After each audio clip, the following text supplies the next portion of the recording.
The Invisible Man by H.G. Wells. Chapter 1. The Strange Man's Arrival. The stranger came early in February, one wintry day, through a biting wind and a driving snow, the last snowfall of the year, over the down, walking from Bramblehurst railway station, and carrying a little black portmanteau in his thickly gloved hand. He was wrapped up from head to foot, and the brim of his soft felt hat hid every inch of his face but the shiny tip of his nose. The snow had piled itself against his shoulders and chest and added a white crest to the burden he carried. He staggered into the coach and horses, more dead than alive, and flung his portmanteau down. "A fire," he cried, "in the name of human charity, a room and a fire." He stamped and shook the snow off from himself in the bar, and followed Mrs. Hall into her guest parlour to strike his bargain. And with that much introduction, that and a couple of sovereigns flung upon the table, he took up his quarters in the inn. Mrs. Hall lit the fire, and left him there while she went to prepare him a meal with her own hands. A guest to stop at Iping in the winter time was an unheard-of piece of luck, let alone a guest who was no haggler, and she was resolved to show herself worthy of her good fortune. As soon as the bacon was well under way, and Milly, her lymphatic maid, had been brisked up a bit by a few deftly chosen expressions of contempt, she carried the cloth, plates, and glasses into the parlour, and began to lay them with the utmost éclat. Although the fire was burning up briskly, she was surprised to see that her visitor still wore his hat and coat, standing with his back to her and staring out of the window at the falling snow in the yard. His gloved hands were clasped behind him, and he seemed to be lost in thought. She noticed that the melting snow that still sprinkled his shoulders dripped upon her carpet. "Can I take your hat and coat, sir?" she said, "and give them a good dry in the kitchen?" "No," he said without turning. She was not sure she had heard him, and was about to repeat her question. He turned his head and looked at her over his shoulder. "I prefer to keep them on," he said with emphasis, and she noticed that he wore big blue spectacles with sidelights, and had a bush side whisker over his coat collar that completely hid his cheeks and face. "Very well, sir," she said, "as you like. In a bit the room will be warmer." He made no answer, and had turned his face away from her again, and Mrs. Hall, feeling that her conversational advances were ill-timed, laid the rest of the table things in a quick staccato, and whisked out of the room. When she returned, he was still standing there like a man of stone, his back hunched, his collar turned up, his dripping hat-brim turned down, hiding his face and ears completely. She put down the eggs and bacon with considerable emphasis, and called rather than said to him, "Your lunch is served, sir." "Thank you," he said at the same time, and did not stir until she was closing the door. Then he swung round and approached the table with a certain eager quickness. As she went behind the bar to the kitchen, she heard a sound repeated at regular intervals. Chirk, chirk, chirk it went, the sound of a spoon being rapidly whisked round a basin. "That girl," she said. "There, I clean forgot it. It's her being so long." And while she herself finished mixing the mustard, she gave Milly a few verbal stabs for her excessive slowness. She had cooked the ham and eggs, laid the table, and done everything, while Milly, help indeed, had only succeeded in delaying the mustard, and him a new guest and wanting to stay. Then she filled the mustard pot, and, putting it with a certain stateliness upon a gold and black tea-tray, carried it into the parlour. She rapped and entered promptly.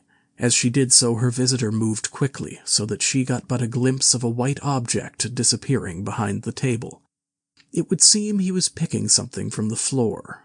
She rapped down the mustard pot on the table, and then she noticed the overcoat and hat had been taken off and put over a chair in front of the fire, and a pair of wet boots threatened rust to her steel fender.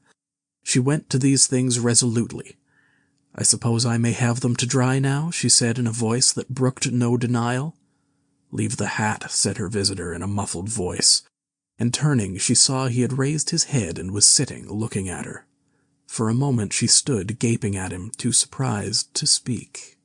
He held a white cloth. It was a serviette he had brought with him over the lower part of his face, so that his mouth and jaws were completely hidden, and that was the reason of his muffled voice. But it was not that which startled Mrs. Hall. It was the fact that all his forehead above his blue glasses was covered by a white bandage, and that another covered his ears, leaving not a scrap of his face exposed excepting only his pink, peaked nose. It was bright, pink and shiny just as it had been at first.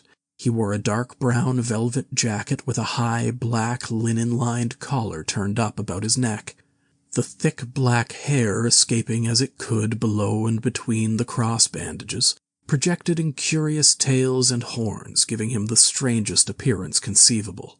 This muffled and bandaged head was so unlike what she had anticipated that for a moment she was rigid. He did not remove the serviette, but remained holding it, as she saw now, with a brown-gloved hand, and regarding her with his inscrutable blue glasses.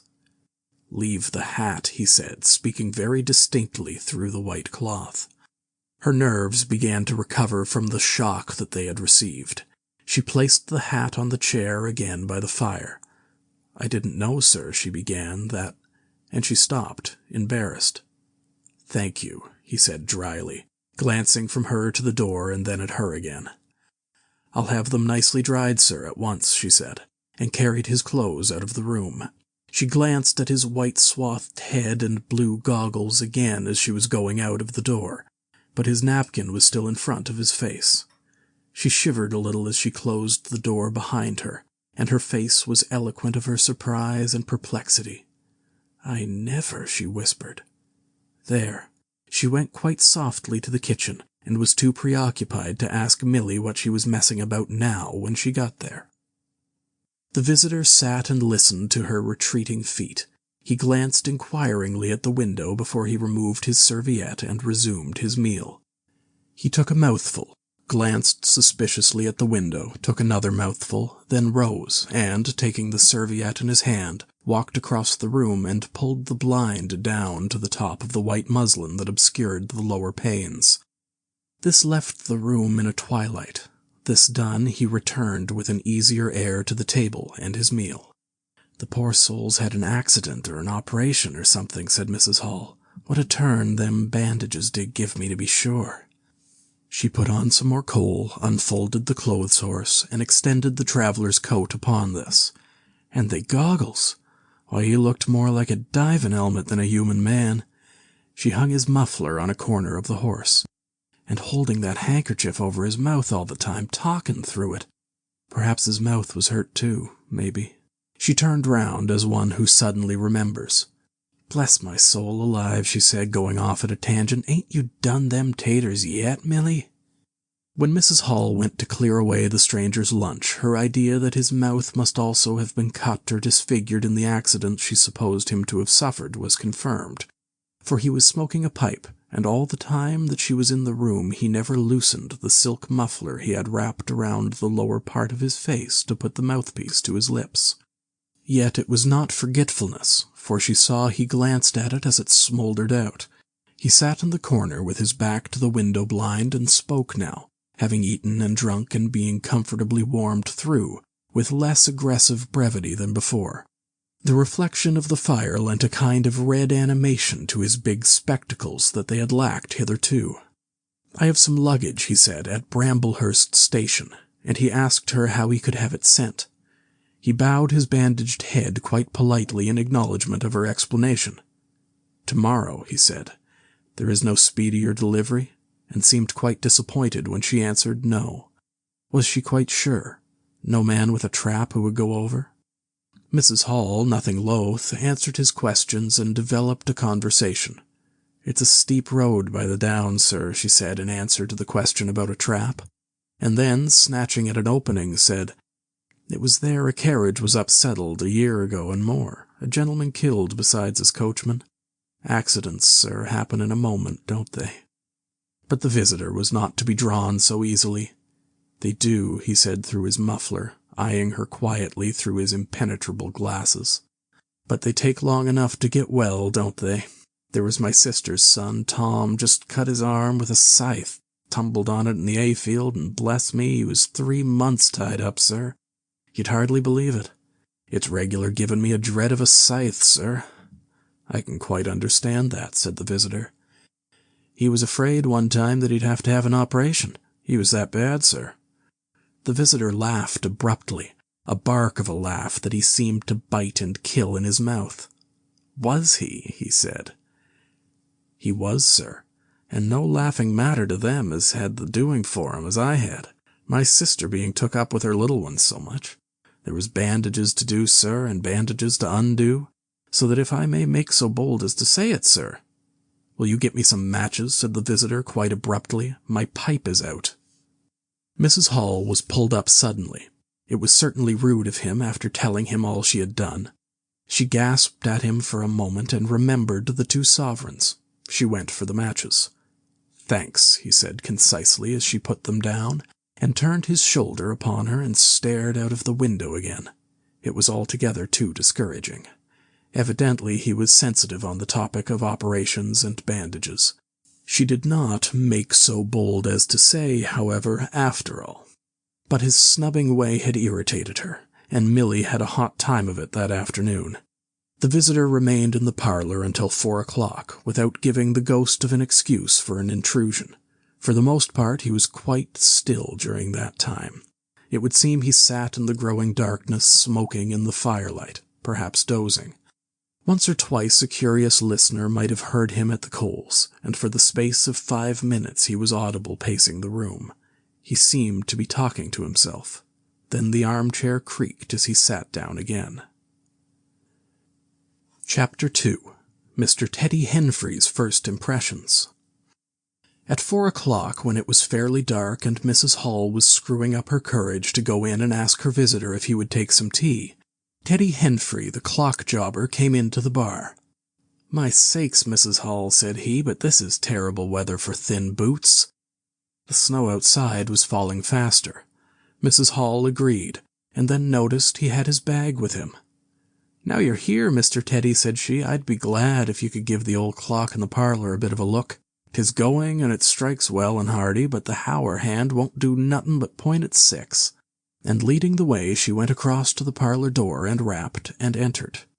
Her visitor, she saw as she opened the door, was seated in the armchair before the fire, dozing, it would seem, with his bandaged head drooping on one side.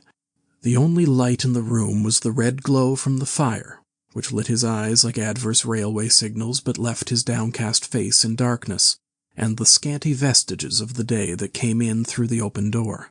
Everything was ruddy, shadowy, and indistinct to her, the more so since she had just been lighting the bar lamp, and her eyes were dazzled. But for a second it seemed to her that the man she looked at had an enormous mouth wide open, a vast and incredible mouth that swallowed the whole of the lower portion of his face. It was the sensation of a moment, the white-bound head, the monstrous goggle eyes, and this huge yawn below it. Then he stirred, started up in his chair, put up his hand. She opened the door wide so that the room was lighter, and she saw him more clearly, with the muffler held up to his face just as she had seen him hold the serviette before. The shadows, she fancied, had tricked her. "Would you mind, sir, this man a-coming to look at the clock, sir?" she said, recovering from the momentary shock. "Look at the clock," he said, staring round in a drowsy manner and speaking over his hand, and then, getting more fully awake, "Certainly." Mrs. Hall went away to get a lamp, and he rose and stretched himself. Then came the light, and Mr. Teddy Henfrey, entering, was confronted by this bandaged person. He was, he says, taken aback. "Good afternoon," said the stranger, regarding him, as Mr. Henfrey says, with a vivid sense of the dark spectacles, like a lobster. "I hope," said Mr. Henfrey, "that it's no intrusion." "None whatever," said the stranger. "Though I understand," he said, turning to Mrs. Hall, "that this room is really to be mine for my own private use." "I thought, sir," said Mrs. Hall, "you'd prefer the clock." "Certainly," said the stranger, "certainly. But as a rule I like to be alone and undisturbed. But I'm really glad to have the clock seen to," he said, seeing a certain hesitation in Mr. Henfrey's manner. "Very glad." Mr. Henfrey had intended to apologize and withdraw, but this anticipation reassured him.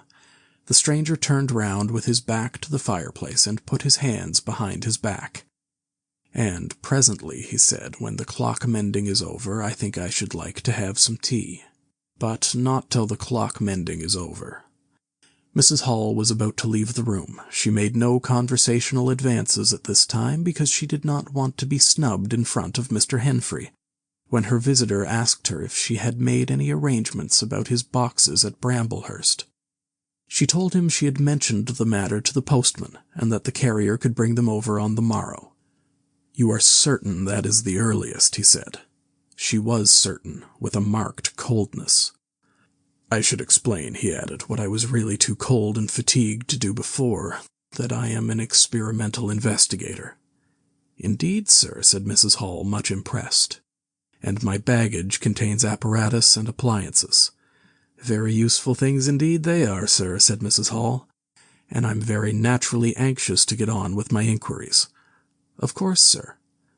"My reason for coming to Iping," he proceeded, with a certain deliberation of manner, "was a desire for solitude. I do not wish to be disturbed in my work. In addition to my work, an accident—" "I thought as much," said Mrs. Hall to herself, "necessitates a certain retirement. My eyes are sometimes so weak and painful that I have to shut myself up in the dark for hours together, lock myself up. Sometimes, now and then, not at present certainly. At such times the slightest disturbance, the entry of a stranger into the room, is a source of excruciating annoyance to me. It is well that these things should be understood."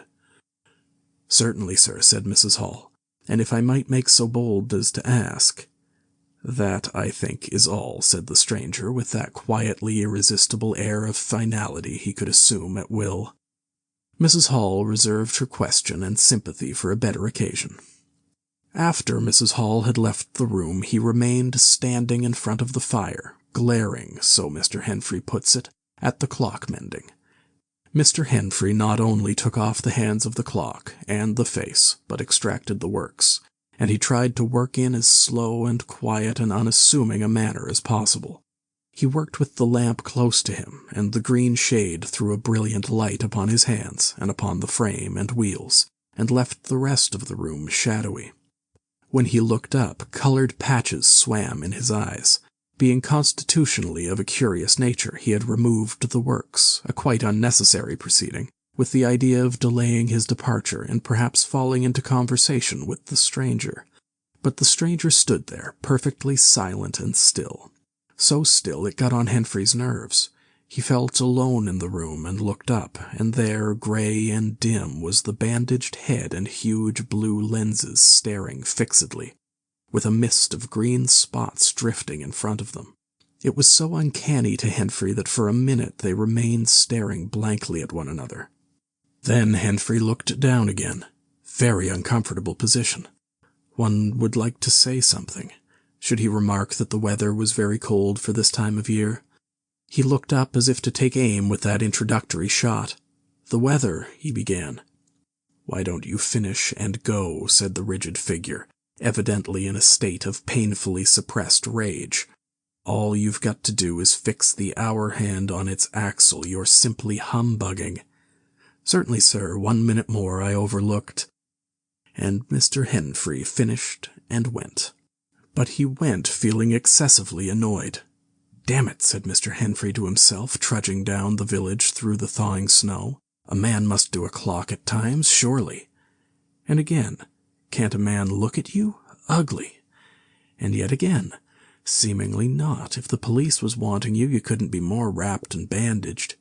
At Gleason's Corner he saw Hall, who had recently married the stranger's hostess at the Coach and Horses, and who now drove the Iping conveyance, when occasional people required it, to Sidderbridge Junction, coming towards him on his return from that place. Hall had evidently been stopping a bit at Sidderbridge, to judge by his driving. "How do, Teddy?" he said, passing. "You got a rum 'un up home," said Teddy. Hall very sociably pulled up. "What's that?" he asked. "Rum-looking customers stopping at the Coach and Horses," said Teddy. "My sakes!" And he proceeded to give Hall a vivid description of his grotesque guest. Looks a bit like a disguise, don't it? I'd like to see a man's face if I had him stopping in my place, said Henfrey. But women are that trustful where strangers are concerned. He's took your rooms, and he ain't even given a name, Hall. You don't say so, said Hall, who was a man of sluggish apprehension. Yes, said Teddy, by the week. Whatever he is, you can't get rid of him under the week. And he's got a lot of luggage coming tomorrow, so he says. Let's hope it won't be stones and boxes, Hall. He told Hall how his aunt at Hastings had been swindled by a stranger with an empty portmanteau. Altogether, he left Hall vaguely suspicious. Get up, old girl, said Hall. I suppose I must see about this. Teddy trudged on his way with his mind considerably relieved. Instead of seeing about it, however, Hall on his return was severely rated by his wife on the length of time he had spent in Sidderbridge, and his mild inquiries were answered snappishly and in a manner not to the point. But the seed of suspicion Teddy had sown germinated in the mind of Mr. Hall in spite of these discouragements. You whim don't know everything, said Mr. Hall, resolved to ascertain more about the personality of his guest at the earliest possible opportunity. And after the stranger had gone to bed, which he did about 9:30, Mr. Hall went very aggressively into the parlor, and looked very hard at his wife's furniture, just to show that the stranger wasn't master there, and scrutinized closely and a little contemptuously a sheet of mathematical computations the stranger had left. When retiring for the night, he instructed Mrs. Hall to look very closely at the stranger's luggage when it came the next day. You mind your own business, Hall, said Mrs. Hall, and I'll mind mine. She was all the more inclined to snap at Hall because the stranger was undoubtedly an unusually strange sort of stranger, and she was by no means assured about him in her own mind. In the middle of the night she woke up dreaming of huge white heads like turnips that came trailing after her at the end of interminable necks, and with vast black eyes. But being a sensible woman, she subdued her terrors and turned over and went to sleep. Chapter 3. The 1,001 Bottles. So it was that on the 29th day of February, at the beginning of the thaw, this singular person fell out of infinity into Iping village. Next day his luggage arrived through the slush, and very remarkable luggage it was. There were a couple of trunks, indeed, such as a rational man might need, but in addition there were a box of books, big, fat books of which some were just in an incomprehensible handwriting, and a dozen or more crates, boxes, and cases containing objects packed in straw, as it seemed to Hall, tugging with a casual curiosity at the straw, glass bottles. The stranger, muffled in hat, coat, gloves, and wrapper, came out impatiently to meet Fearenside's cart, while Hall was having a word or so of gossip preparatory to helping bring them in. Out he came, not noticing Fearenside's dog, who was sniffing in a dilettante spirit at Hall's legs. "Come along with those boxes," he said. "I've been waiting long enough." And he came down the steps towards the tail of the cart as if to lay hands on the smaller crate. No sooner had Fearenside's dog caught sight of him, however, than it began to bristle and growl savagely, and when he rushed down the steps it gave an undecided hop, and then sprang straight at his hand.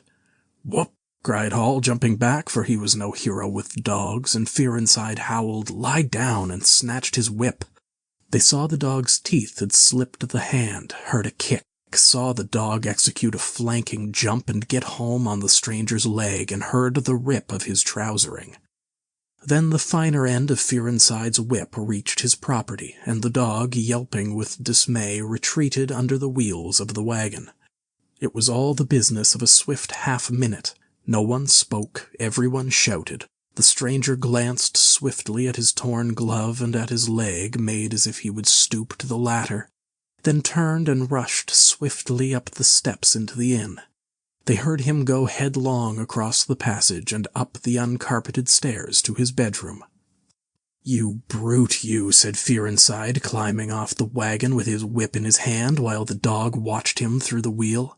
"Come here," said Fearenside. "You'd better." Hall had stood gaping. "He was bit," said Hall. "I'd better go and see to him." And he trotted after the stranger. He met Mrs. Hall in the passage. "Carrier's dog," he said. "Bit 'un." He went straight upstairs, and the stranger's door being ajar, he pushed it open and was entering without any ceremony, being of a naturally sympathetic turn of mind. The blind was down and the room dim.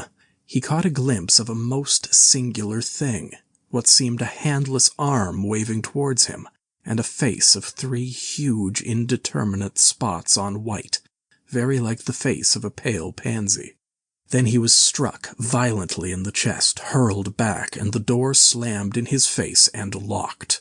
It was so rapid that it gave him no time to observe. A waving of indecipherable shapes, a blow, and a concussion. There he stood on the dark little landing, wondering what it might be that he had seen.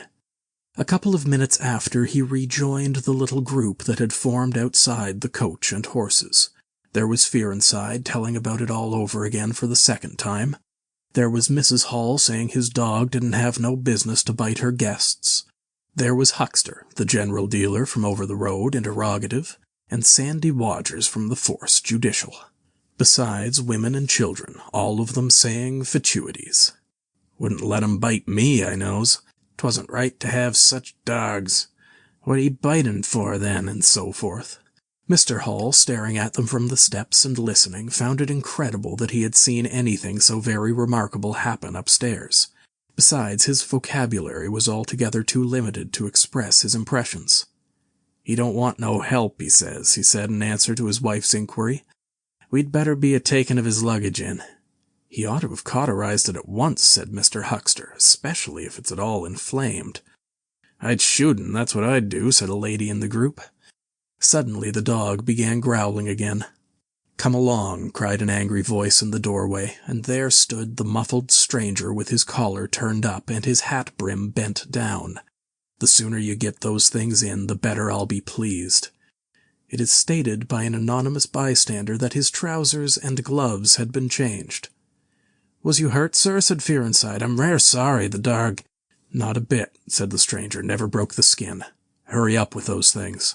Then he swore to himself, so Mr. Hall asserts.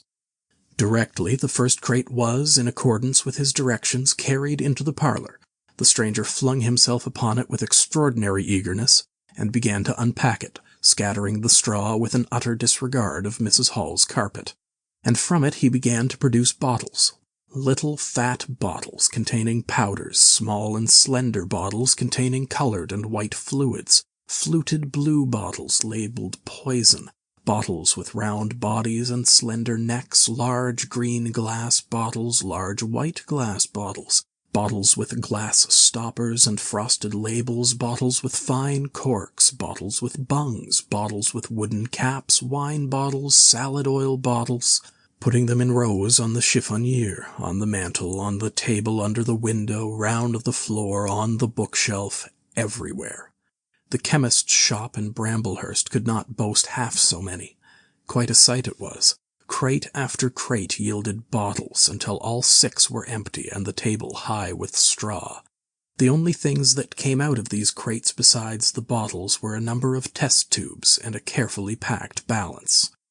And directly the crates were unpacked, the stranger went to the window and set to work, not troubling in the least about the litter of straw, the fire which had gone out, the box of books outside, nor for the trunks and other luggage that had gone upstairs. When Mrs. Hall took his dinner to him, he was already so absorbed in his work pouring little drops out of the bottles into test tubes that he did not hear her until she had swept away the bulk of the straw and put the tray on the table, with some little emphasis perhaps, seeing the state that the floor was in. Then he half turned his head and immediately turned it away again. But she saw he had removed his glasses. They were beside him on the table, and it seemed to her that his eye sockets were extraordinarily hollow.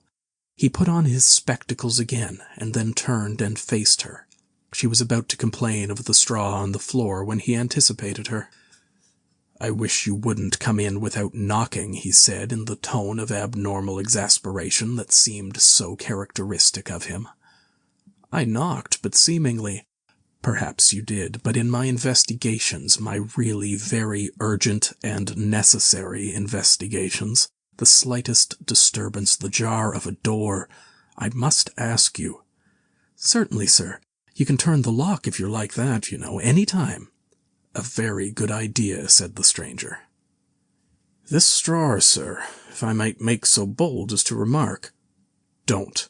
If the straw makes trouble, put it down in the bill." And he mumbled at her, words suspiciously like curses. He was so odd standing there, so aggressive and explosive, bottle in one hand and test tube in the other, that Mrs. Hall was quite alarmed. But she was a resolute woman. "In which case I should like to know, sir, what you consider—" "A shilling. Put down a shilling. Surely a shilling's enough." "So be it," said Mrs. Hall, taking up the tablecloth and beginning to spread it over the table. "If you're satisfied, of course." He turned and sat down with his coat collar toward her. All the afternoon he worked with the door locked, and, as Mrs. Hall testifies, for the most part in silence. But once there was a concussion and a sound of bottles ringing together as though the table had been hit, and the smash of a bottle flung violently down, and then a rapid pacing athwart the room. Fearing something was the matter, she went to the door and listened, not caring to knock. "I can't go on," he was raving. "I can't go on. 300,000, 400,000, the huge multitude. Cheated. All my life it may take me. Patience. Patience indeed. Fool. Fool." There was a noise of hobnails on the bricks in the bar, and Mrs. Hall had very reluctantly to leave the rest of his soliloquy. When she returned, the room was silent again, save for the faint crepitation of his chair and the occasional clink of a bottle. It was all over. The stranger had resumed work. When she took in his tea, she saw broken glass in the corner of the room under the concave mirror, and a golden stain that had been carelessly wiped. She called attention to it. "Put it down in the bill," snapped her visitor. "For God's sake, don't worry me. If there's damage done, put it down in the bill." And he went on ticking a list in the exercise book before him. "I'll tell you something," said Fearinside mysteriously. It was late in the afternoon, and they were in the little beer shop of Iping Hanger. "Well," said Teddy Henfrey, "this chap you're speaking of, what my dog bit? Well, he's black. Leastways his legs are. I seed through the tear in his trousers and the tear of his glove. You'd have expected a sort of pinky to show, wouldn't you? Well, there wasn't none, just blackness. I tell you, he's as black as my hat." "My sakes," said Henfrey, "it's a rummy case altogether. Why, his nose is as pink as paint." "That's true," said Fearinside, "I knows that. And I tell you what I'm thinking. That man's a piebald, Teddy. Black here and white there in patches, and he's ashamed of it. He's a kind of half-breed, and the colors come off patchy instead of mixing. I've heard of such things before, and it's the common way with horses, as anyone can see." Chapter 4. Mr. Cuss Interviews the Stranger. I have told the circumstances of the stranger's arrival in Iping with a certain fullness of detail, in order that the curious impression he created may be understood by the reader. But, excepting two odd incidents, the circumstances of his stay until the extraordinary day of the club festival may be passed over very cursorily. There were a number of skirmishes with Mrs. Hall on matters of domestic discipline, but in every case until late April, when the first signs of penury began, he overrode her by the easy expedient of an extra payment. Hall did not like him, and whenever he dared he talked of the advisability of getting rid of him, but he showed his dislike chiefly by concealing it ostentatiously, and avoiding his visitor as much as possible. "Wait till the summer," said Mrs. Hall sagely, "when the artisks are beginning to come. Then we'll see. He may be a bit overbearing, but bills settled punctual is bills settled punctual, whatever you'd like to say." The stranger did not go to church, and indeed made no difference between Sunday and the irreligious days, even in costume. He worked, as Mrs. Hall thought, very fitfully. Some days he would come down early and be continuously busy. On others he would rise late, pace his room, fretting audibly for hours together, smoke, sleep in the armchair by the fire. Communication with the world beyond the village he had none. His temper continued very uncertain. For the most part his manner was that of a man suffering under almost unendurable provocation, and once or twice things were snapped, torn, crushed, or broken in spasmodic gusts of violence. He seemed under a chronic irritation of the greatest intensity. His habit of talking to himself in a low voice grew steadily upon him, but though Mrs. Hall listened conscientiously, she could make neither head nor tail of what she heard. He rarely went abroad by daylight, but at twilight he would go out muffled up invisibly, whether the weather were cold or not, and he chose the loneliest paths and those most overshadowed by trees and banks. His goggling spectacles and ghastly bandaged face under the penthouse of his hat came with a disagreeable suddenness out of the darkness upon one or two home-going laborers, and Teddy Henfrey, tumbling out of the Scarlet Coat one night at 9:30, was scared shamefully by the stranger's skull-like head. He was walking hat in hand, lit by the sudden light of the opened inn door. Such children as saw him at nightfall dreamt of bogies, and it seemed doubtful whether he disliked boys more than they disliked him, or the reverse, but there was certainly a vivid enough dislike on either side. It was inevitable that a person of so remarkable an appearance and bearing should form a frequent topic in such a village as Iping. Opinion was greatly divided about his occupation. Mrs. Hall was sensitive on the point. When questioned, she explained very carefully that he was an experimental investigator, going gingerly over the syllables as one who dreads pitfalls. When asked what an experimental investigator was, she would say with a touch of superiority that most educated people knew such things as that, and would thus explain that he discovered things. Her visitor had had an accident, she said, which temporarily discolored his face and hands, and being of a sensitive disposition, he was adverse to any public notice of the fact.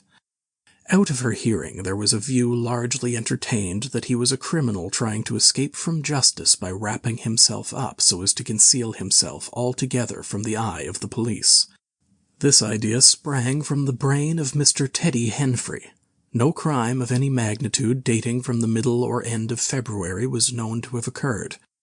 Elaborated in the imagination of Mr. Gould, the probationary assistant in the National School, this theory took the form that the stranger was an anarchist in disguise, preparing explosives, and he resolved to undertake such detective operations as his time permitted.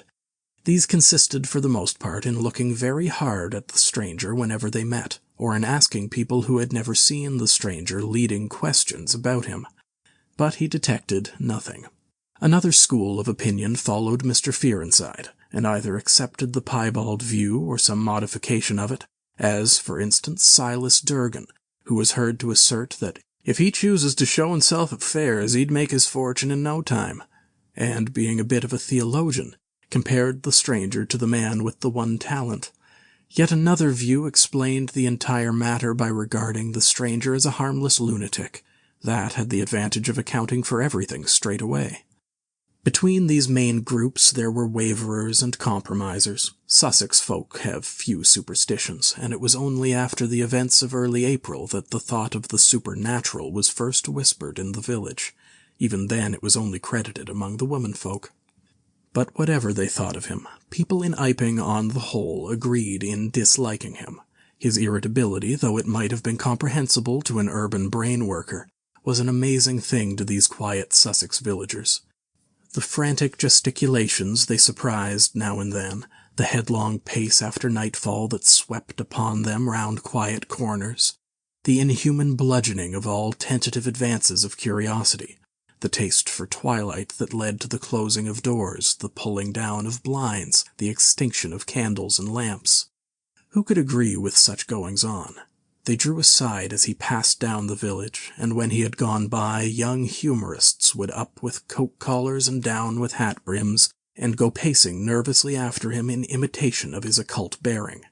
There was a song popular at that time called The Bogey Man. Miss Stachel sang it in the schoolroom concert, in aid of the church lamps, and thereafter, whenever one or two of the villagers were gathered together and the stranger appeared, a bar or so of this tune, more or less sharp or flat, was whistled in the midst of them. Also belated little children would call Bogey Man after him, and make off tremulously elated.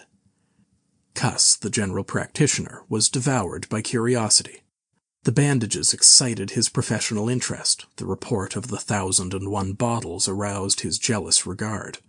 All through April and May he coveted an opportunity of talking to the stranger. And at last, towards Whitsuntide, he could stand it no longer, but hit upon the subscription list for a village nurse as an excuse. He was surprised to find that Mr. Hall did not know his guest's name. "He give a name," said Mrs. Hall, an assertion which was quite unfounded, "but I didn't rightly hear it." She thought it seemed silly not to know the man's name. Cuss rapped at the parlor door and entered. There was a fairly audible imprecation from within. "Pardon my intrusion," said Cuss, and then the door closed and cut Mrs. Hall off from the rest of the conversation. She could hear the murmur of voices for the next 10 minutes, then a cry of surprise, a stirring of feet, a chair flung aside, a bark of laughter, quick steps to the door, and Cuss appeared, his face white, his eyes staring over his shoulder. He left the door open behind him and, without looking at her, strode across the hall and went down the steps, and she heard his feet hurrying along the road. He carried his hat in his hand. She stood behind the door, looking at the open door of the parlor. Then she heard the stranger laughing quietly, and then his footsteps came across the room. She could not see his face where she stood. The parlor door slammed, and the place was silent again. Cuss went straight up the village to Bunting, the vicar. "Am I mad?" Cuss began abruptly as he entered the shabby little study. "Do I look like an insane person?" "What's happened?" said the vicar, putting the ammonite on the loose sheets of his forthcoming sermon. "That chap at the inn." "Well?" "Give me something to drink," said Cuss, and he sat down. When his nerves had been steadied by a glass of cheap sherry, the only drink the good vicar had available, he told him of the interview he had just had. "Went in," he gasped, "and began to demand a subscription for that nurse fund. He'd stuck his hands in his pockets as I came in, and he sat down lumpily in his chair, sniffed. I told him I'd heard he took an interest in scientific things. He said yes, sniffed again, kept on sniffing all the time, evidently recently caught an infernal cold. No wonder wrapped up like that. I developed the nurse idea, and all the while kept my eyes open. Bottles, chemicals, everywhere.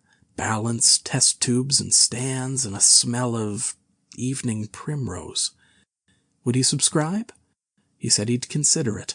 Asked him point blank, was he researching? Said he was. A long research. Got quite cross. "A damnable long research," said he, blowing the cork out, so to speak. "Oh," said I, and out came the grievance. The man was just on the boil, and my question boiled him over.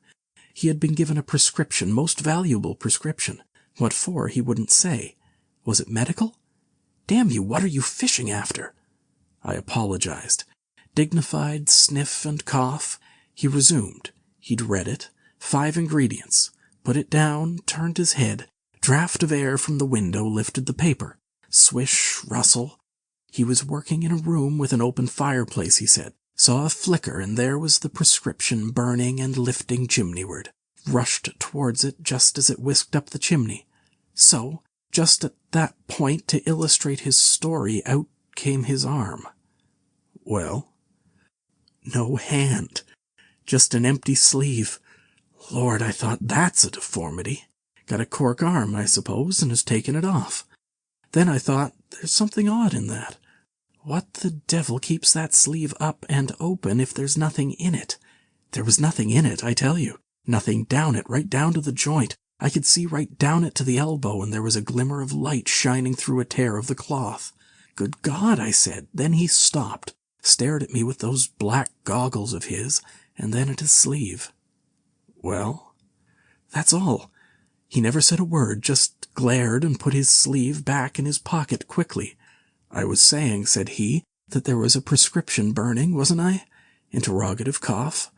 'How the devil,' said I, 'can you move an empty sleeve like that?' 'Empty sleeve?' 'Yes,' said I, 'an empty sleeve.' 'It's an empty sleeve, is it? You saw it was an empty sleeve?' He stood up right away. I stood up too. He came towards me in 3 very slow steps and stood quite close.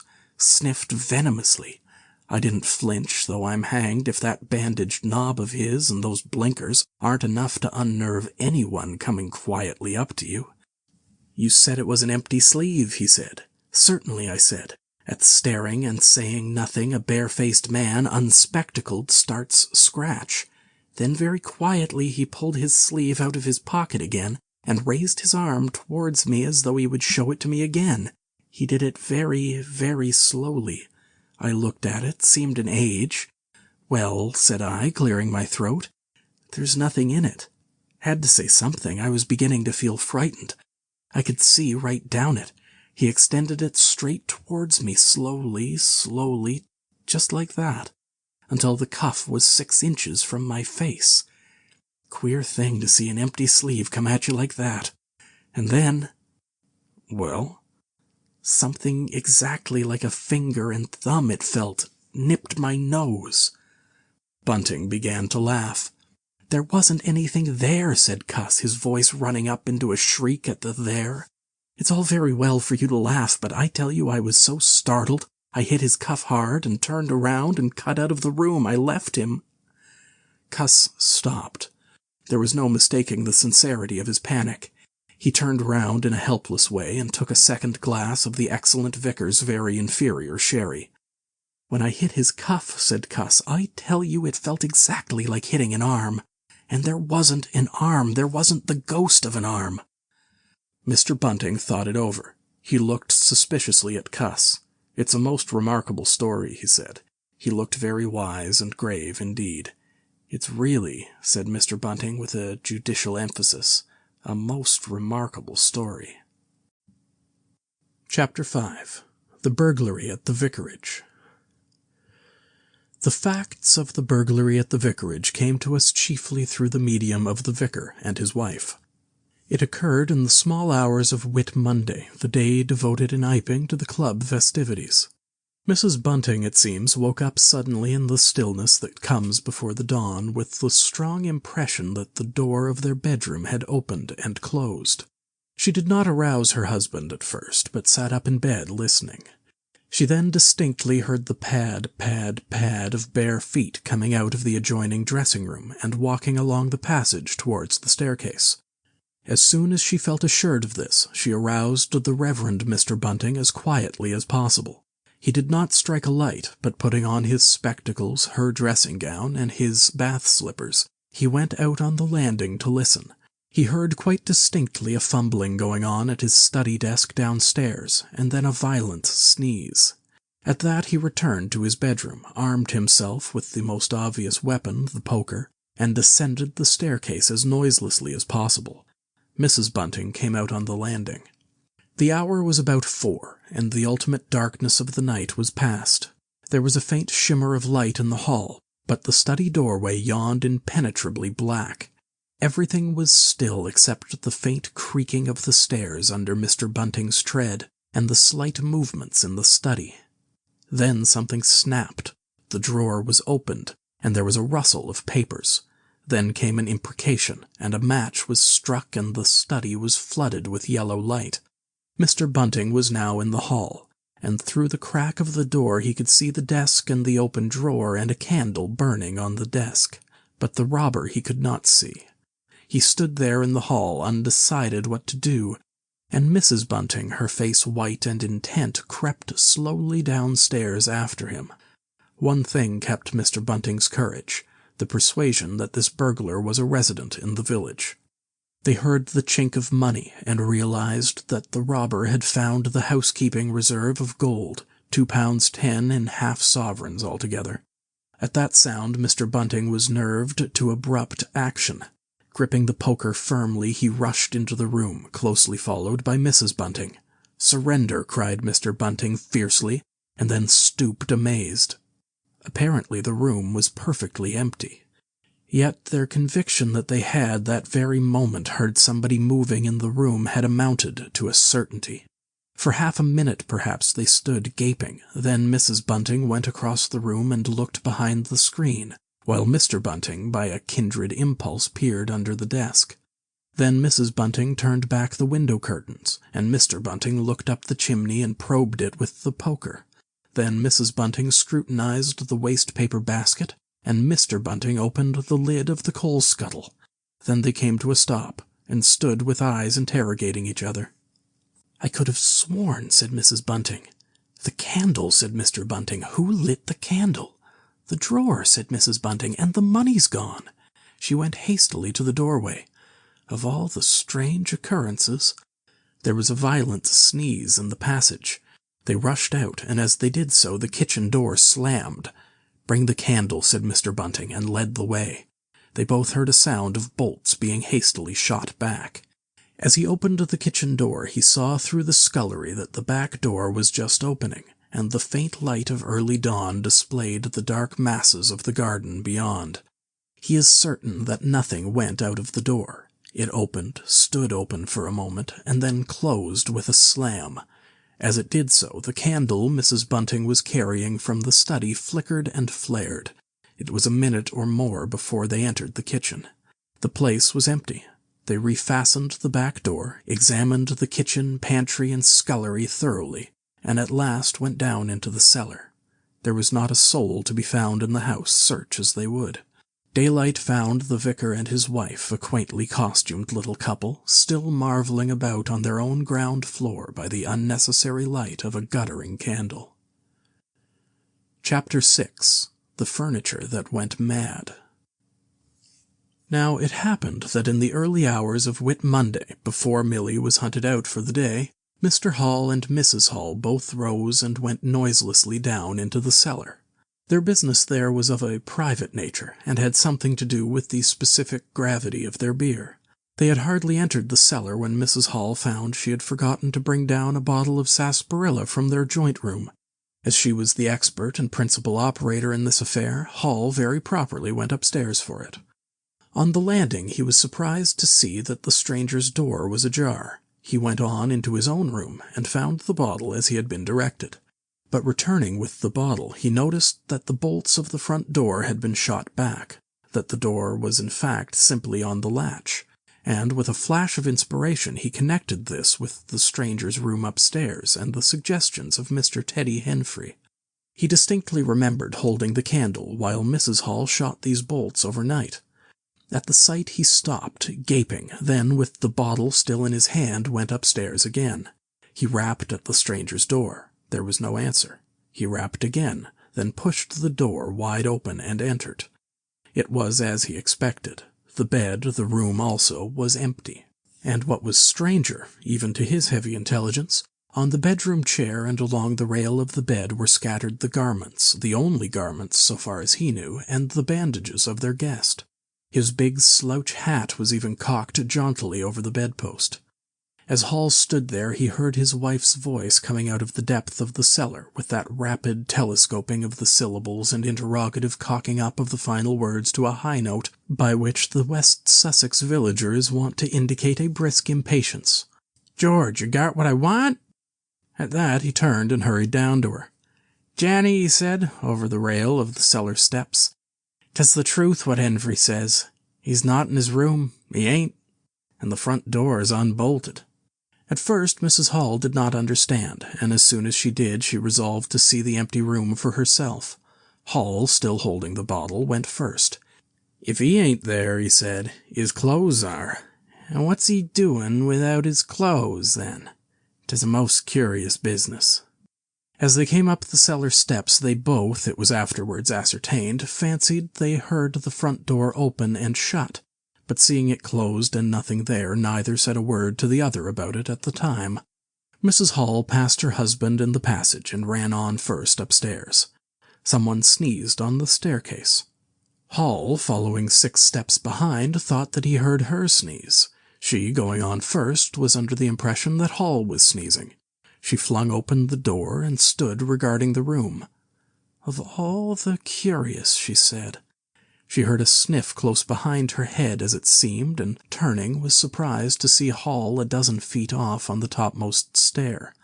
But in another moment he was beside her. She bent forward and put her hand on the pillow and then under the clothes. "Cold," she said. "He's been up this hour or more." As she did so, a most extraordinary thing happened. The bedclothes gathered themselves together, leapt up suddenly into a sort of peak, and then jumped headlong over the bottom rail. It was exactly as if a hand had clutched them in the center and flung them aside. Immediately after, the stranger's hat hopped off the bedpost, described a whirling flight in the air through the better part of a circle, and then dashed straight at Mrs. Hall's face. Then as swiftly came the sponge from the washstand, and then the chair, flinging the stranger's coat and trousers carelessly aside, and laughing dryly in a voice singularly like the stranger's, turned itself up with its 4 legs at Mrs. Hall, seemed to take aim at her for a moment, and charged at her. She screamed and turned, and then the chair legs came gently but firmly against her back and impelled her and Hall out of the room. The door slammed violently and was locked. The chair and bed seemed to be executing a dance of triumph for a moment, and then abruptly everything was still. Mrs. Hall was left in an almost fainting condition in Mr. Hall's arms on the landing. It was with the greatest difficulty that Mr. Hall and Milly, who had been roused by her scream of alarm, succeeded in getting her downstairs and applying the restoratives customary in such cases. "'Tis spirits," said Mrs. Hall. "I know 'tis spirits. I've read in papers of 'em. Tables and chairs leapin' and dancin'." "Take a drop more, Jenny," said Hall. "'Twill steady ye." "Lock him out," said Mrs. Hall. "Don't let him come in again. I half guessed, I might have known. With them goggling eyes and bandaged head and never going to church of a Sunday. And all they bottles. More'n it's right for anyone to have. He's put the spirits into the furniture. My good old furniture. 'Twas in that very chair my poor dear mother used to sit when I was a little girl.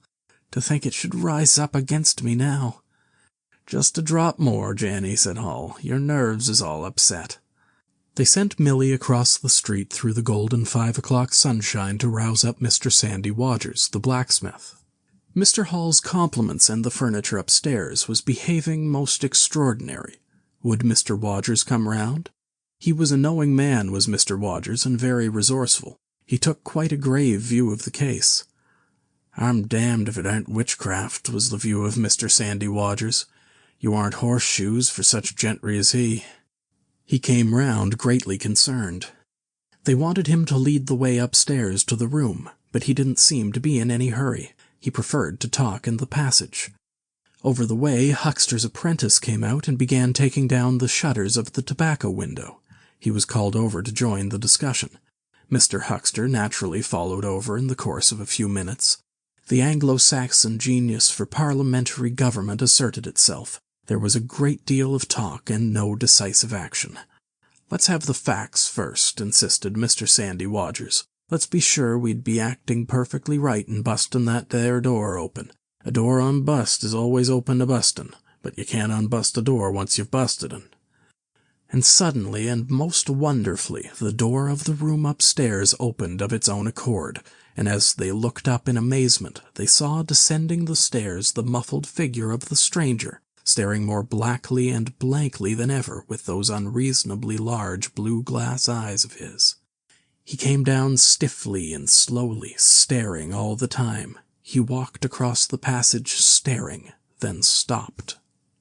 "Look there," he said, and their eyes followed the direction of his gloved finger and saw a bottle of sarsaparilla hard by the cellar door. Then he entered the parlor, and suddenly, swiftly, viciously slammed the door in their faces. Not a word was spoken until the last echoes of the slam had died away. They stared at one another. "Well, if that don't lick everything," said Mr. Wodgers, and left the alternative unsaid. "I'd go in and ask about it," said Wodgers to Mr. Hall. "I'd demand an explanation." It took some time to bring the landlady's husband up to that pitch. At last he rapped, opened the door, and got as far as, "Excuse me." "Go to the devil," said the stranger in a tremendous voice, "and shut that door after you." So that brief interview terminated. Chapter 7. The Unveiling of the Stranger.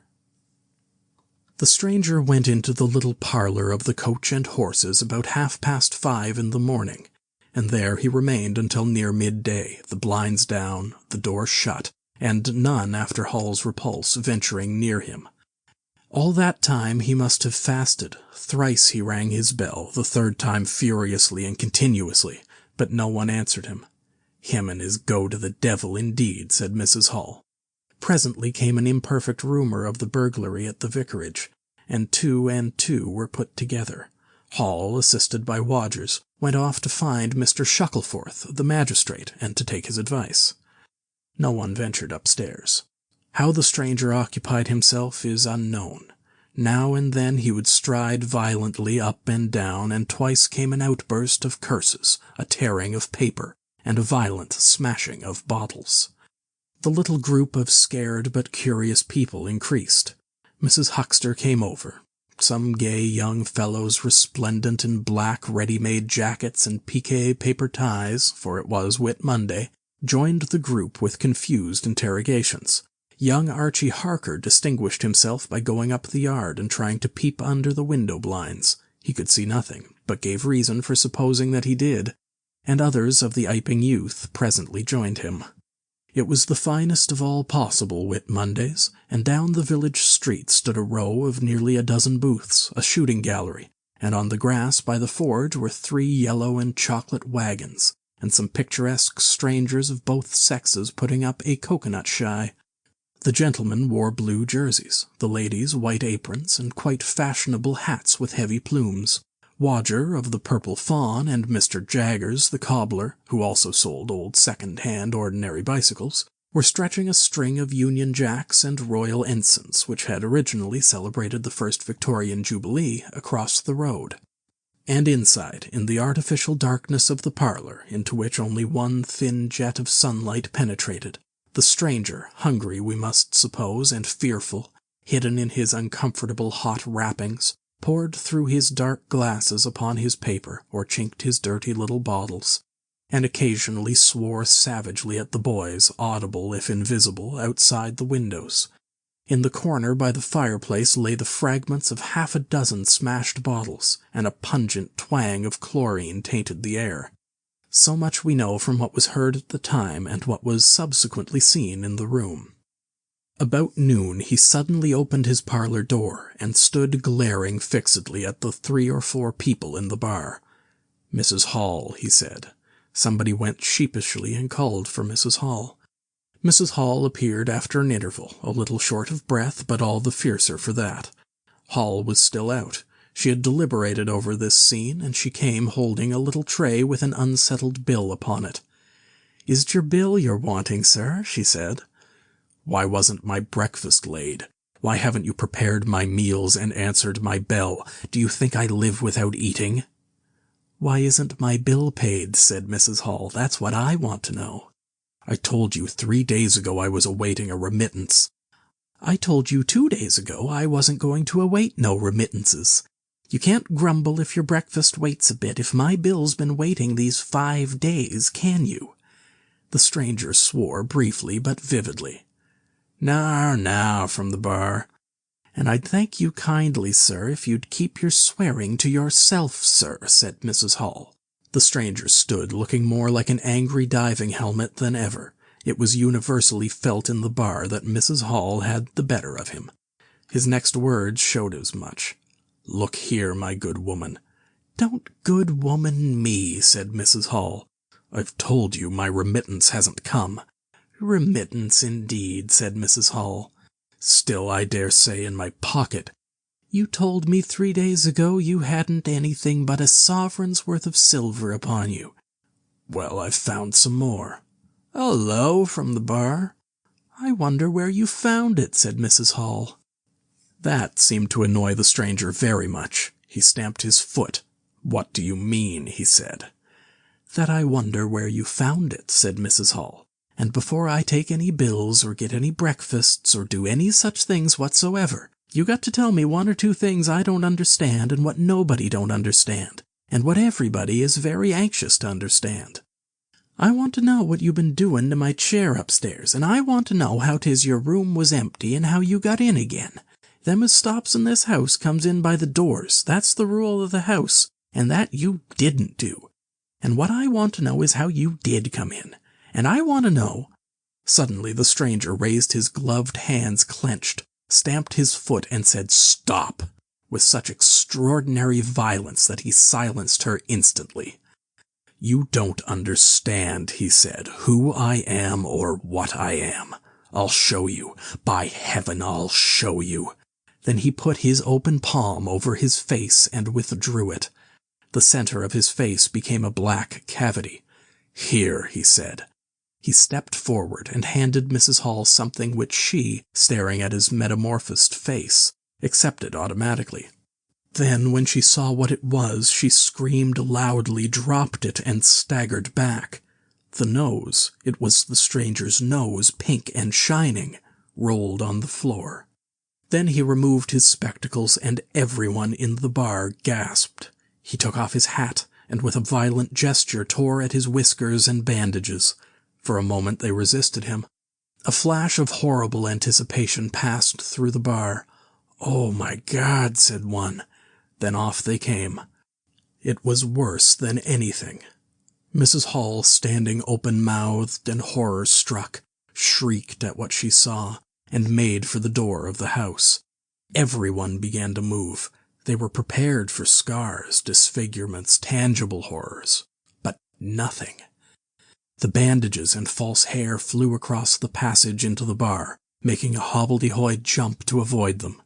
Everyone tumbled on everyone else down the steps, for the man who stood there shouting some incoherent explanation was a solid gesticulating figure up to the coat collar of him, and then nothingness, no visible thing at all. People down the village heard shouts and shrieks, and looking up the street saw the coach and horses violently firing out its humanity. They saw Mrs. Hall fall down, and Mr. Teddy Hentfrey jump to avoid tumbling over her. And then they heard the frightful screams of Milly, who, emerging suddenly from the kitchen at the noise of the tumult, had come upon the headless stranger from behind. These increased suddenly. Forthwith everyone all down the street, the sweetstuff seller, coconut-shy proprietor and his assistant, the swing man, little boys and girls, rustic dandies, smart wenches, smocked elders, and aproned gypsies began running towards the inn, and in a miraculously short space of time a crowd of perhaps 40 people, and rapidly increasing, swayed and hooted and inquired and exclaimed and suggested in front of Mrs. Hall's establishment. Everyone seemed eager to talk at once, and the result was babble. A small group supported Mrs. Hall, who was picked up in a state of collapse. There was a conference, and the incredible evidence of a vociferous eyewitness. "Oh, Bogey! What's he been doing, then? Ain't hurt the girl, has he? Run at him with a knife, I believe. No head, I tell ya. I don't mean no manner of speaking, I mean man without a head. Nonsense, it's just some conjuring trick. Fetched off his wrapping, he did." In its struggles to see in through the open door, the crowd formed itself into a straggling wedge, with the more adventurous apex nearest to the inn. "He stood for a moment. I heard the girl scream, and he turned. I saw her skirts whisk, and he went after her. Didn't take 10 seconds. Back he comes with a knife in his hand and a loaf, stood just as if he was staring, not a moment ago. Went in that door. I tell you, he ain't got no head at all. You just missed him." There was a disturbance behind, and the speaker stopped to step aside for a little procession that was marching very resolutely towards the house. First Mr. Hall, very red and determined, then Mr. Bobby Jaffers, the village constable, then the wary Mr. Wodgers. They had come in now armed with a warrant. People shouted conflicting information of the recent circumstances. "Ed or no Ed," said Jaffers, "I got arrestin', and arrestin' I will." Mr. Hall marched up the steps, marched straight to the door of the parlor, and flung it open. "Constable," he said, "do your duty." Jaffers marched in, Hall next, Wodgers last. They saw in the dim light the headless figure facing them, with a gnawed crust of bread in one gloved hand and a chunk of cheese in the other. "That's him," said Hall. "What the devil's this?" came in a tone of angry expostulation from above the collar of the figure. "You're a damned rum customer, mister," said Mr. Jaffers, "but head or no head, the warrant says body and duty's duty." "Keep off," said the figure, starting back. Abruptly he whipped down the bread and cheese, and Mr. Hall just grasped the knife on the table in time to save it. Off came the stranger's left glove and was slapped in Mr. Jaffers' face. In another moment Jaffers, cutting short some statement concerning a warrant, had gripped him by the handless wrist and caught his invisible throat. He got a sounding kick on the shin that made him shout, but he kept his grip.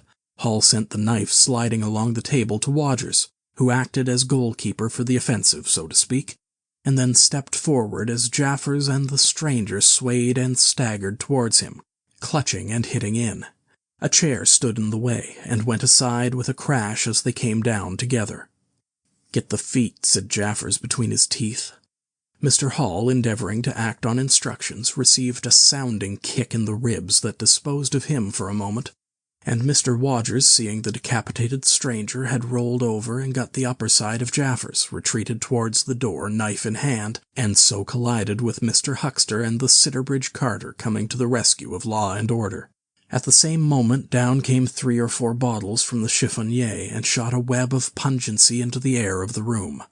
"I'll surrender," cried the stranger, though he had Jaffers down, and in another moment he stood up panting, a strange figure, headless and handless, for he had pulled off his right glove now as well as his left. "It's no good," he said, as if sobbing for breath. It was the strangest thing in the world to hear that voice coming as if out of empty space, but the Sussex peasants are perhaps the most matter-of-fact people under the sun. Jaffers got up also and produced a pair of handcuffs. Then he stared. "I say," said Jaffers, brought up short by a dim realization of the incongruity of the whole business. "Darn it, can't use 'em as I can see."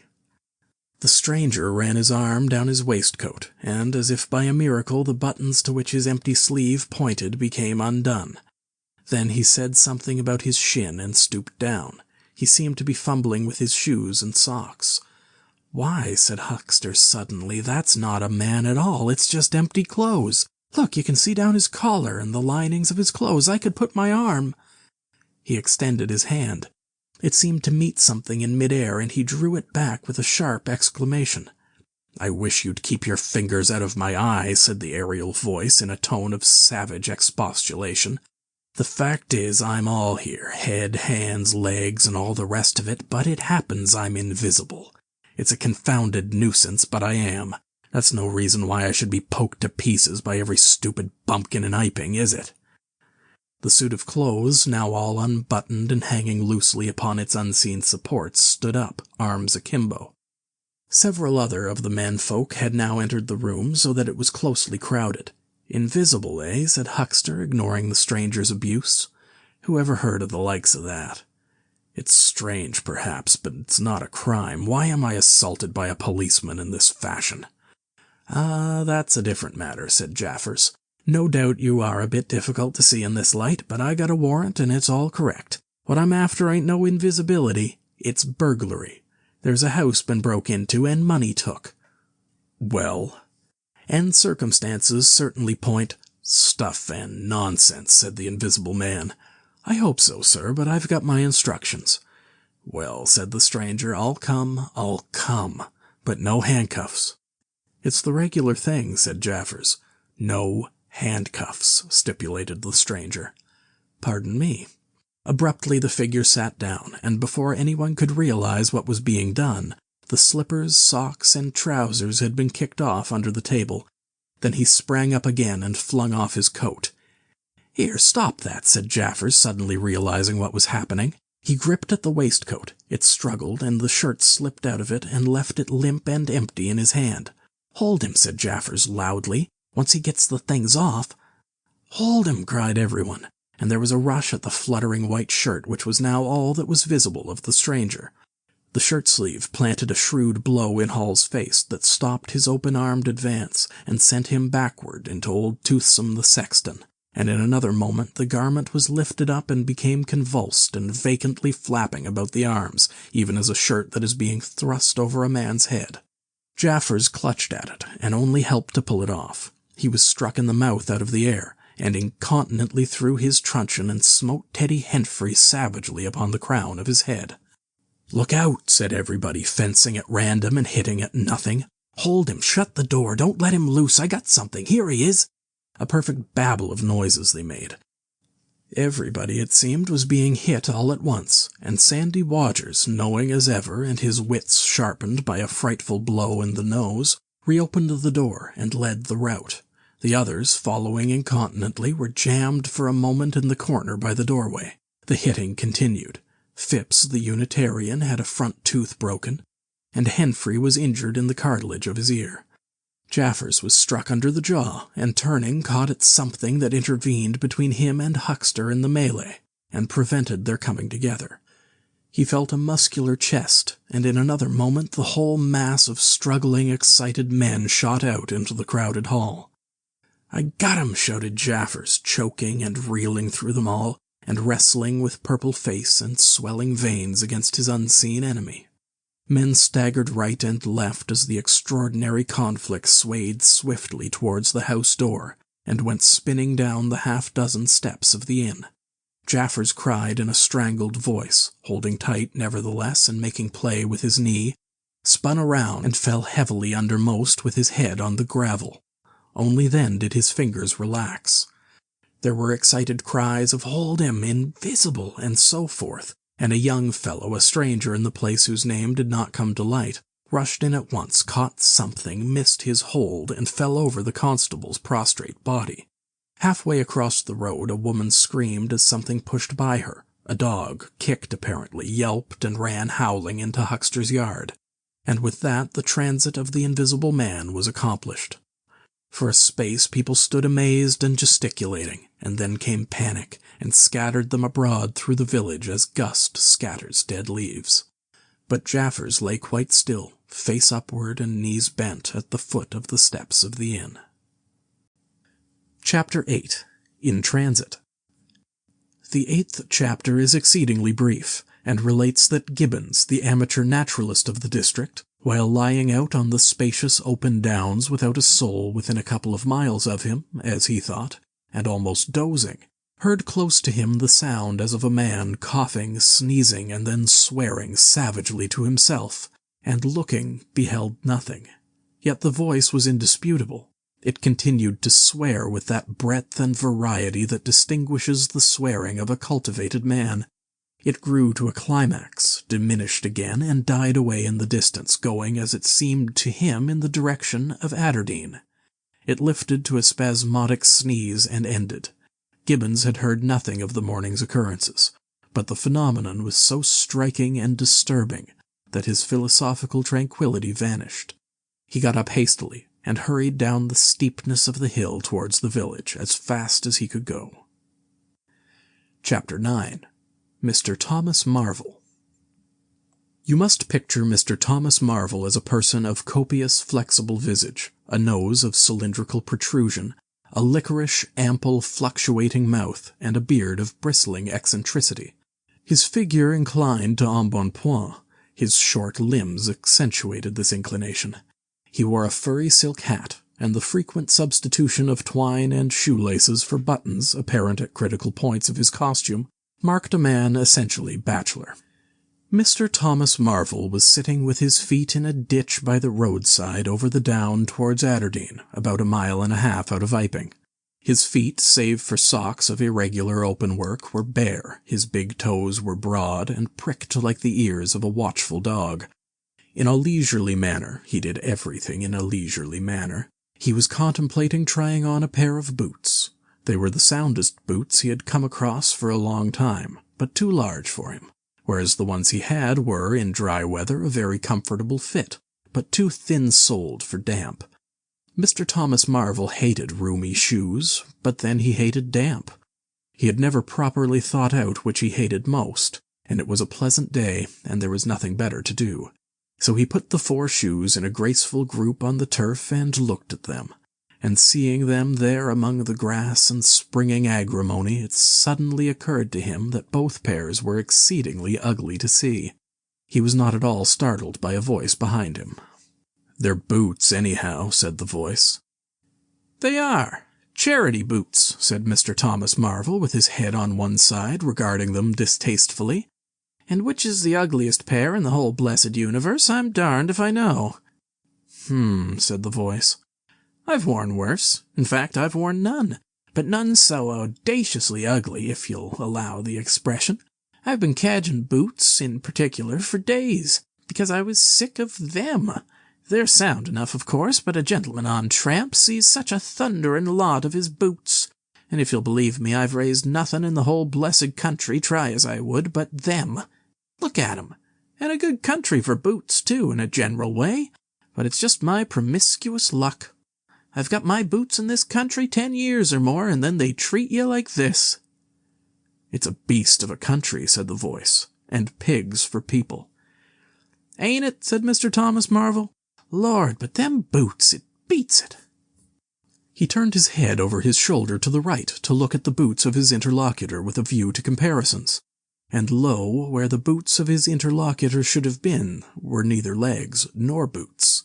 He was irradiated by the dawn of a great amazement. "Where are ye?" said Mr. Thomas Marvel over his shoulder and coming on all fours. He saw a stretch of empty downs with the wind swaying the remote green-pointed furze bushes. "Am I drunk?" said Mr. Marvel. "Have I had visions? Was I talking to myself? What the—" "Don't be alarmed," said a voice. "None of your ventriloqualizing me," said Mr. Thomas Marvel, rising sharply to his feet. "Where are ye? Alarmed indeed." "Don't be alarmed," repeated the voice. "You'll be alarmed in a minute, you silly fool," said Mr. Thomas Marvel. "Where are ye? Let me get my mark on you." "Are ye buried?" said Mr. Thomas Marvel after an interval. There was no answer, and Mr. Thomas Marvel stood bootless and amazed, his jacket nearly thrown off. "Peewit," said a peewit, very remote. "Peewit, indeed," said Mr. Thomas Marvel. "This ain't no time for foolery." The down was desolate, east and west, north and south. The road, with its shallow ditches and white bordering stakes, ran smoothly and empty north and south, and, save for that peewit, the blue sky was empty too. "So help me," said Mr. Thomas Marvel, shuffling his coat onto his shoulders again. "It's the drink. I might have known." "It's not the drink," said the voice. "You keep your nerves steady."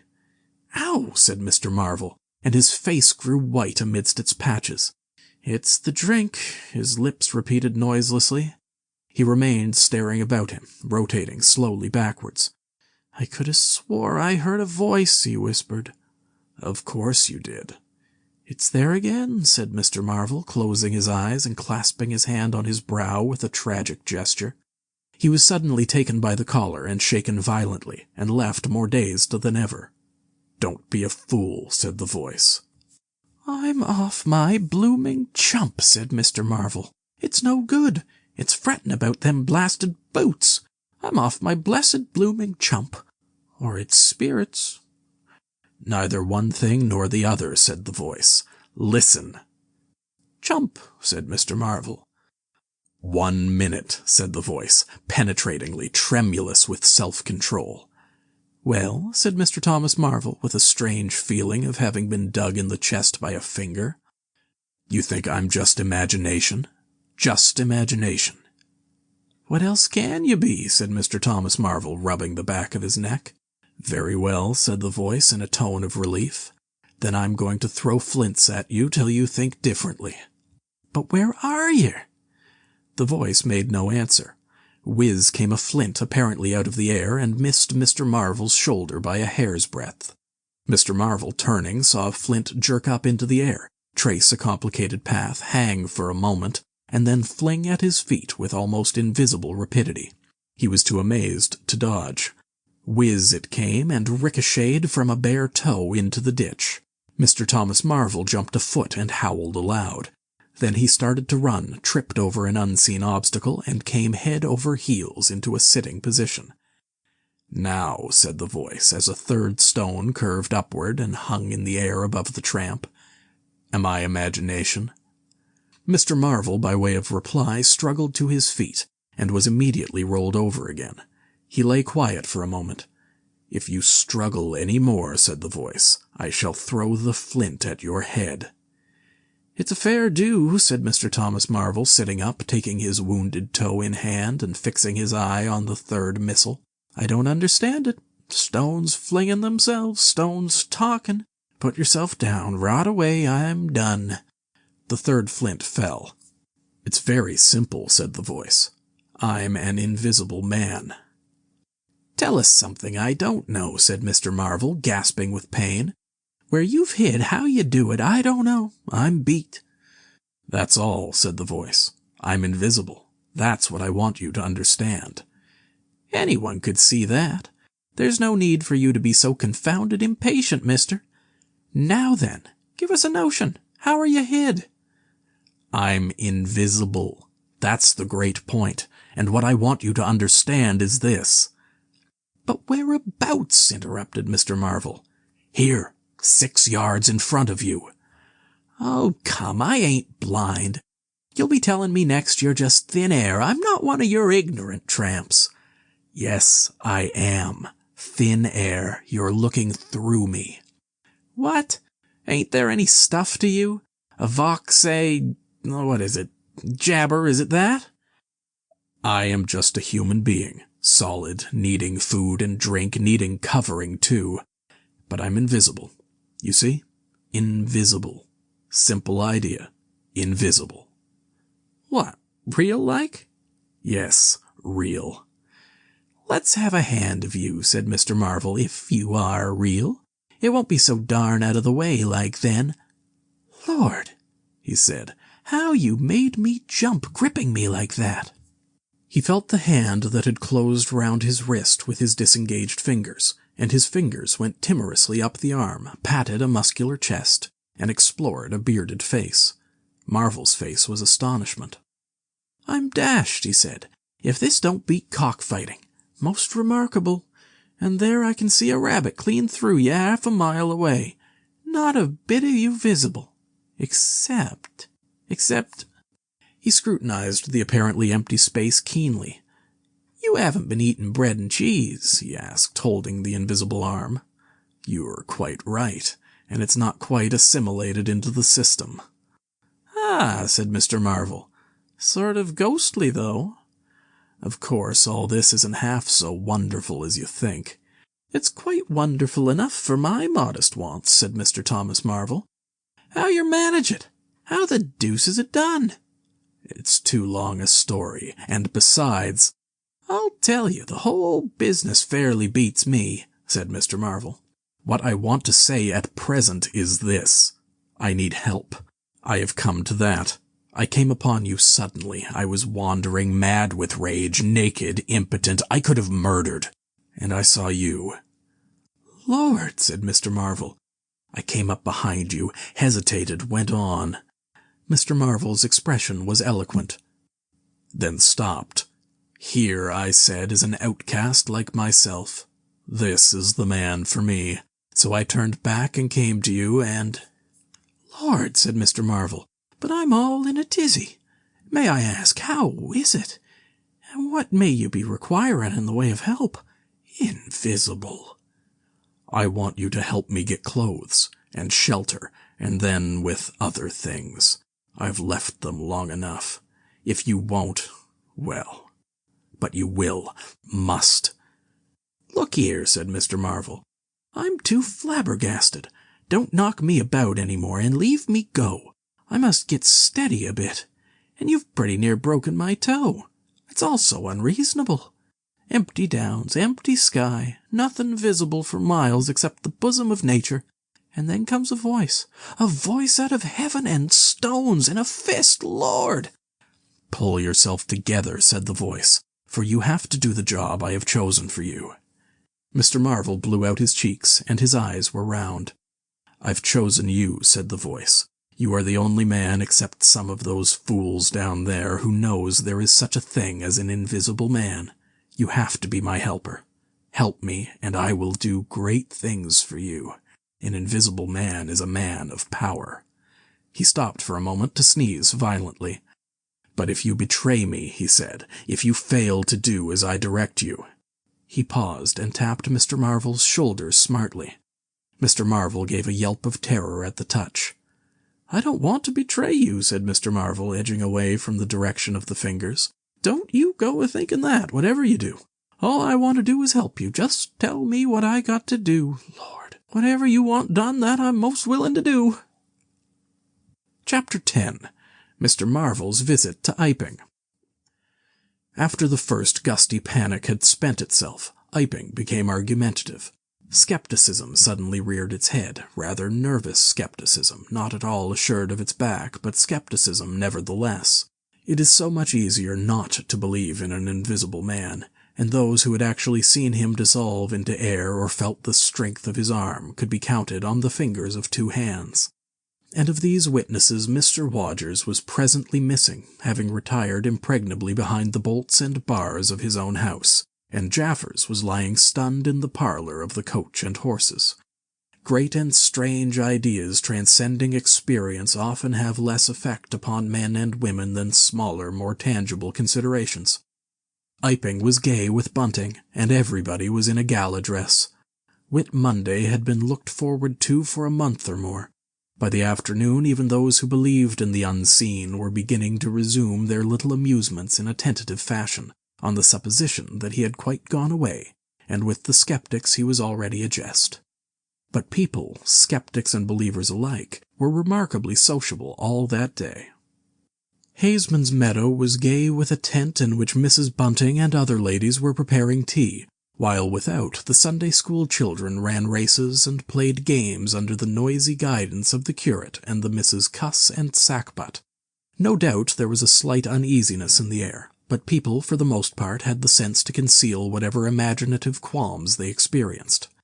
On the village green inclined strong rope, down which, clinging the while to a pulley-swung handle, one could be hurled violently against a sack at the other end, came in for considerable favor among the adolescents, as also did the swings and the coconut shies.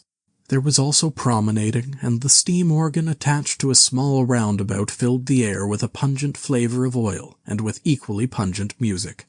Members of the club who had attended church in the morning were splendid in badges of pink and green, and some of the gayer-minded had also adorned their bowler hats with brilliant-colored favors of ribbon. Old Fletcher, whose conceptions of holiday-making were severe, was visible through the jasmine about his window or through the open door, whichever way you chose to look, poised delicately on a plank supported on 2 chairs, and whitewashing the ceiling of his front room. About 4 o'clock a stranger entered the village from the direction of the Downs. He was a short, stout person in an extraordinarily shabby top-hat, and he appeared to be very much out of breath. His cheeks were alternately limp and tightly puffed. His mottled face was apprehensive, and he moved with a sort of reluctant alacrity. He turned the corner of the church, and directed his way to the Coach and Horses. Among others, old Fletcher remembers seeing him, and indeed the old gentleman was struck so by his peculiar agitation that he inadvertently allowed a quantity of whitewash to run down the brush into the sleeve of his coat while regarding him. This stranger, to the perceptions of the proprietor of the coconut shy, appeared to be talking to himself, and Mr. Huckster remarked the same thing. He stopped at the foot of the Coach and Horses steps, and, according to Mr. Huckster, appeared to undergo a severe internal struggle before he could induce himself to enter the house. Finally he marched up the steps, and was seen by Mr. Huckster to turn to the left, and open the door of the parlor. Mr. Huckster heard voices from within the room, and from the bar apprising the man of his error. "That room's private," said Hall, and the stranger shut the door clumsily and went into the bar. In the course of a few minutes he reappeared, wiping his lips with the back of his hand with an air of quiet satisfaction that somehow impressed Mr. Huckster as assumed. He stood looking about him for some moments, and then Mr. Huckster saw him walk in an oddly furtive manner towards the gates of the yard, upon which the parlor window opened. The stranger, after some hesitation, leant against one of the gate-posts, produced a short clay pipe, and prepared to fill it. His fingers trembled while doing so. He lit it clumsily, and folding his arms began to smoke in a languid attitude, an attitude which his occasional glances up the yard altogether belied. All this Mr. Huckster saw over the canisters of the tobacco window, and the singularity of the man's behavior prompted him to maintain his observation. Presently the stranger stood up abruptly and put his pipe in his pocket. Then he vanished into the yard. Forthwith Mr. Huckster, conceiving he was witness of some petty larceny, leapt round his corner and ran out into the road to intercept the thief. As he did so, Mr. Marvel reappeared, his hat askew, a big bundle in a blue tablecloth in one hand, and 3 books tied together, as it proved afterwards with the vicar's braces, in the other. Directly he saw Huckster he gave a sort of gasp, and turning sharply to the left began to run. "Stop, thief!" cried Huckster, and set off after him.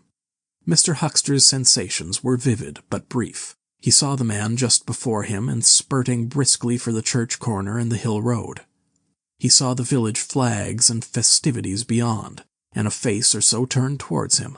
He bawled "Stop!" again. He had hardly gone 10 strides before his shin was caught in some mysterious fashion, and he was no longer running but flying with inconceivable rapidity through the air. He saw the ground suddenly close to his face. The world seemed to splash into a million whirling specks of light, and subsequent proceedings interested him no more. Chapter 11. In the Coach and Horses. Now, in order to clearly understand what had happened in the inn, it is necessary to go back to the moment when Mr. Marvel first came into view of Mr. Huckster's window. At that precise moment, Mr. Cuss and Mr. Bunting were in the parlor. They were seriously investigating the strange occurrences of the morning, and were, with Mr. Hall's permission, making a thorough examination of the invisible man's belongings. Jaffers had partially recovered from his fall and had gone home in the charge of his sympathetic friends.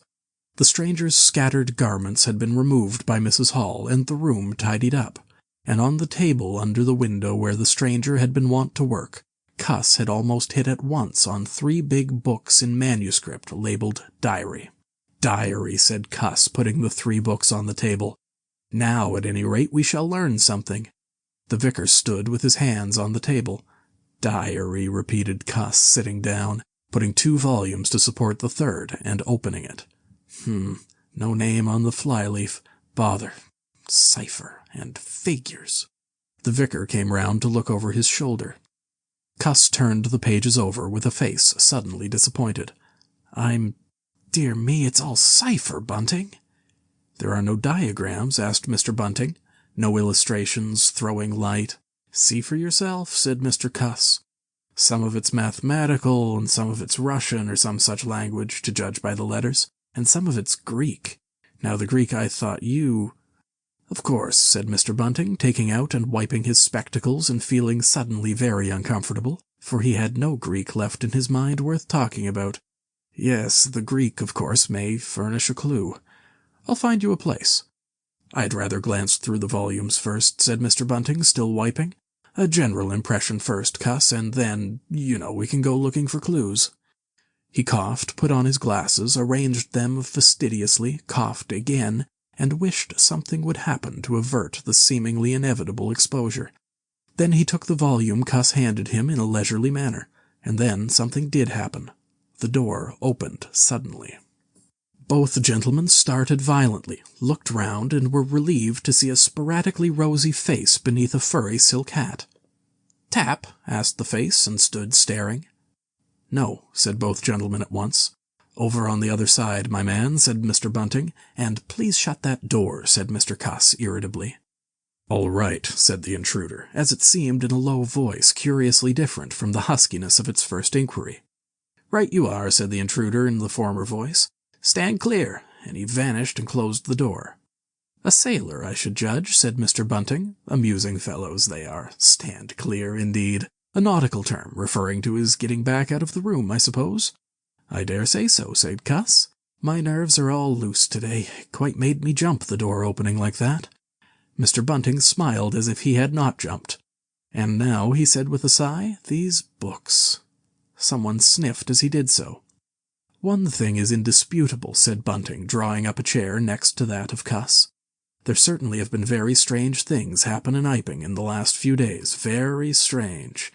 I cannot, of course, believe in this absurd invisibility story." "It's incredible," said Cuss. "Incredible. But the fact remains that I certainly saw right down his sleeve." "But did you? Are you sure?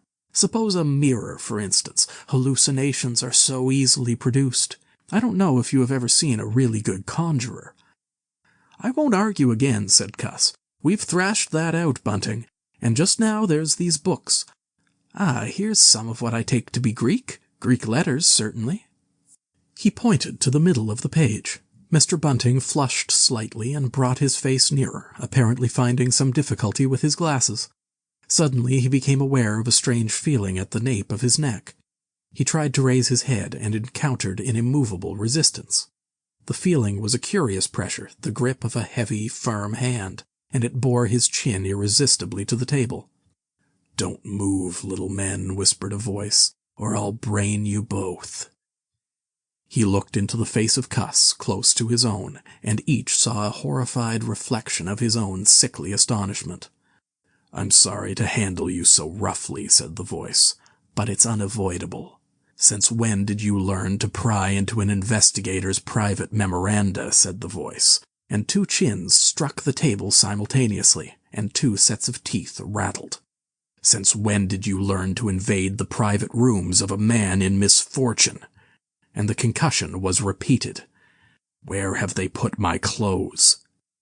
"Listen," said the voice. "The windows are fastened, and I've taken the key out of the door. I am a fairly strong man, and I have the poker handy, besides being invisible.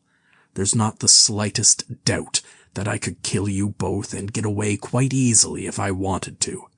Do you understand? Very well. If I let you go, will you promise not to try any nonsense and do what I tell you?" The vicar and the doctor looked at one another, and the doctor pulled a face. "Yes," said Mr. Bunting, and the doctor repeated it. Then the pressure on the necks relaxed, and the doctor and the vicar sat up, both very red in the face and wriggling their heads. "Please keep sitting where you are," said the invisible man. "Here's the poker, you see."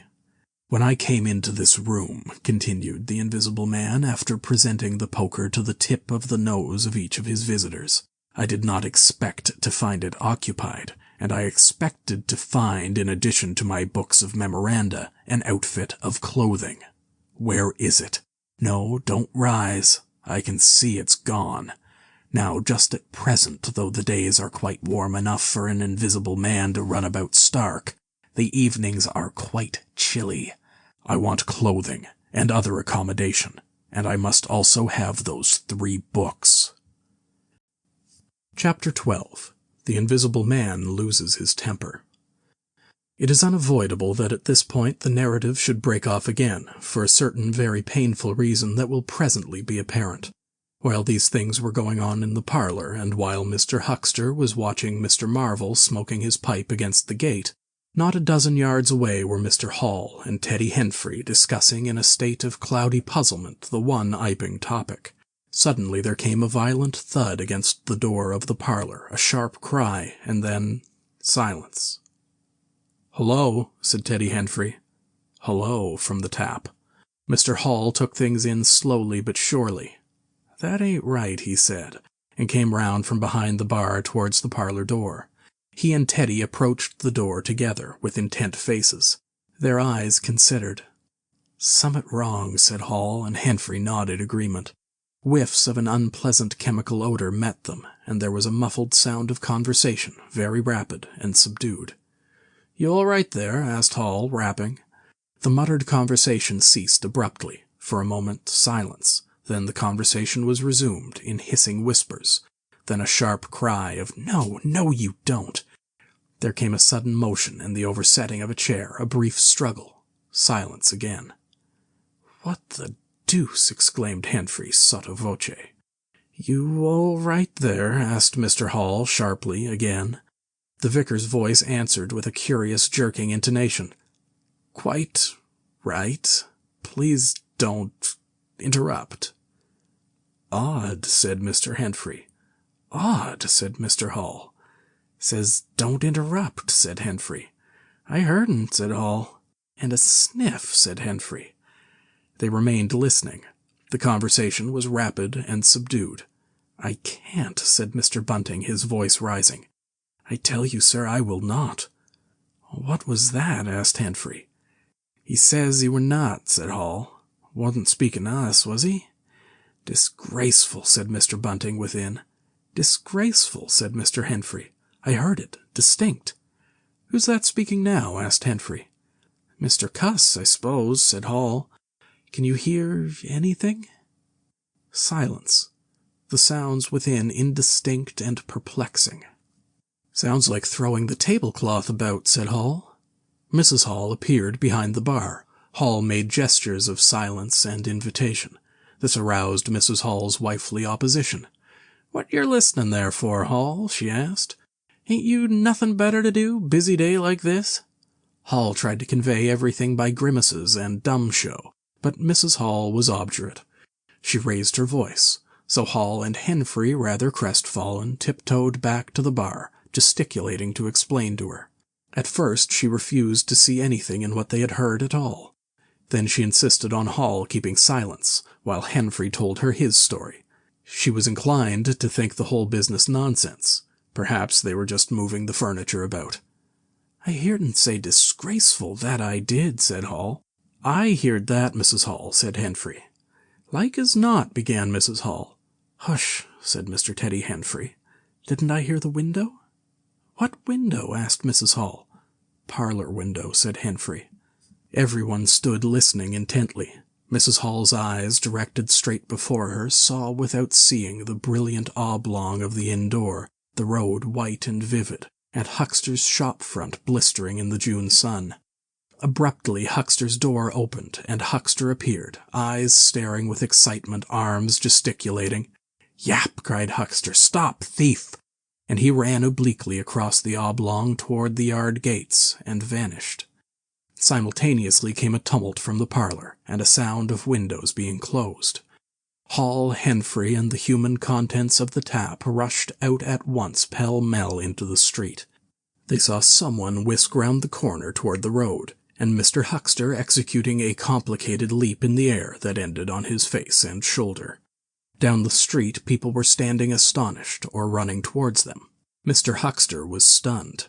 Henfrey stopped to discover this, but Hall and the two laborers from the tap rushed at once to the corner, shouting incoherent things, and saw Mr. Marvel vanishing by the corner of the church wall. They appear to have jumped to the impossible conclusion that this was the invisible man suddenly become visible, and set off at once along the lane in pursuit. But Hall had hardly run a dozen yards before he gave a loud shout of astonishment, and went flying headlong sideways, clutching one of the laborers and bringing him to the ground. He had been charged just as one charges a man at football.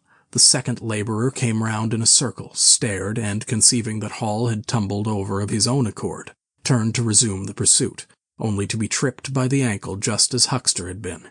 Then, as the first laborer struggled to his feet, he was kicked sideways by a blow that might have felled an ox.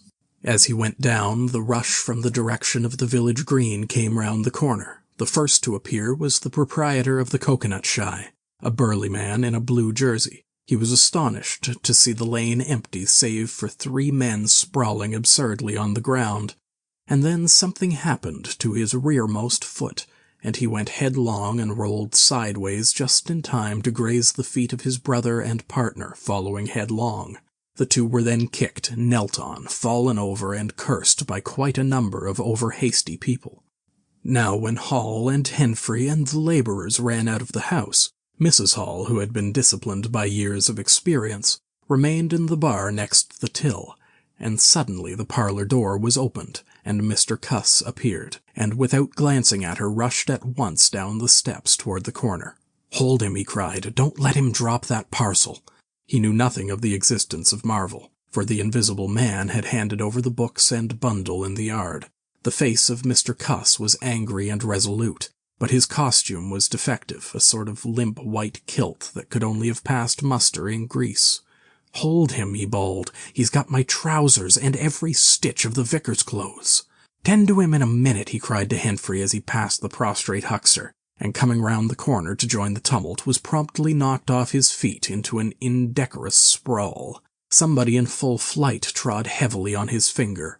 He yelled, struggled to regain his feet, was knocked against and thrown on all fours again, and became aware that he was involved not in a capture, but a rout. Everyone was running back to the village. He rose again and was hit severely behind the ear.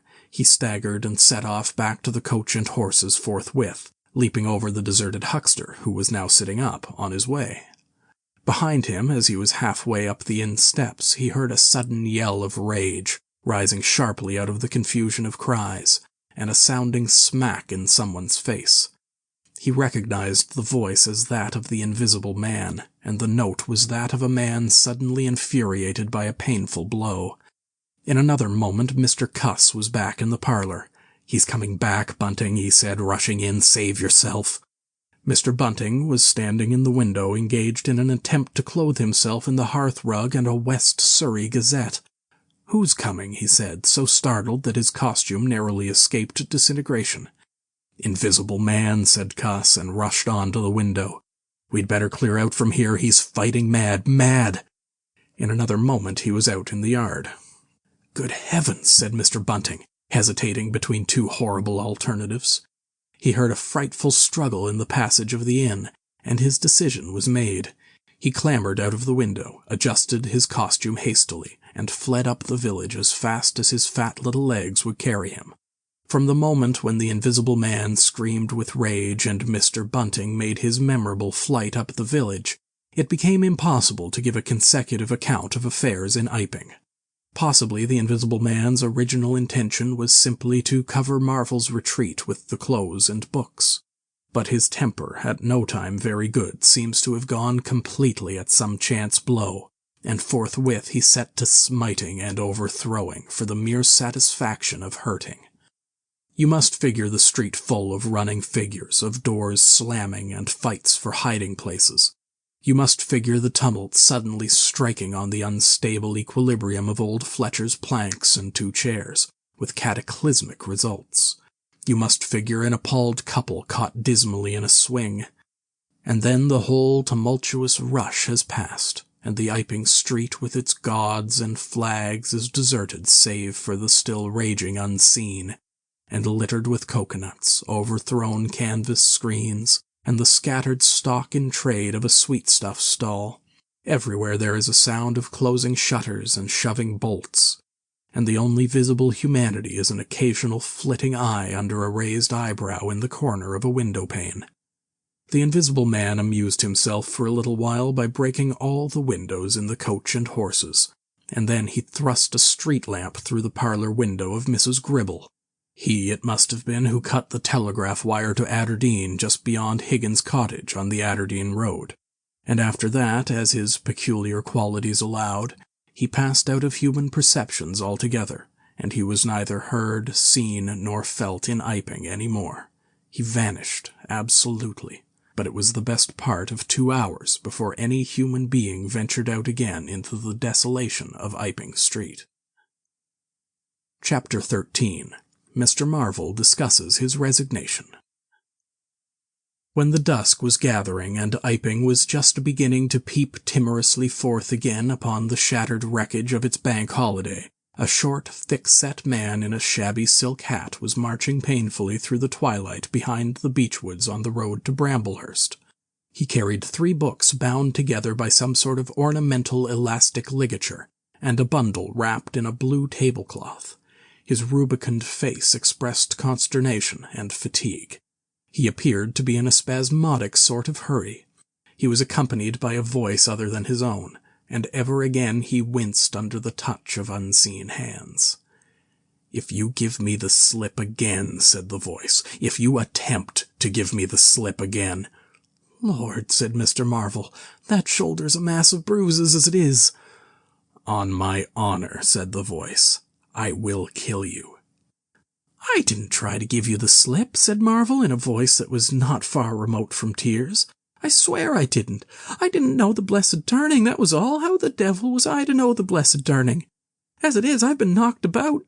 "You'll get knocked about a great deal more if you don't mind," said the voice, and Mr. Marvel abruptly became silent. He blew out his cheeks, and his eyes were eloquent of despair. "It's bad enough to let these floundering yokels explode my little secret without your cutting off with my books. It's lucky for some of them they cut and ran when they did. Here am I.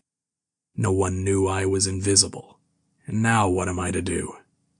"What am I to do?" asked Marvel sotto voce. "It's all about. It will be in the papers, everybody will be looking for me, everyone on their guard."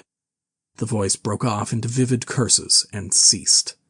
The despair of Mr. Marvel's face deepened, and his pace slackened. "Go on," said the voice. Mr. Marvel's face assumed a grayish tint between the ruddier patches. "Don't drop those books, stupid," said the voice, sharply, overtaking him. "The fact is," said the voice, "I shall have to make use of you. You're a poor tool, but I must." "I am a miserable tool," said Marvel. "You are," said the voice. "I'm the worst possible tool you could have," said Marvel.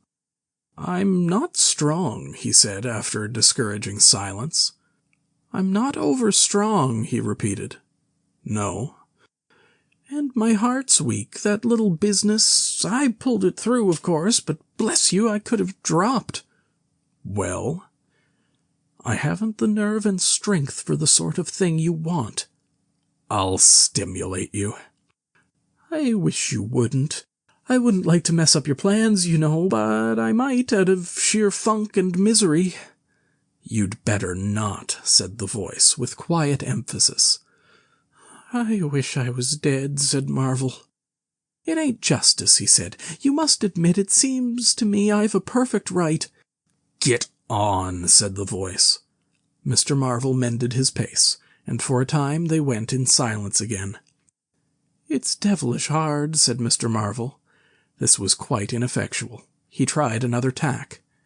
"What do I make by it?" he began again in a tone of unendurable wrong.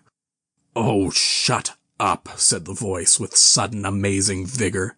"I'll see to you all right. You do what you're told. You'll do it all right. You're a fool and all that, but you'll do." "I tell you, sir, I'm not the man for it. Respectfully, but it is so." "If you don't shut up, I shall twist your wrist again," said the invisible man. "I want to think." Presently 2 oblongs of yellow light appeared through the trees, and the square tower of a church loomed through the gloaming. "I shall keep my hand on your shoulder," said the voice, "all through the village. Go straight through, and try no foolery. It will be the worse for you if you do." "I know that," sighed Mr. Marvel. "I know all that." The unhappy-looking figure in the obsolete silk hat passed up the street of the little village with his burdens, and vanished into the gathering darkness beyond the lights of the windows. Chapter 14. At Port Stowe. 10 o'clock the next morning found Mr. Marvel, unshaven, dirty, and travel-stained, sitting with the books beside him and his hands deep in his pockets, looking very weary, nervous, and uncomfortable, and inflating his cheeks at infrequent intervals, on the bench outside a little inn on the outskirts of Port Stowe. Beside him were the books, but now they were tied with string. The bundle had been abandoned in the pine woods beyond Bramblehurst in accordance with a change in the plans of the Invisible Man. Mr. Marvel sat on the bench, and although no one took the slightest notice of him, his agitation remained at fever heat. His hands would go ever and again to his various pockets with a curious, nervous fumbling. When he had been sitting for the best part of an hour, however, an elderly mariner, carrying a newspaper, came out of the inn and sat down beside him. "Pleasant day," said the mariner. Mr. Marvel glanced about him with something very like terror. "Very," he said. "Just seasonable weather for the time of year," said the mariner, taking no denial. "Quite," said Mr. Marvel. The mariner produced a toothpick, and, saving his regard, was engrossed thereby for some minutes. His eyes, meanwhile, were at liberty to examine Mr. Marvel's dusty figure, and the books beside him. As he had approached Mr. Marvel, he had heard a sound like the dropping of coins into a pocket. He was struck by the contrast of Mr. Marvel's appearance with this suggestion of opulence. Then his mind wandered back again to a topic that had taken a curiously firm hold of his imagination. "Books," he said suddenly, noisily finishing with the toothpick. Mr. Marvel started and looked at them. "Oh, yes," he said. "Yes, they're books." "There's some extraordinary things in books," said the mariner. "I believe you," said Mr. Marvel. "And some extraordinary things out of 'em," said the mariner. "True, likewise," said Mr. Marvel. He eyed his interlocutor and then glanced about him.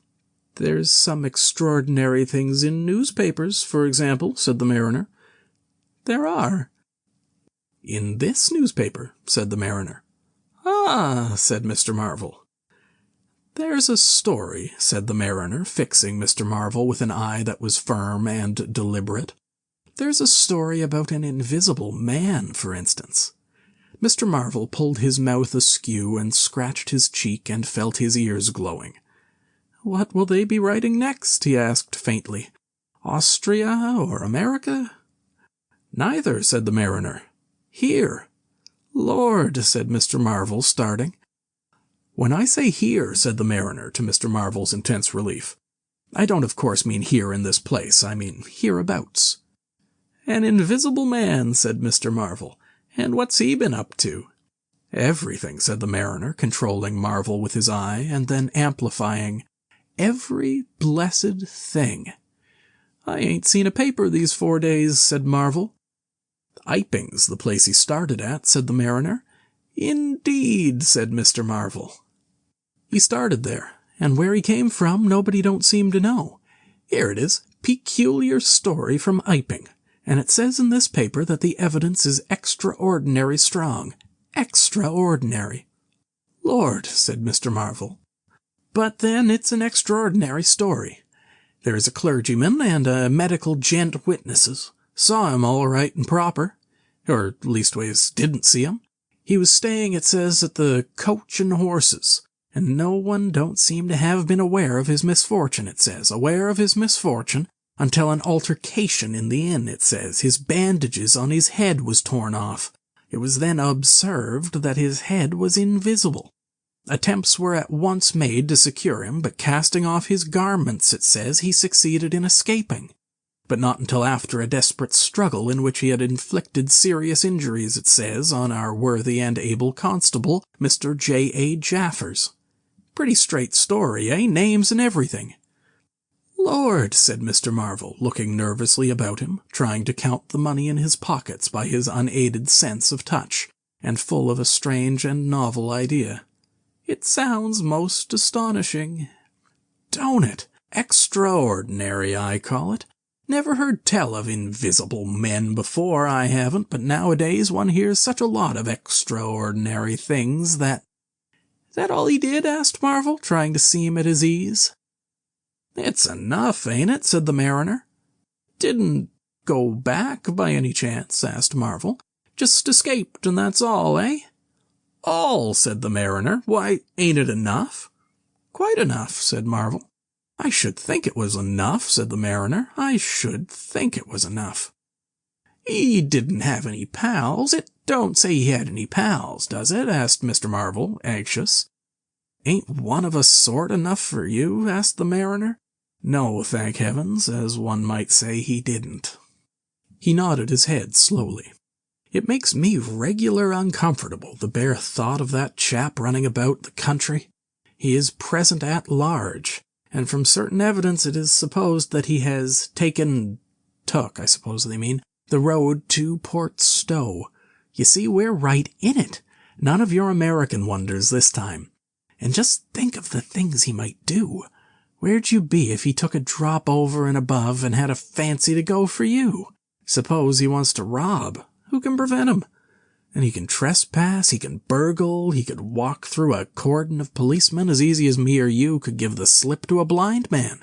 Easier, for these here blind chaps here uncommon sharp, I'm told, and wherever there was liquor he fancied. He's got a tremendous advantage, certainly," said Mr. Marvel. "And, well, you're right," said the mariner. "He has." All this time Mr. Marvel had been glancing about him intently, listening for faint footfalls, trying to detect imperceptible movements. He seemed on the point of some great resolution. He coughed behind his hand. He looked about him again, listened, bent towards the mariner, and lowered his voice. "The fact of it is, I happen to know just a thing or two about this invisible man, from private sources." "Oh," said the mariner, interested. "You?" "Yes," said Mr. Marvel. "Me." "Indeed," said the mariner, "and may I ask—" "You'll be astonished," said Mr. Marvel behind his hand. "It's tremendous." "Indeed," said the mariner. "The fact is," began Mr. Marvel eagerly in a confidential undertone. Suddenly his expression changed marvelously. "Ow!" he said. He rose stiffly in his seat. His face was eloquent of physical suffering. "Wow!" he said. "What's up?" said the mariner, concerned. "Toothache," said Mr. Marvel, and put his hand to his ear. He caught hold of his books. "I must be getting on, I think," he said. He edged in a curious way along the seat away from his interlocutor. "But you was just a-going to tell me about this here invisible man," protested the mariner. Mr. Marvel seemed to consult with himself. "Hoax," said a voice. "It's a hoax," said Mr. Marvel. "But it's in the paper," said the mariner. "Hoax all the same," said Marvel. "I know the chap that started the lie. There ain't no invisible man whatsoever, blimey." "But how about this paper? Do you mean to say—" "Not a word of it," said Marvel, stoutly. The mariner stared, paper in hand. Mr. Marvel jerkily faced about. "Wait a bit," said the mariner, rising and speaking slowly. "Do you mean to say—" "I do," said Mr. Marvel. "Then why did you let me go on and tell you all this blarsted stuff, then? What do you mean by letting a man make a fool of himself like that for, eh?" Mr. Marvel blew out his cheeks. The mariner was suddenly very red indeed. He clenched his hands. "I've been talking here this 10 minutes," he said, "and you little pot-bellied, leathery-faced son of an old boot, couldn't have had the elementary manners." "Don't you come bandying words with me," said Mr. Marvel. "Bandying words? I'm a jolly good mind—" "Come up," said a voice, and Mr. Marvel was suddenly whirled about and started marching off in a curious spasmodic manner. "You'd better move on," said the mariner. "Who's moving on?" said Mr. Marvel. He was receding obliquely with a curious hurrying gait, with occasional violent jerks forward. Some way along the road he began a muttered monologue, protests and recriminations. "Silly devil," said the mariner, legs wide apart, elbows akimbo, watching the receding figure. "I'll show you, you silly ass, hoaxing me. It's here, on the paper." Mr. Marvel retorted incoherently, and, receding, was hidden by a bend in the road, but the mariner still stood magnificent in the midst of the way, until the approach of a butcher's cart dislodged him. Then he turned himself towards Port Stowe. "Full of extraordinary asses," he said softly to himself. "Just to take me down a bit, that was his silly game. It's on the paper." And there was another extraordinary thing he was presently to hear, that had happened quite close to him. And that was a vision of a fistful of money, no less, travelling without visible agency, along by the wall at the corner of St. Michael's Lane. A brother mariner had seen this wonderful sight that very morning. He had snatched at the money forthwith, and had been knocked headlong, and when he had got to his feet the butterfly money had vanished. Our mariner was in the mood to believe anything, he declared, but that was a bit too stiff. Afterwards, however, he began to think things over. The story of the flying money was true, and all about that neighbourhood, even from the august London and Country Banking Company, from the tills of shops and inns, doors standing that sunny weather entirely open, money had been quietly and dexterously making off that day in handfuls and rouleaux, floating quietly along by walls and shady places, dodging quickly from the approaching eyes of men. And it had, though no man had traced it, invariably ended its mysterious flight in the pocket of that agitated gentleman in the obsolete silk hat, sitting outside the little inn on the outskirts of Port Stowe. It was 10 days after, and indeed only when the Burdock story was already told, that the mariner collated these facts and began to understand how near he had been to the wonderful invisible man. Chapter 15. The Man Who Was Running. In the early evening time, Dr. Kemp was sitting in his study in the Belvedere on the hill overlooking Burdock. It was a pleasant little room with 3 windows, north, west, and south. and bookshelves covered with books and scientific publications and a broad writing table, and under the north window a microscope, glass slips, minute instruments, some cultures, and scattered bottles of reagents. Dr. Kemp's solar lamp was lit, albeit the sky was still bright with the sunset light, and his blinds were up because there was no offense of peering outsiders to require them pulled down. Dr. Kemp was a tall and slender young man, with flaxen hair and a mustache almost white, and the work he was upon would earn him, he hoped, the fellowship of the Royal Society, so highly did he think of it. And his eye, presently wandering from his work, caught the sunset blazing at the back of the hill that is over against his own. For a moment perhaps he sat, pen in mouth, admiring the rich golden color above the crest, and then his attention was attracted by the little figure of a man, inky black, running over the hill brow towards him. He was a shortish little man, and he wore a high hat, and he was running so fast that his legs verily twinkled. "Another of those fools," said Dr. Kemp, "like that ass who ran into me this morning round a corner with 'The Visible Man a-coming, sir.' I can't imagine what possesses people. One might think we were in the 13th century." He got up, went to the window, and stared at the dusky hillside, and the dark little figure tearing down it. "He seems in a confounded hurry," said Dr. Kemp, "but he doesn't seem to be getting on. If his pockets were full of lead, he couldn't run heavier." "Spurted, sir," said Dr. Kemp. In another moment the higher of the villas that had clambered up the hill from Burdock had occulted the running figure.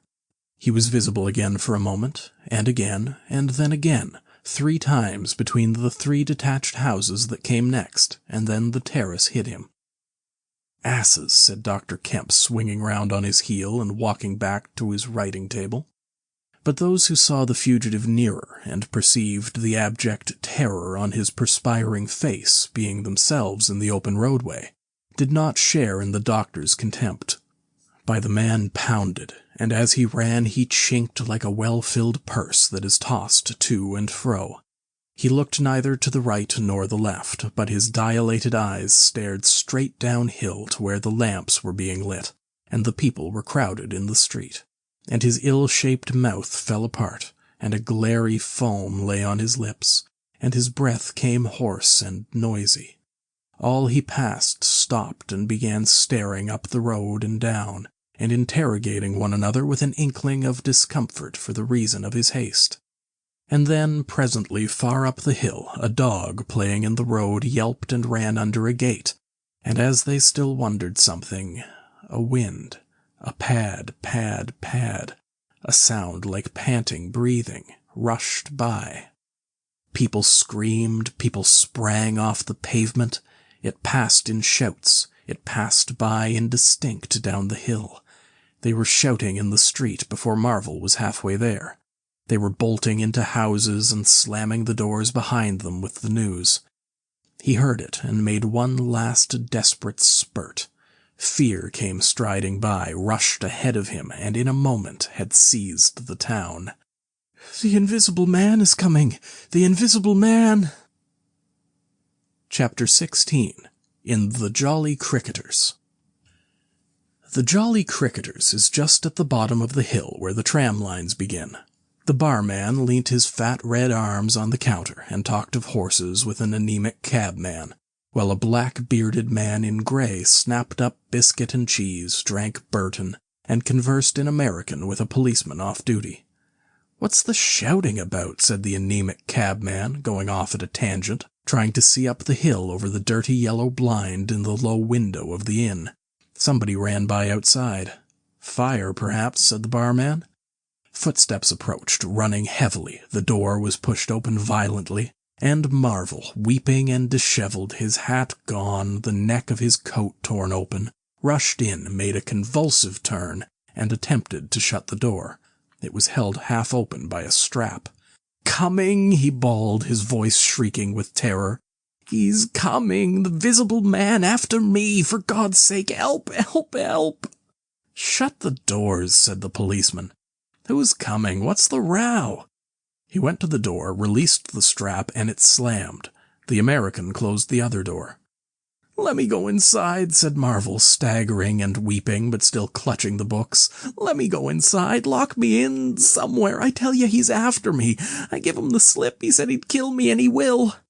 "You're safe," said the man with the black beard. "The door's shut. What's it all about?"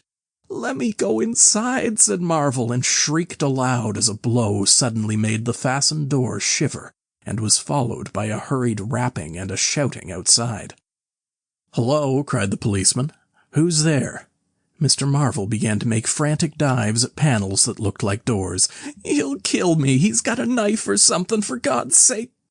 "Here you are," said the barman. "Come in here," and he held up the flap of the bar. Mr. Marvel rushed behind the bar as the summons outside was repeated. "Don't open the door," he screamed. "Please don't open the door. Where shall I hide?" This invisible man, then?" asked the man with the black beard, with one hand behind him. "I guess it's about time we saw him." The window of the inn was suddenly smashed in, and there was a screaming and running to and fro in the street. The policeman had been standing on the settee staring out, craning to see who was at the door. He got down with raised eyebrows. "It's that," he said.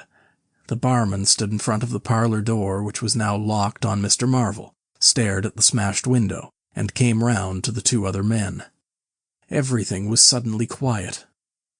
"I wish I had my truncheon," said the policeman, going irresolutely to the door. "Once we open, in he comes. There's no stopping him." "Don't you be in too much a hurry about that door," said the anemic cabman anxiously.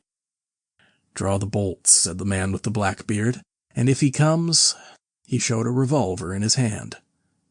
"That won't do," said the policeman. "That's murder." "I know what country I'm in," said the man with the beard. "I'm going to let off at his legs. Draw the bolts."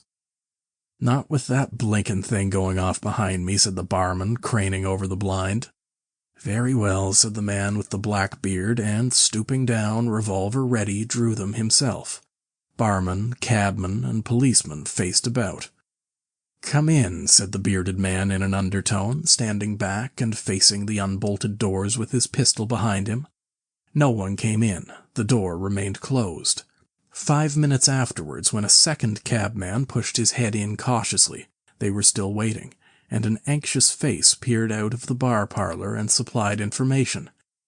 "Are all the doors of the house shut?" asked Marvel. "He's going round, prowling round. He's artful as the devil." "Good Lord," said the burly barman. "There's the back. Just watch them doors, I say." He looked about him helplessly. The bar parlor door slammed, and they heard the key turn. "There's the yard door and the private door, the yard door." He rushed out of the bar. In a minute he reappeared with a carving knife in his hand. The yard door was open, he said, and his fat under lip dropped. "He may be in the house now," said the first cabman. "He's not in the kitchen," said the barman. "There's 2 women there, and I've stabbed every inch of it with this little beef slicer. And they don't think he's come in. They haven't noticed." "Have you fastened it?" asked the first cabman. "I'm out of frocks," said the barman.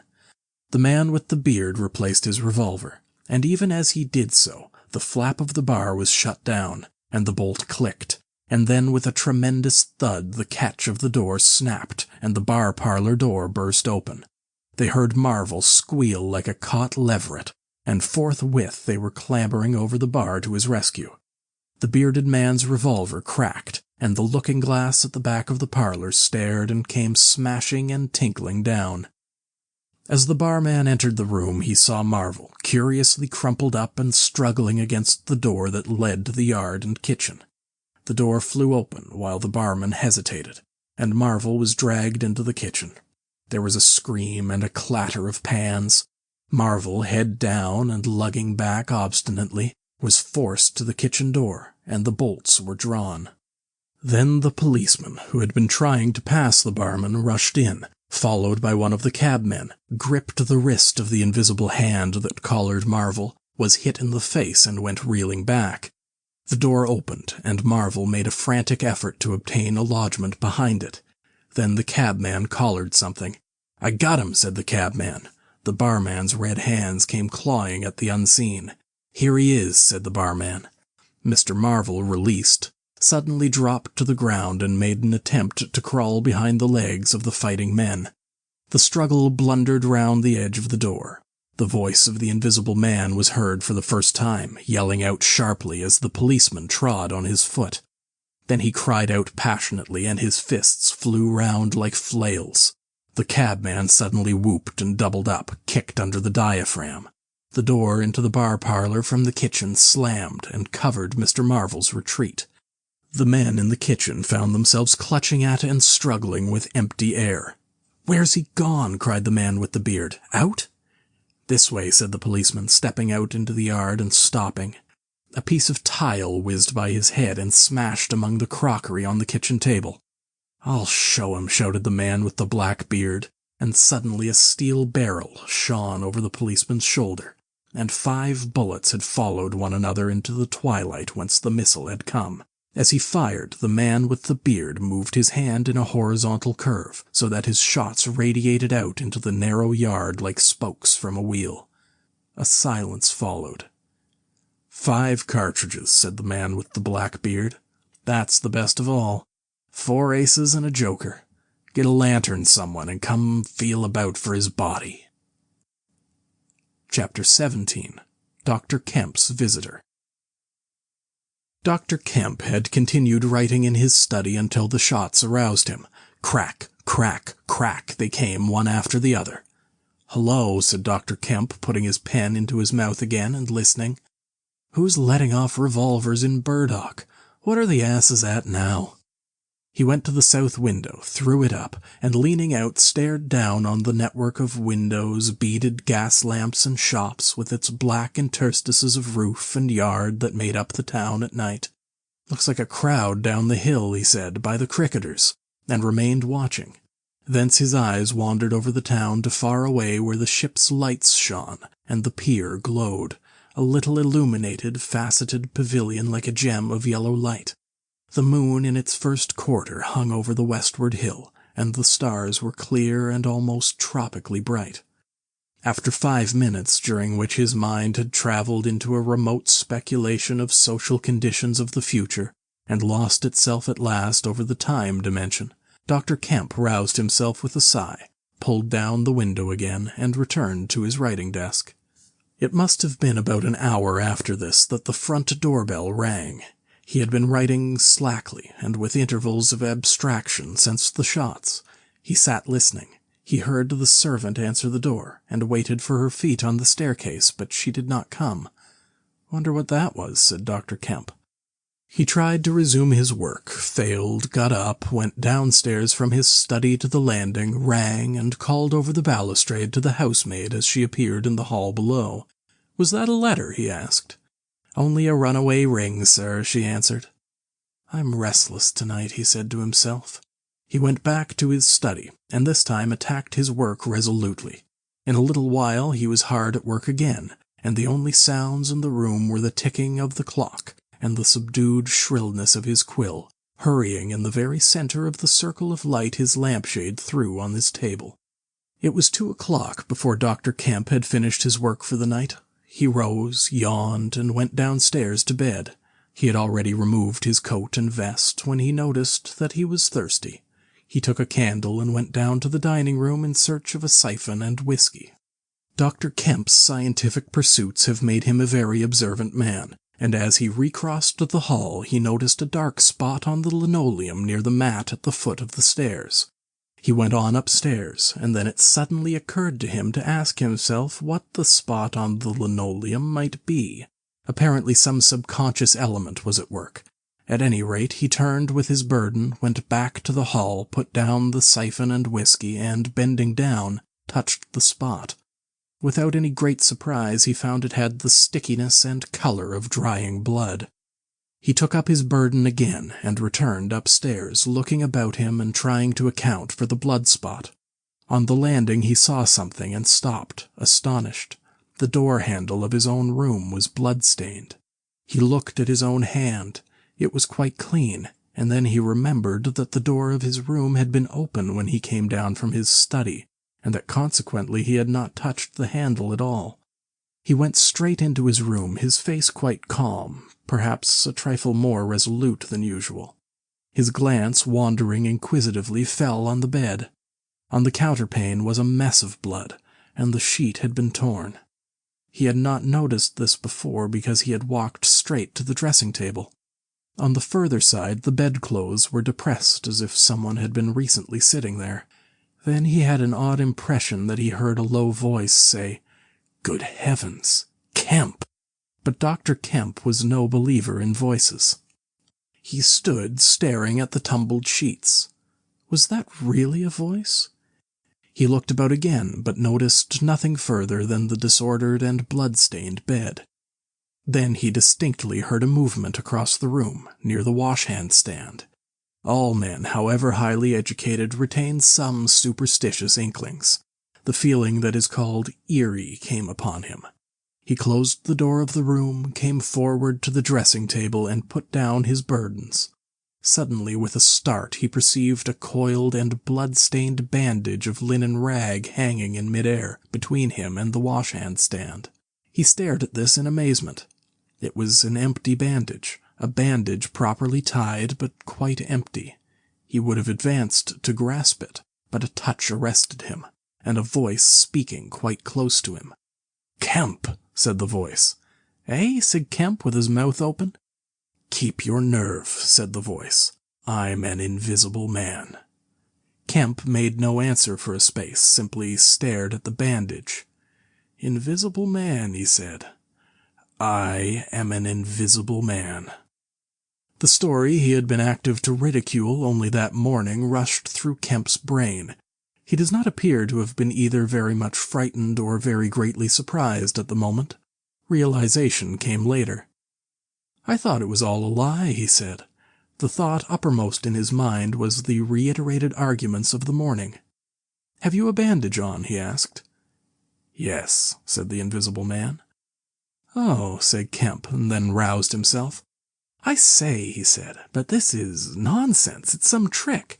He stepped forward suddenly, and his hand, extended towards the bandage, met invisible fingers. He recoiled at the touch, and his color changed. "Keep steady, Kemp, for God's sake. I want help badly. Stop." The hand gripped his arm. He struck at it. "Kemp," cried the voice. "Kemp, keep steady." And the grip tightened. A frantic desire to free himself took possession of Kemp. The hand of the bandaged arm gripped his shoulder, and he was suddenly tripped and flung backward upon the bed.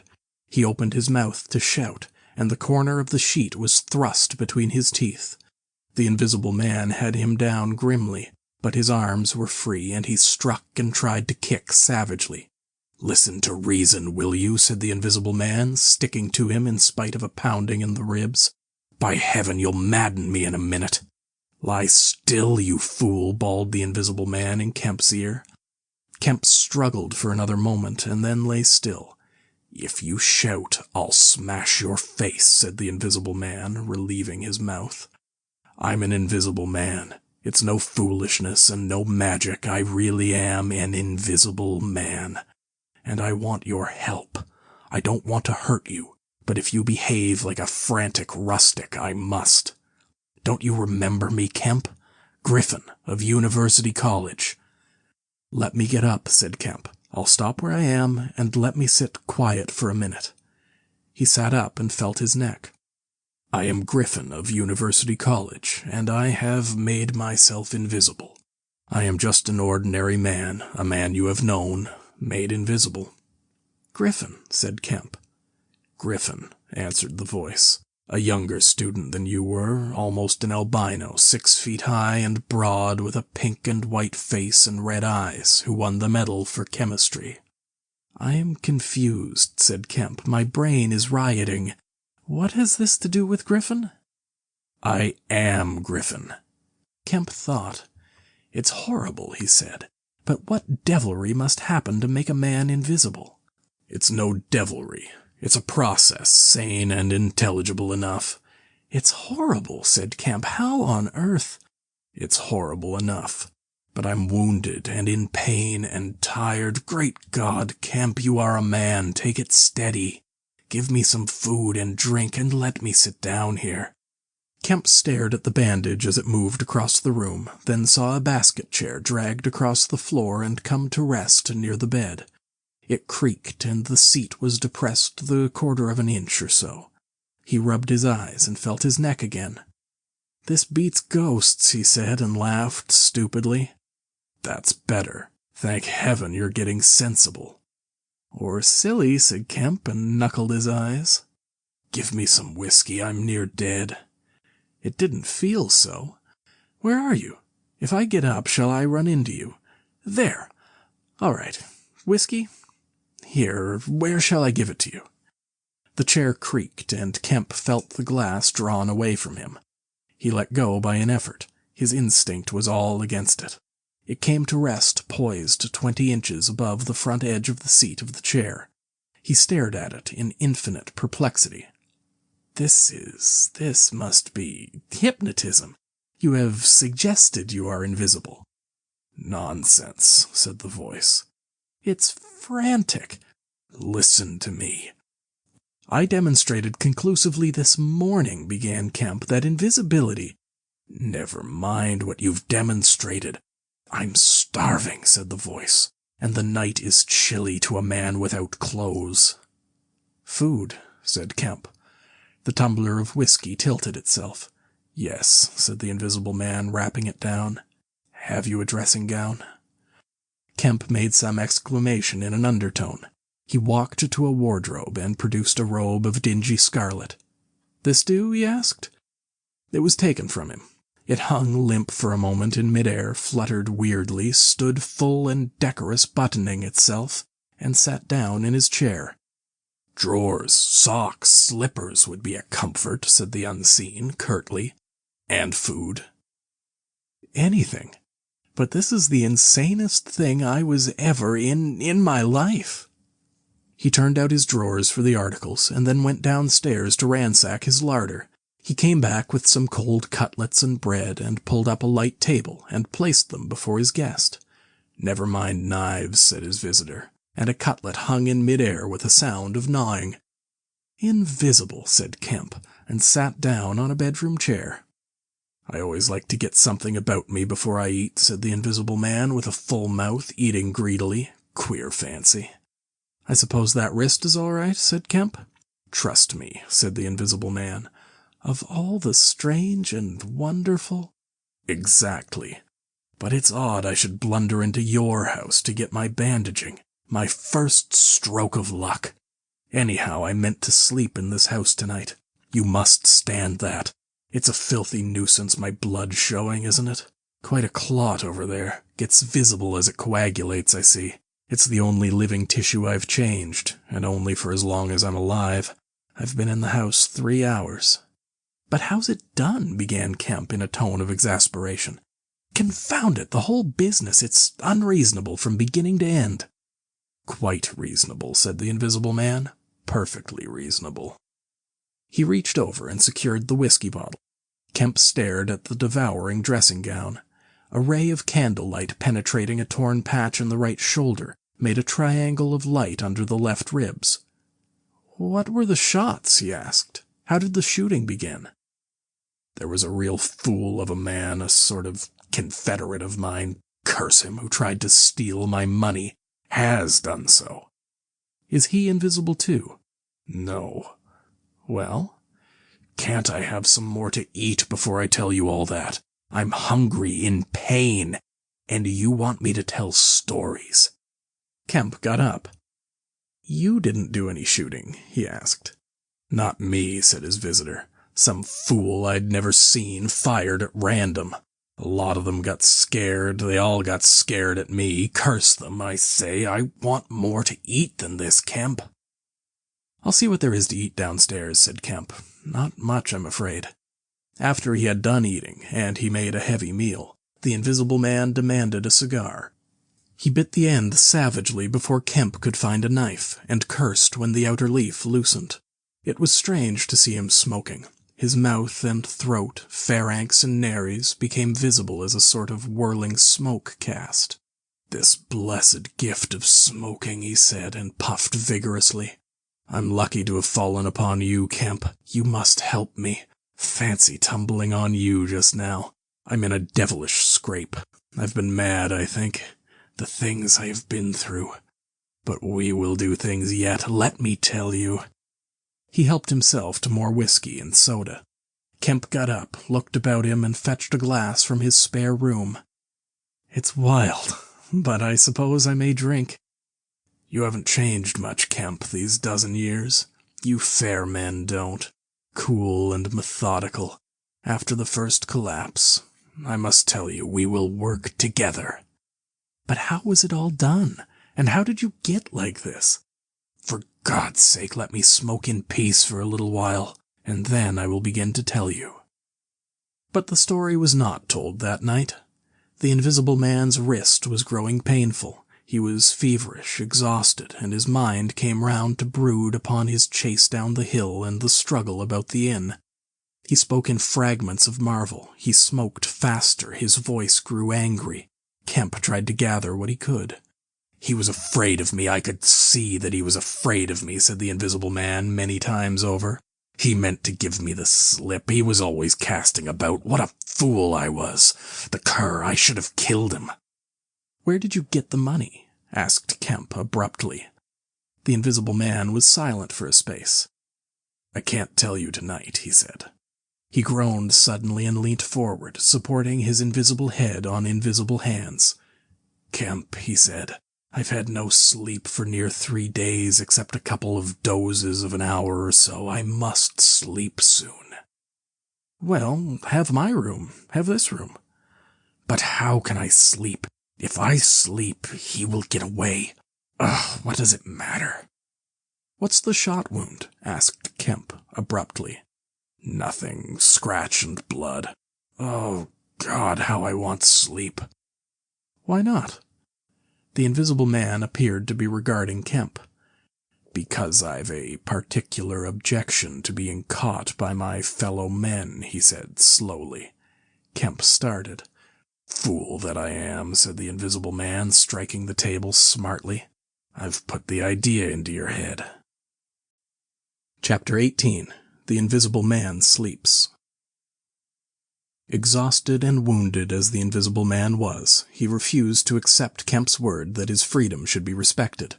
He examined the 2 windows of the bedroom, drew up the blinds, and opened the sashes to confirm Kemp's statement that a retreat by them would be impossible. Outside, the night was very quiet and still, and the new moon was setting over the down. Then he examined the keys of the bedroom and the 2 dressing-room doors to satisfy himself that these also could be made an assurance of freedom. Finally, he expressed himself satisfied. He stood on the hearth-rug, and Kemp heard the sound of a yawn. "I'm sorry," said the Invisible Man, "if I cannot tell you all that I have done tonight. But I am worn out. It's grotesque, no doubt. It's horrible. But believe me, Kemp, in spite of your arguments this morning, it's quite a possible thing. I have made a discovery. I meant to keep it to myself. I can't. I must have a partner, and you. We can do such things. But tomorrow. Now, Kemp, I feel as though I must sleep or perish." Kemp stood in the middle of the room staring at the headless garment. "I suppose I must leave you," he said. "It's incredible. 3 things happening like this, overturning all my preconceptions, would make me insane. But it's real. Is there anything more I can get you?" "Only bid me good night," said Griffin. "Good night," said Kemp, and shook an invisible hand. He walked sideways to the door. Suddenly the dressing-gown walked quickly towards him. "Understand me," said the dressing-gown. "No attempts to hamper me or capture me, or—" Kemp's face changed a little. "I thought I gave you my word," he said. Kemp closed the door softly behind him, and the key was turned upon him forthwith. Then, as he stood with an expression of passive amazement on his face, the rapid feet came to the door of the dressing-room, and that too was locked. Kemp slapped his brow with his hand. Am I dreaming? Has the world gone mad, or have I? He laughed and put his hand to the locked door. "Barred out of my own bedroom by a flagrant absurdity," he said. He walked to the head of the staircase, turned, and stared at the locked doors. "It's fact," he said. He put his fingers to his slightly bruised neck. "Undeniable fact." But he shook his head hopelessly, turned, and went downstairs.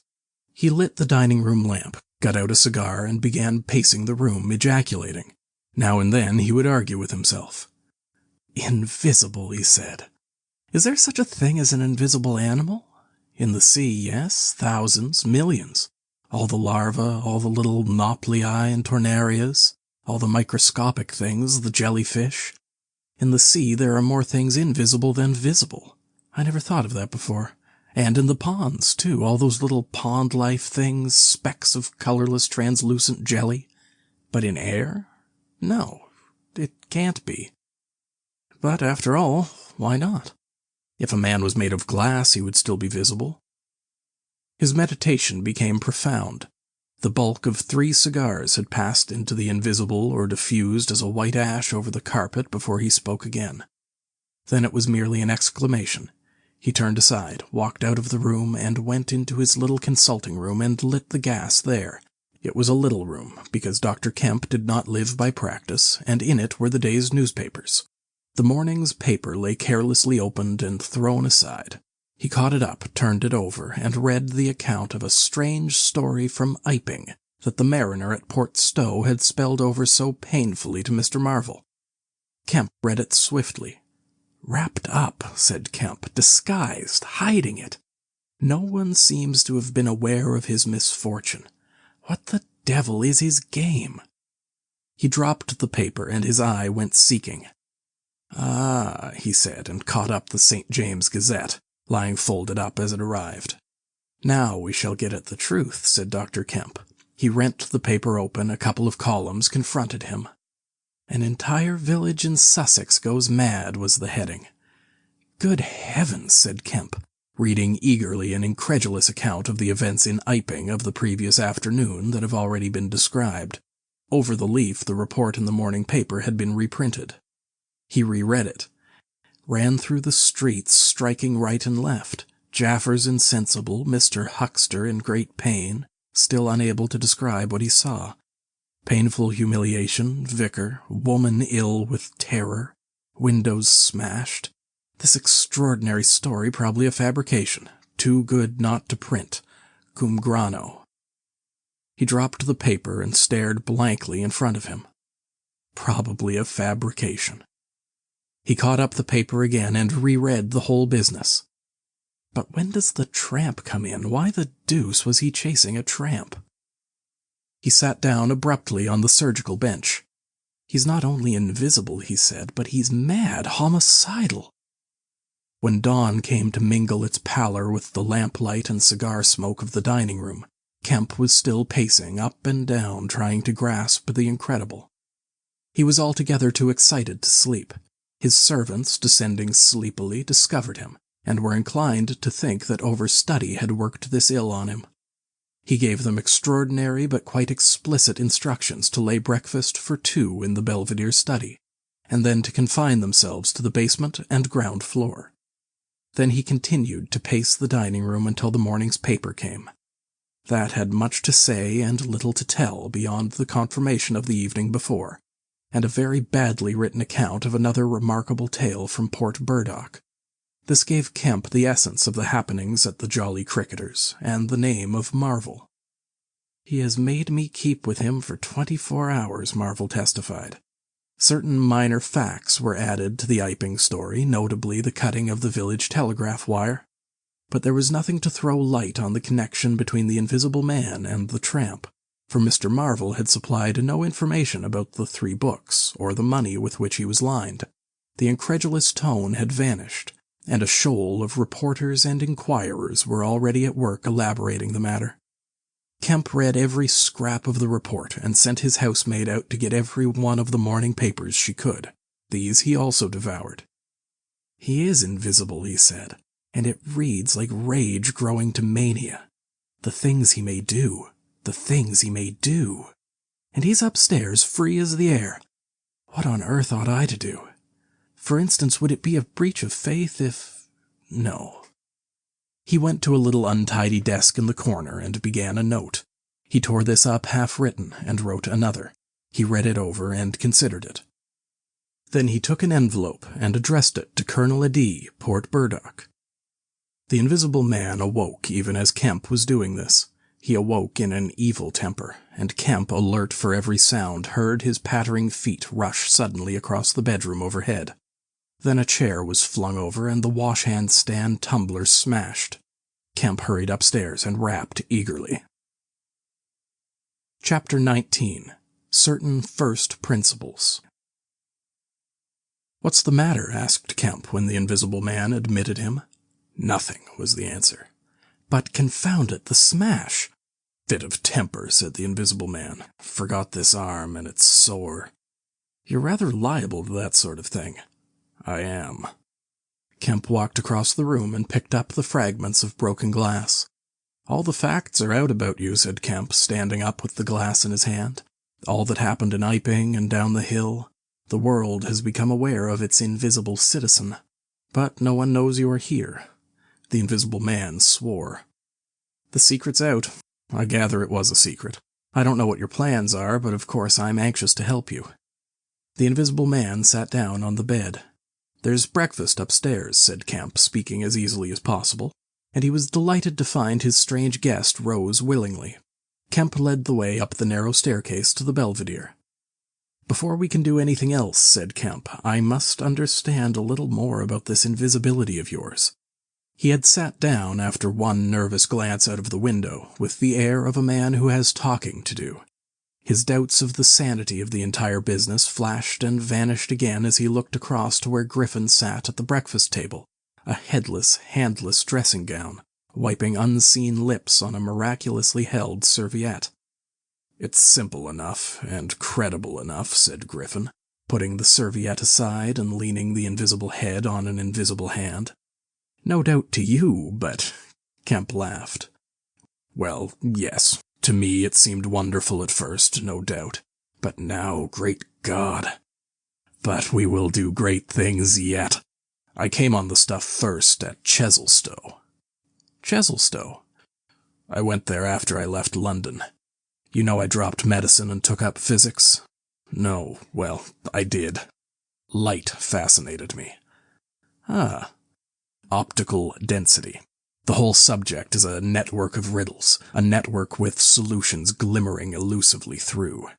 And being but 22 and full of enthusiasm, I said, I will devote my life to this. This is worthwhile. You know what fools we are at 22. "Fools then, or fools now?" said Kemp. "As though knowing could be any satisfaction to a man. But I went to work like a slave, and I had hardly worked and thought about the matter 6 months before light came through one of the meshes suddenly, blindingly. I found a general principle of pigments and refraction, a formula, a geometrical expression involving 4 dimensions. Fools, common men, even common mathematicians do not know anything of what some general expression may mean to the student of molecular physics. In the books that the tramp has hidden, there are marvels, miracles. But this was not a method, it was an idea that might lead to a method by which it would be possible, without changing any other property of matter, except, in some instances, colors, to lower the refractive index of a substance, solid or liquid, to that of air, so far as all practical purposes are concerned." "Phew," said Kemp, "that's odd, but I still don't quite see. I can understand that thereby you could spoil a valuable stone, but personal invisibility is a far cry." "Precisely," said Griffin. "But consider, visibility depends on the action of the visible bodies on light. Either a body absorbs light, or it reflects or refracts it, or it does all of these things. If it neither reflects, nor refracts, nor absorbs light, it cannot of itself be visible. You see an opaque red box, for instance, because the color absorbs some of the light and reflects the rest, all the red part of the light, to you. If it did not absorb any particular part of the light, but reflected it all, then it would be a shining white box, silver. A diamond box would neither absorb much of the light nor reflect much from the general surface, but just here and there where the surfaces were favorable, the light would be reflected and refracted, so that you would get a brilliant appearance of flashing reflections and translucencies, a sort of skeleton of light. A glass box would not be so brilliant nor so clearly visible as a diamond box, because there would be less refraction and reflection. See that? From certain points of view you would see quite clearly through it. Some kinds of glass would be more visible than others. A box of flint glass would be brighter than a box of ordinary window glass. A box of very thin common glass would be hard to see in a bad light because it would absorb hardly any light and refract and reflect very little. And if you put a sheet of common white glass in water, still more if you put it in some denser liquid than water, it would vanish almost altogether because light passing from water to glass is only slightly refracted or reflected or indeed affected in any way. It is almost as invisible as a jet of coal or hydrogen is in air, and for precisely the same reason. Yes, said Kemp, that is pretty plain sailing. And here is another fact you will know to be true. If a sheet of glass is smashed, Kemp, and beaten into a powder, it becomes much more visible while it is in the air. It becomes at last an opaque white powder. This is because the powdering multiplies the surfaces of the glass at which refraction and reflection occur. In the sheet of glass there are only two surfaces. In the powder the light is reflected or refracted by each grain it passes through, and very little gets right through to the powder. But if the white powdered glass is put into water, it forthwith vanishes. The powdered glass and water have much the same refractive index. That is, the light undergoes very little refraction or reflection in passing from one to the other. You make the glass invisible by putting it into a liquid of nearly the same refractive index. A transparent thing becomes invisible if it is put in any medium of almost the same refractive index. And if you will consider only a second, you will see also that the powder of glass might be made to vanish in air if its refractive index could be made the same as that of air, for then there would be no refraction or reflection as the light passed from glass to air. Yes, yes, said Kemp, but a man's not powdered glass. No, said Griffin. He's more transparent. Nonsense. That from a doctor. How one forgets. Have you already forgotten your physics in 10 years? Just think of all the things that are transparent and seem not to be so. Paper, for instance, is made up of transparent fibers, and it is white and opaque only for the same reason that a powder of glass is white and opaque. Oil white paper, fill up the interstices between the particles with oil so that there is no longer refraction or reflection except at the surfaces, and it becomes as transparent as glass.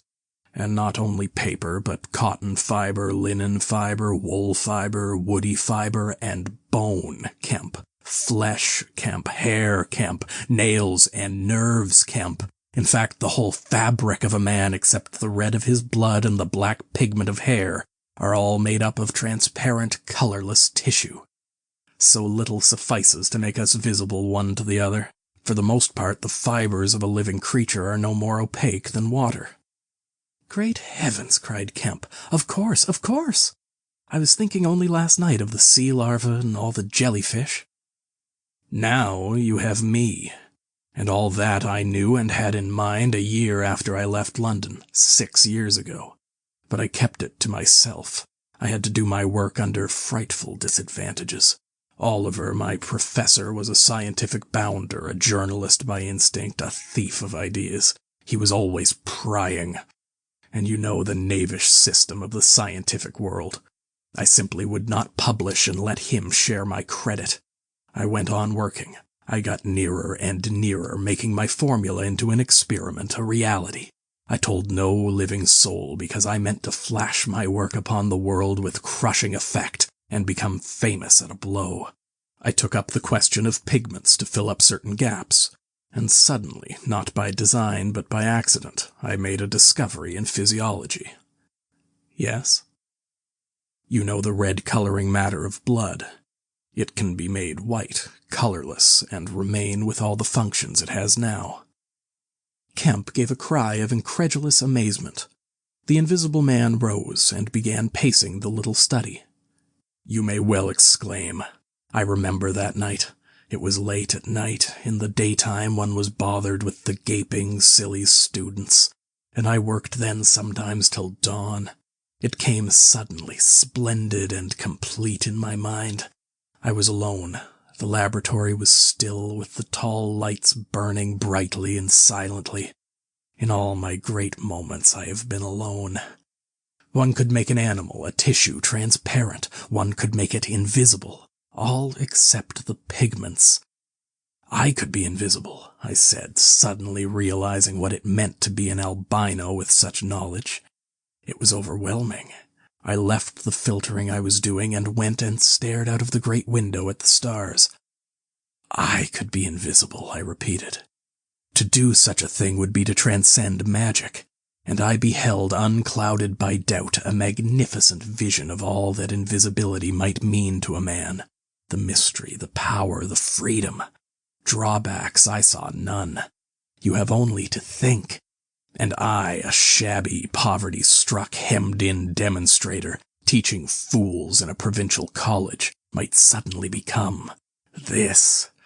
I ask you, Kemp, if you, anyone, I tell you, would have flung himself upon that research. And I worked 3 years, and every mountain of difficulty I toiled over showed another from its summit. The infinite details and the exasperation. A professor, a provincial professor, always prying. "When are you going to publish this work of yours?" was his everlasting question. And the students, the cramped means, the 3 years I had of it. And after 3 years of secrecy and exasperation, I found that to complete it was impossible. Impossible. "How?" asked Kemp. "Money," said the Invisible Man, and went again to stare out of the window. He turned around abruptly. "I robbed the old man, robbed my father. The money was not his, and he shot himself." Chapter 20. At the house in Great Portland Street. For a moment Kemp sat in silence, staring at the back of the headless figure at the window. Then he started, struck by a thought, rose, took the Invisible Man's arm, and turned him away from the outlook. "You are tired," he said, "and while I sit, you walk about. Have my chair." He placed himself between Griffin and the nearest window. For a space Griffin sat silent, and then he resumed abruptly. "I had left the Chesilstowe College already," he said, "when that happened. It was last December. I had taken a room in London, a large, unfurnished room in a big, ill-managed lodging house in a slum near Great Portland Street. The room was soon full of the appliances I had bought with his money. The work was going on steadily, successfully, drawing near an end. I was like a man emerging from a thicket, and suddenly coming on some unmeaning tragedy. I went to bury him. My mind was still on this research, and I did not lift a finger to save his character. I remember the funeral, the cheap hearse, the scant ceremony, the windy, frost-bitten hillside, and the old college friend of his who read the service over him. A shabby, black, bent old man with a sniveling cold. I remember walking back to the empty house through the place that had once been a village and was now patched and tinkered by the jerry builders into the ugly likeness of a town. Every way the roads ran out at last into the desecrated fields and ended in rubble heaps and rank wet weeds. I remember myself as a gaunt black figure going along the slippery, shiny pavement, and the strange sense of detachment I felt from the squalid respectability, the sordid commercialism of the place. I did not feel a bit sorry for my father. He seemed to me to be the victim of his own foolish sentimentality. The current cant required my attendance at his funeral, but it was really not my affair. But going along High Street, my old life came back to me for a space, for I met the girl I had known 10 years since. Our eyes met. Something moved me to turn back and talk to her. She was a very ordinary person. It was all like a dream, that visit to the old places. I did not feel then that I was lonely, that I had come out from the world into a desolate place. I appreciated my loss of sympathy, but I put it down to the general inanity of things. Re-entering my room seemed like the recovery of reality. There were things I knew and loved. There stood the apparatus, the experiments arranged and waiting, and now there was scarcely a difficulty left beyond the planning of details. I will tell you, Kemp, sooner or later, all the complicated processes. We need not go into that now. For the most part, saving certain gaps I chose to remember, they are written in cipher in those books that Tramp has hidden. We must hunt him down. We must get those books again. But the essential phase was to place the transparent object whose refractive index was to be lowered between two radiating centers of a sort of ethereal vibration, of which I will tell you more fully later. No, not those Röntgen vibrations. I don't know that these others of mine have been described. Yet they are obvious enough. I needed 2 little dynamos, and these I worked with a cheap gas engine. My first experiment was with a bit of white wool fabric. It was the strangest thing in the world to see it in the flicker of the flashes soft and white, and then to watch it fade like a wreath of smoke and vanish. I could scarcely believe that I had done it. I put my hand into the emptiness, and there was the thing as solid as ever. I felt it awkwardly and threw it on the floor. I had a little trouble finding it again. And then came a curious experience. I heard a meow behind me, and turning saw a lean white cat, very dirty, on the cistern cover outside the window. A thought came into my head. "Everything ready for you," I said, and went to the window, opened it, and called softly. She came in, purring. The poor beast was starving, and I gave her some milk. All my food was in a cupboard in the corner of the room. After that she went smelling around the room, evidently with the idea of making herself at home. The invisible rag upset her a bit. You should have seen her spit at it. But I made her comfortable on the pillow of my truckle bed, and I gave her butter to get her to wash. "And you processed her?" "I processed her. But giving drugs to a cat is no joke, Kemp, and the process failed." "Failed?" "In 2 particulars. These were the claws and the pigment stuff. What is it at the back of the eye in a cat? You know." "Tapetum." "Yes, the tapetum. It didn't go. After I'd given the stuff to bleach the blood and done other certain things to her, I gave the beast opium, and put her and the pillow she was sleeping on the apparatus. And after all the rest had faded and vanished, there remained 2 little ghosts of her eyes." "Odd."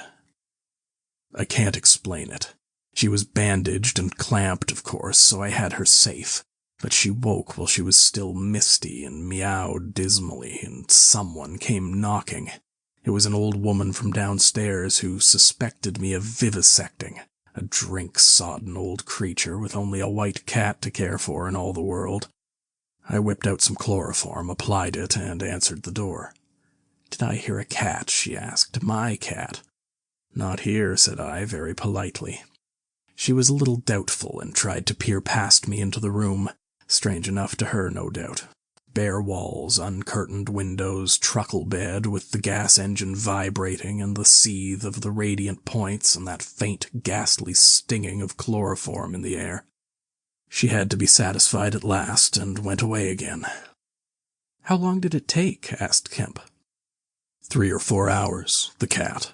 The bones and sinews and the fat were the last to go, and the tips of the colored hairs. And, as I say, the back part of the eye, though iridescent stuff it is, wouldn't go at all. It was night outside long before the business was over, and nothing was to be seen but the dim eyes and the claws. I stopped the gas engine, felt for and stroked the beast, which was still insensible, and then, being tired, left it sleeping on the invisible pillow and went to bed. I found it hard to sleep. I lay awake, thinking weak, aimless stuff, going over the experiment over and over again, or dreaming feverishly of things growing misty and vanishing about me, until everything the ground I stood on vanished, and so I came to that sickly, falling nightmare one gets. About 2, the cat began meowing about the room. I tried to hush it by talking to it, and then I decided to turn it out. I remember the shock I had when striking a light. There were just the round eyes shining green, and nothing round them. I would have given it milk, but I hadn't any. It wouldn't be quiet, it just sat down and meowed at the door. I tried to catch it with an idea of putting it out of the window, but it wouldn't be caught. It vanished. Then it began meowing in different parts of the room. At last I opened the window and made a bustle. I suppose it went out at last. I never saw any more of it. Then, heaven knows why, I fell thinking of my father's funeral again, and the dismal, windy hillside until the day had come.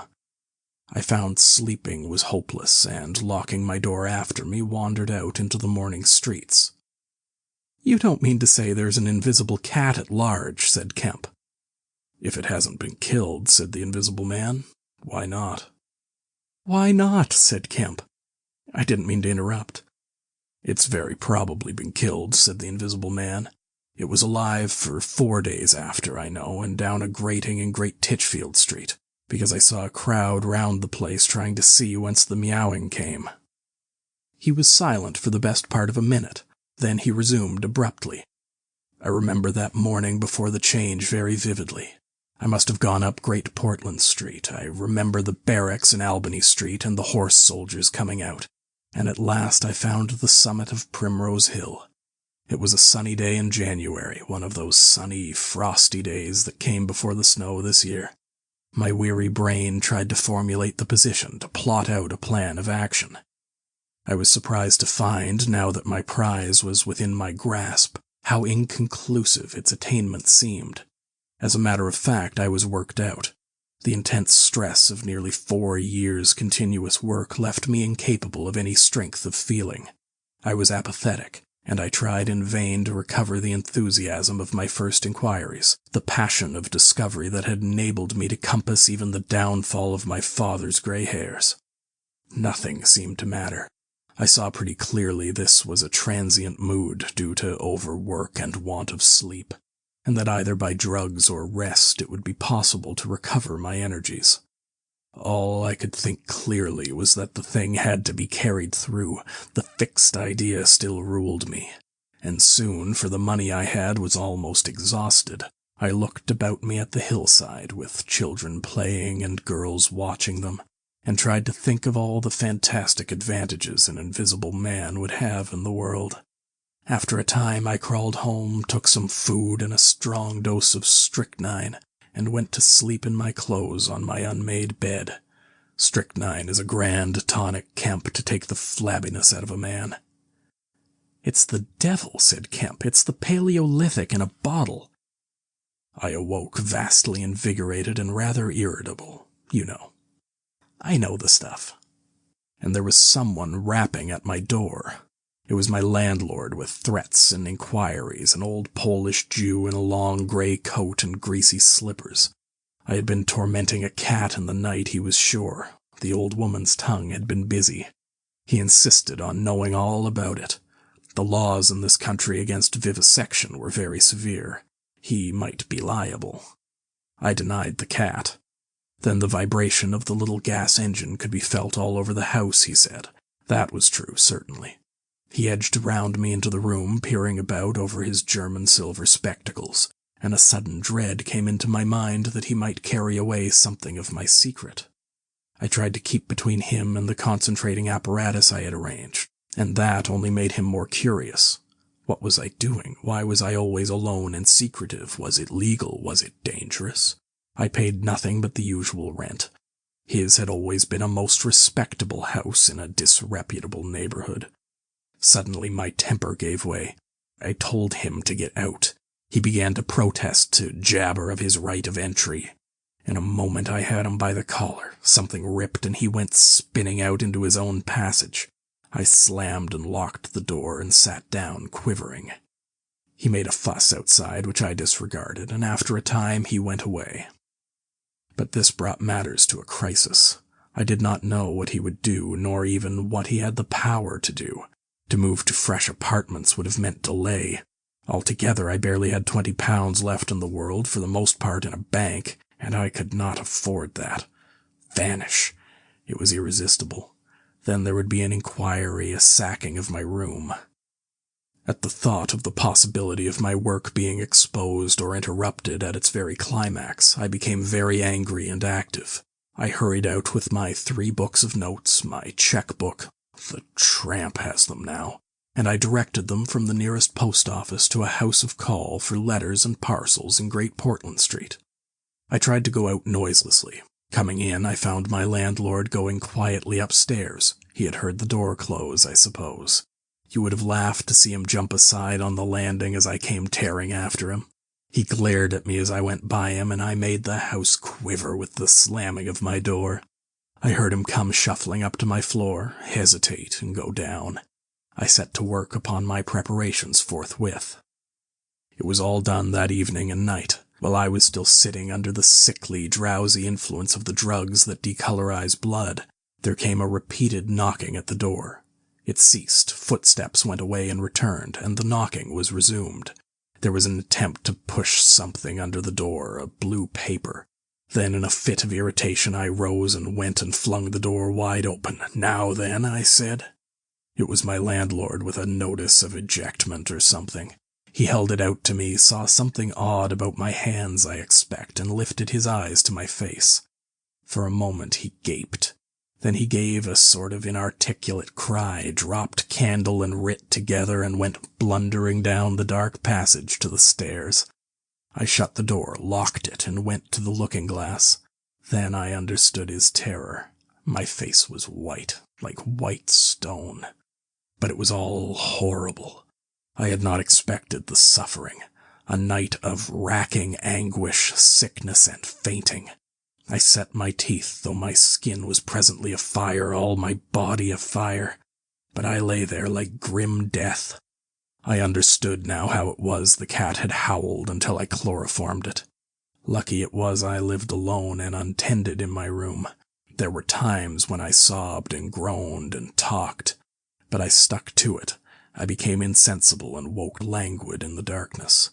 The pain had passed. I thought I was killing myself, and I did not care. I shall never forget that dawn and the strange horror of seeing that my hands had become as clouded glass and watching them grow clearer and thinner as the day went by, until at last I could see the sickly disorder of my room through them, though I closed my transparent eyelids. My limbs became glassy, the bones and arteries faded, vanished, and the little white nerves went last. I gritted my teeth and stayed there to the end. At last only the dead tips of the fingernails remained, pallid and white, and the brown stain of some acid upon my fingers. I struggled up. At first I was incapable as a swathed infant, stepping with limbs I could not see. I was weak and very hungry. I went and stared at nothing in my shaving-glass, at nothing save where an attenuated pigment still remained behind the retina of my eyes, fainter than mist. I had to hang on to the table and press my forehead against the glass. It was only by a frantic effort of will that I dragged myself back to the apparatus and completed the process. I slept during the forenoon, pulling the sheet over my eyes to shut out the light, and about midday I was awakened again by a knocking. My strength had returned. I sat up and listened and heard a whispering. I sprang to my feet and as noiselessly as possible began to detach the connections of my apparatus and to distribute it about the room so as to destroy the suggestions of its arrangement. Presently the knocking was renewed, and voices called, first my landlord's, then the 2 others. To gain time, I answered them. The invisible rag and pillow came to hand, and I opened the window and pitched them out onto the cistern cover. As the window opened, a heavy crash came at the door. Someone had charged it with the idea of smashing the lock, but the stout bolts I had screwed up some days before stopped him. That startled me, made me angry. I began to tremble and to do things hurriedly. I tossed together some loose paper, straw, packing paper, and so forth in the middle of the room, and turned on the gas. Heavy blows began to rain upon the door. I could not find the matches. I beat my hands on the wall with rage. I turned down the gas again, stepped out of the window on the cistern cover, very softly lowered the sash, and sat down, secure and invisible, but quivering with anger to watch the events. They split a panel, I saw, and in another moment they had broken away the staples of the bolts and stood in the open doorway. It was the landlord and his 2 stepsons, sturdy young men of 3 or 4 and 20. Behind them fluttered the old hag of a woman from downstairs. You may imagine their astonishment to find the room empty. One of the younger men rushed to the window at once, flung it up, and stared out. His staring eyes and thick-lipped, bearded face came a foot from my face. I was half-minded to hit his silly countenance, but I arrested my doubled fist. He stared right through me. So did the others as they joined him. The old man went and peered under the bed, and then they all made a rush for a cupboard. They had to argue about it at length in Yiddish and Cockney English. They concluded that I had not answered them, that their imagination had deceived them. A feeling of extraordinary elation took the place of my anger as I sat outside the window and watched these 4 people, for the old lady came in glancing suspiciously about like her cat, trying to understand the riddle of my behavior. The old man, so far as I could understand his patois, agreed with the old lady that I was a vivisectionist. The sons protested in garbled English that I was an electrician and appealed to the dynamos and radiators.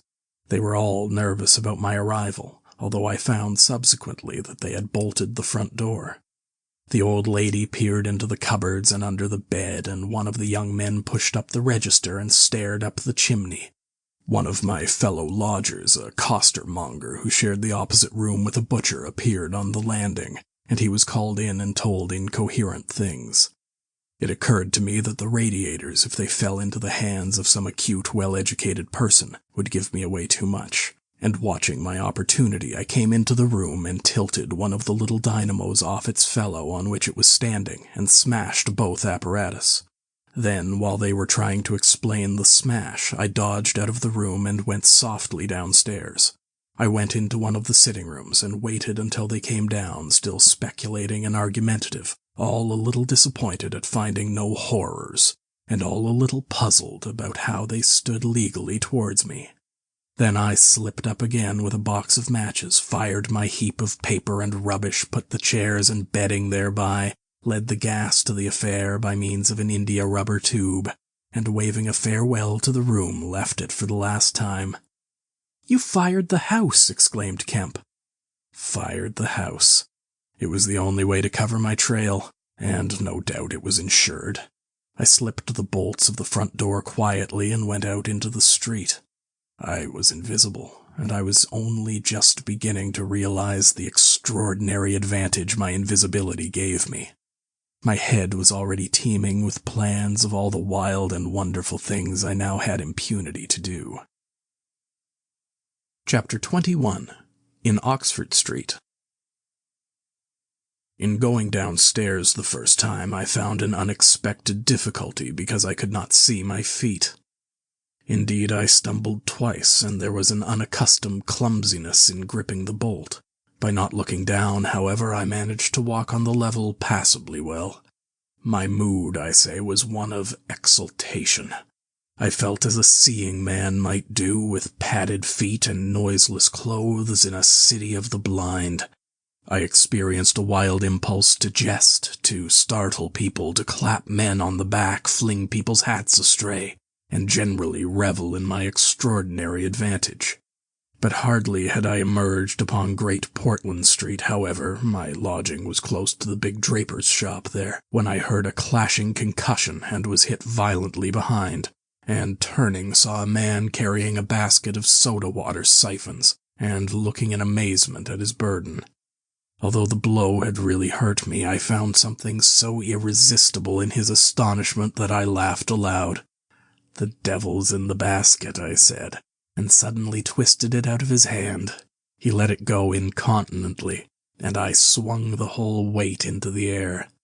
But a fool of a cabman standing outside a public house made a sudden rush for this, and his extending fingers took me with excruciating violence under the ear. I let the whole down with a smash on the cabman, and then, with shouts and the clatter of feet about me, people coming out of shops, vehicles pulling up, I realized what I had done for myself, and cursing my folly, backed against a shop window, and prepared to dodge out of the confusion. In a moment I should be wedged into a crowd and inevitably discovered. I pushed by a butcher boy who luckily did not turn to see the nothingness that shoved him aside, and dodged behind the cabman's four-wheeler. I do not know how they settled the business. I hurried straight across the road, which was happily clear, and hardly heeding which way I went in the fright of detection the incident had given me, plunged into the afternoon throng of Oxford Street. I tried to get into the stream of people, but they were too thick for me, and in a moment my heels were being trodden upon. I took to the gutter, the roughness of which I found painful to my feet, and forthwith the shaft of a crawling hansom dug me forcibly under the shoulder blade, reminding me that I was already bruised severely. I staggered out of the way of the cab, avoided a perambulator by a convulsive movement, and found myself behind the hansom. A happy thought saved me, and as this drove slowly along, I followed in its immediate wake, trembling and astonished at the turn of my adventure, and not only trembling, but shivering. It was a bright day in January, and I was stark naked, and the thin slime of mud that covered the road was freezing.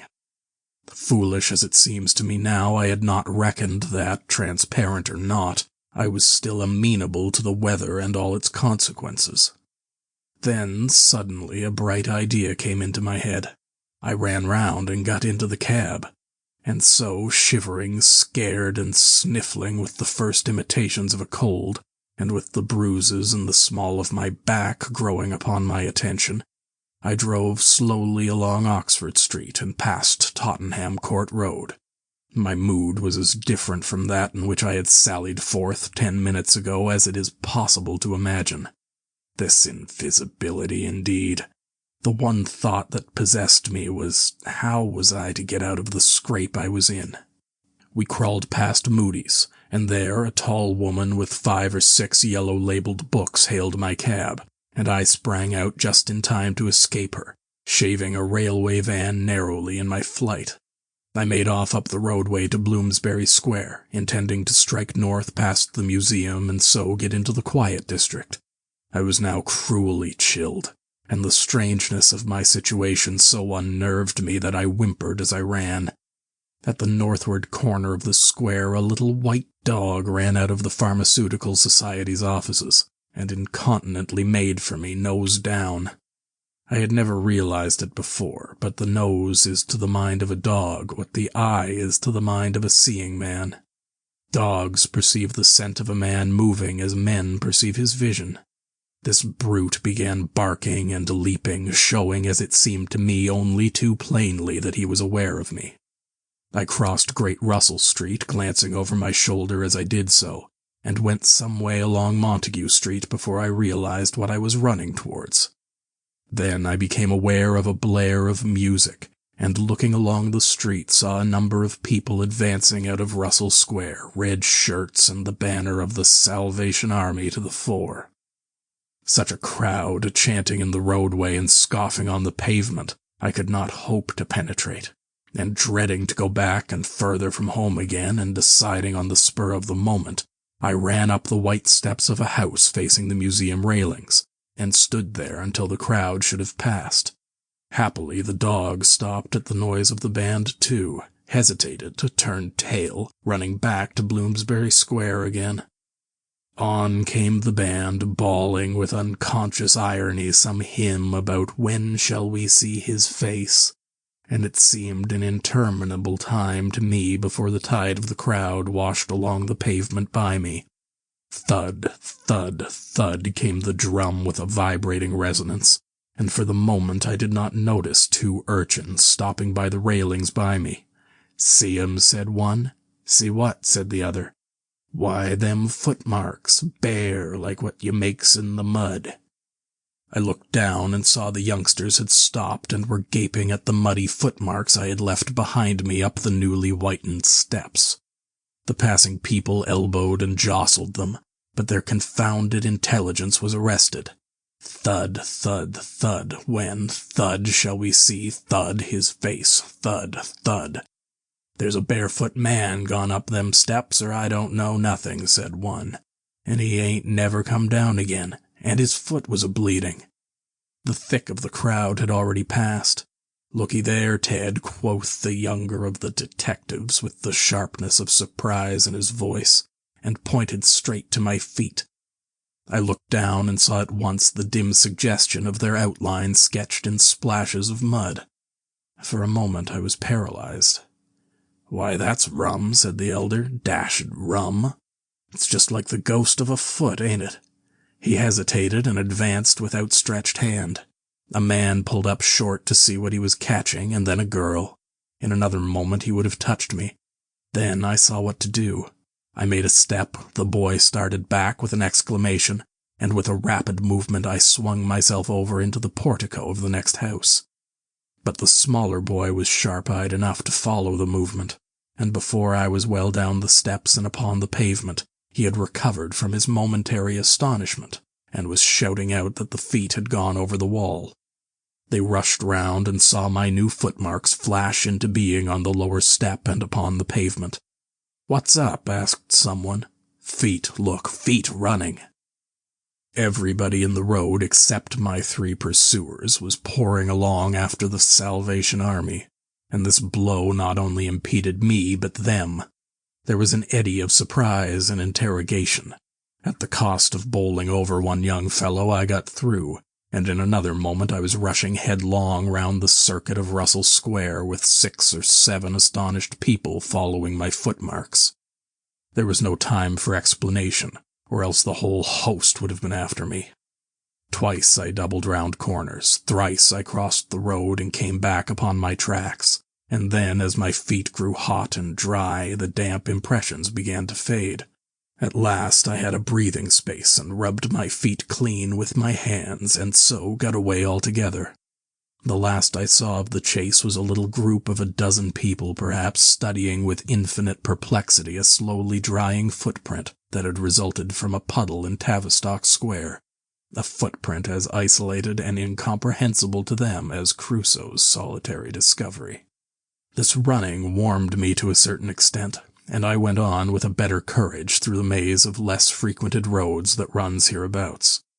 My back had now become very stiff and sore, my tonsils were painful from the cabman's fingers, and the skin of my neck had been scratched by his nails. My feet hurt exceedingly, and I was lame from a little cut on one foot. I saw in time a blind man approaching me, and fled limping, for I feared his subtle intuitions. Once or twice accidental collisions occurred, and I left people amazed, with unaccountable curses ringing in their ears. Then came something silent and quiet against my face, and across the square fell a thin veil of slowly falling flakes of snow. I had caught a cold, and do as I would, I could not avoid an occasional sneeze, and every dog that came in sight with its pointing nose and curious sniffing was a terror to me. Then came men and boys running, first one, then others, and shouting as they ran. It was a fire. They ran in the direction of my lodging, and looking back down a street I saw a mass of black smoke streaming up above the roofs and telephone wires.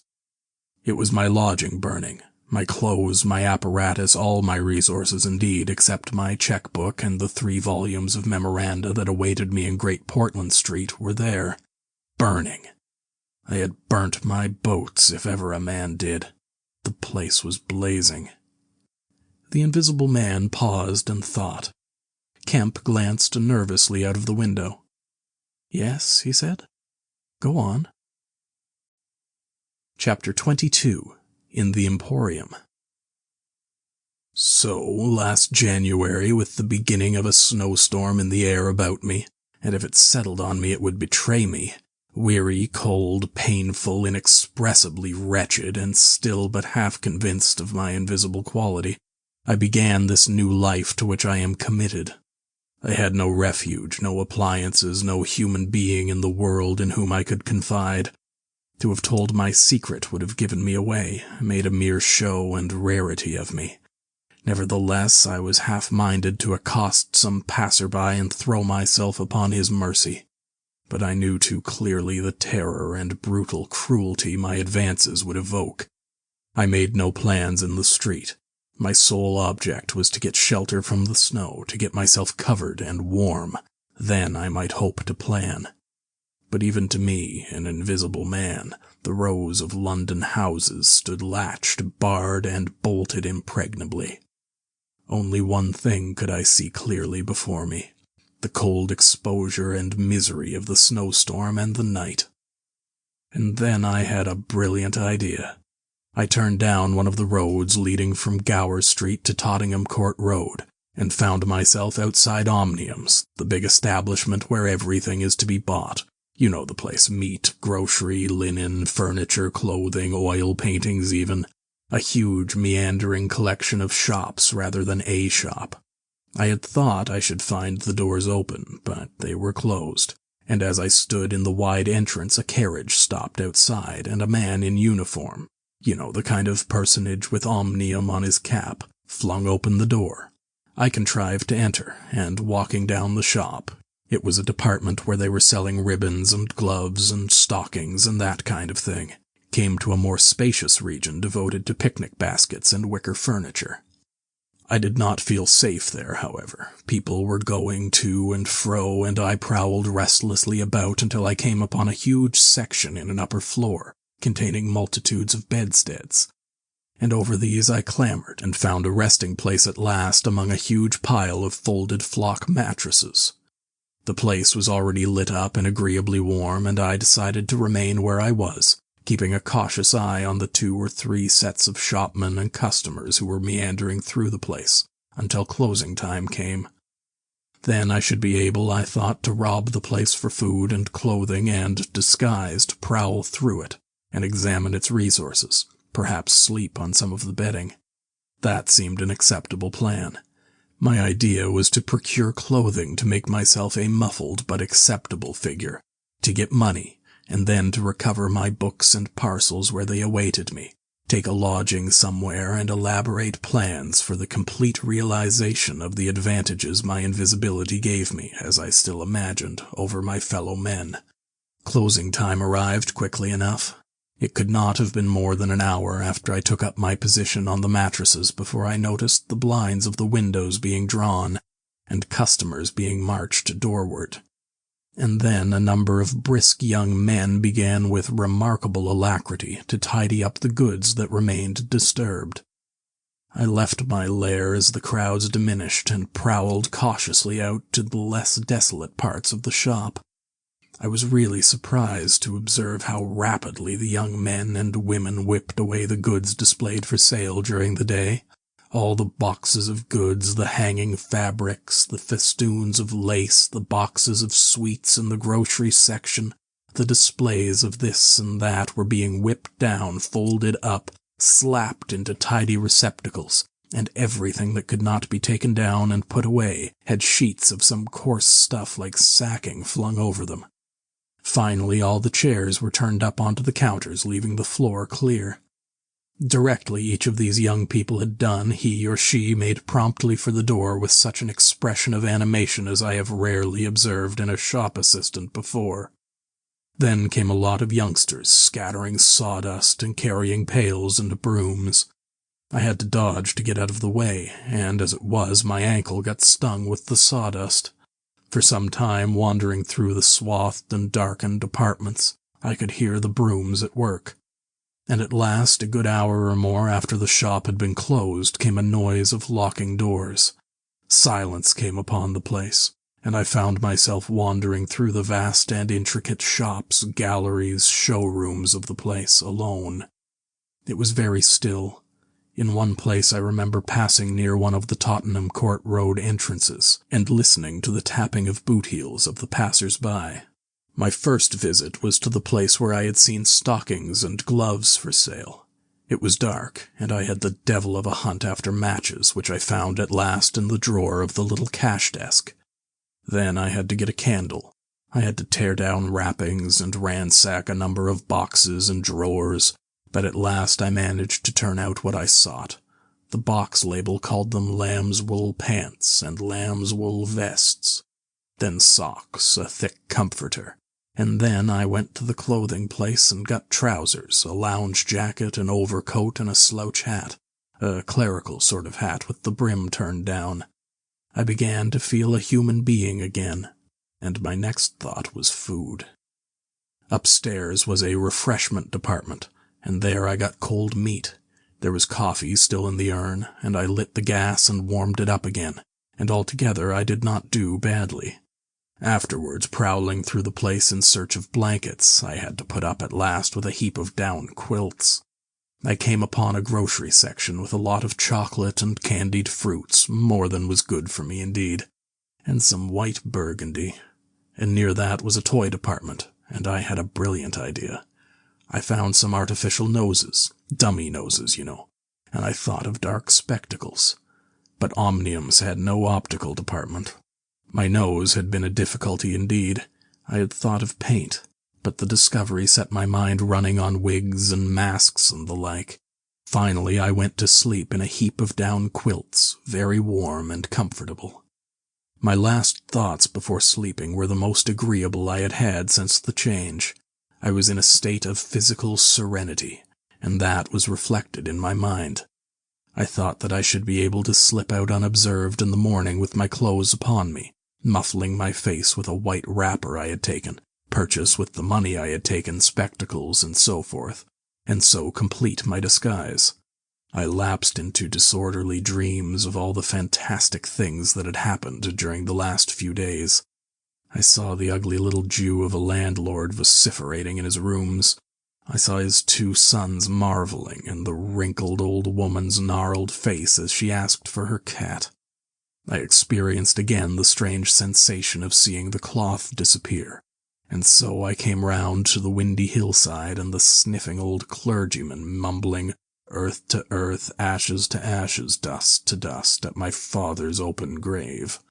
"You also," said a voice, and suddenly I was being forced towards the grave. I struggled, shouted, appealed to the mourners, but they continued stonily following the service. The old clergyman, too, never faltered, droning and sniffing through the ritual. I realized I was invisible and inaudible, that overwhelming forces had their grip on me.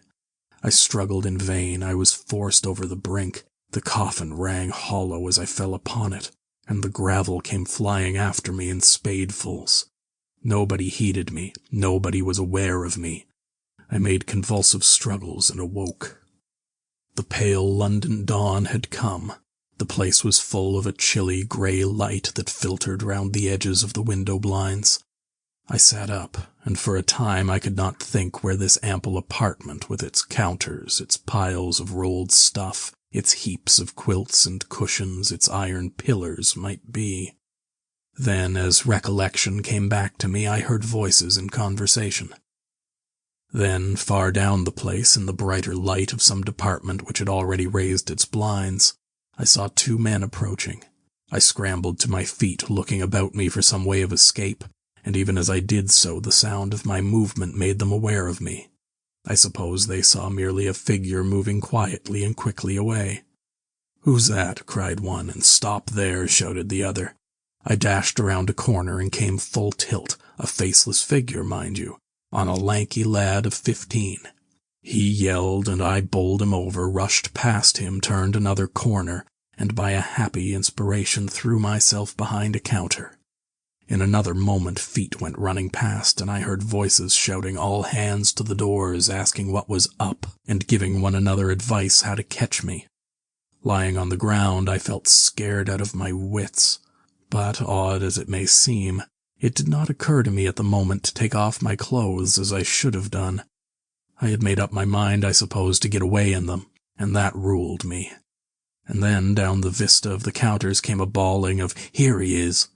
I sprang to my feet, whipped a chair off the counter and sent it whirling at the fool who had shouted, turned, came into another round a corner, sent him spinning, and rushed up the stairs. He kept his footing, gave a view hello, and came up the staircase hot after me. Up the staircase were piled a multitude of those bright-colored pot things. What are they? "Art pots?" suggested Kemp. "That's it, art pots. Well, I turned at the top step and swung round, plucked one out of a pile and smashed it onto his silly head as he came at me. The whole pile of pots went headlong, and I heard shouting and footsteps running from all parts. I made a mad rush for the refreshment place, and there was a man in white like a man cook, who took up the chase.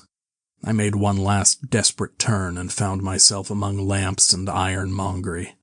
I went behind the counter of this and waited for my cook, and as he bolted in at the head of the chase, I doubled him with a lamp.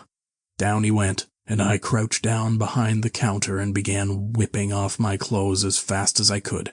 Coat, jacket, trousers, shoes were all right, but a lamb's wool vest fits a man like a skin.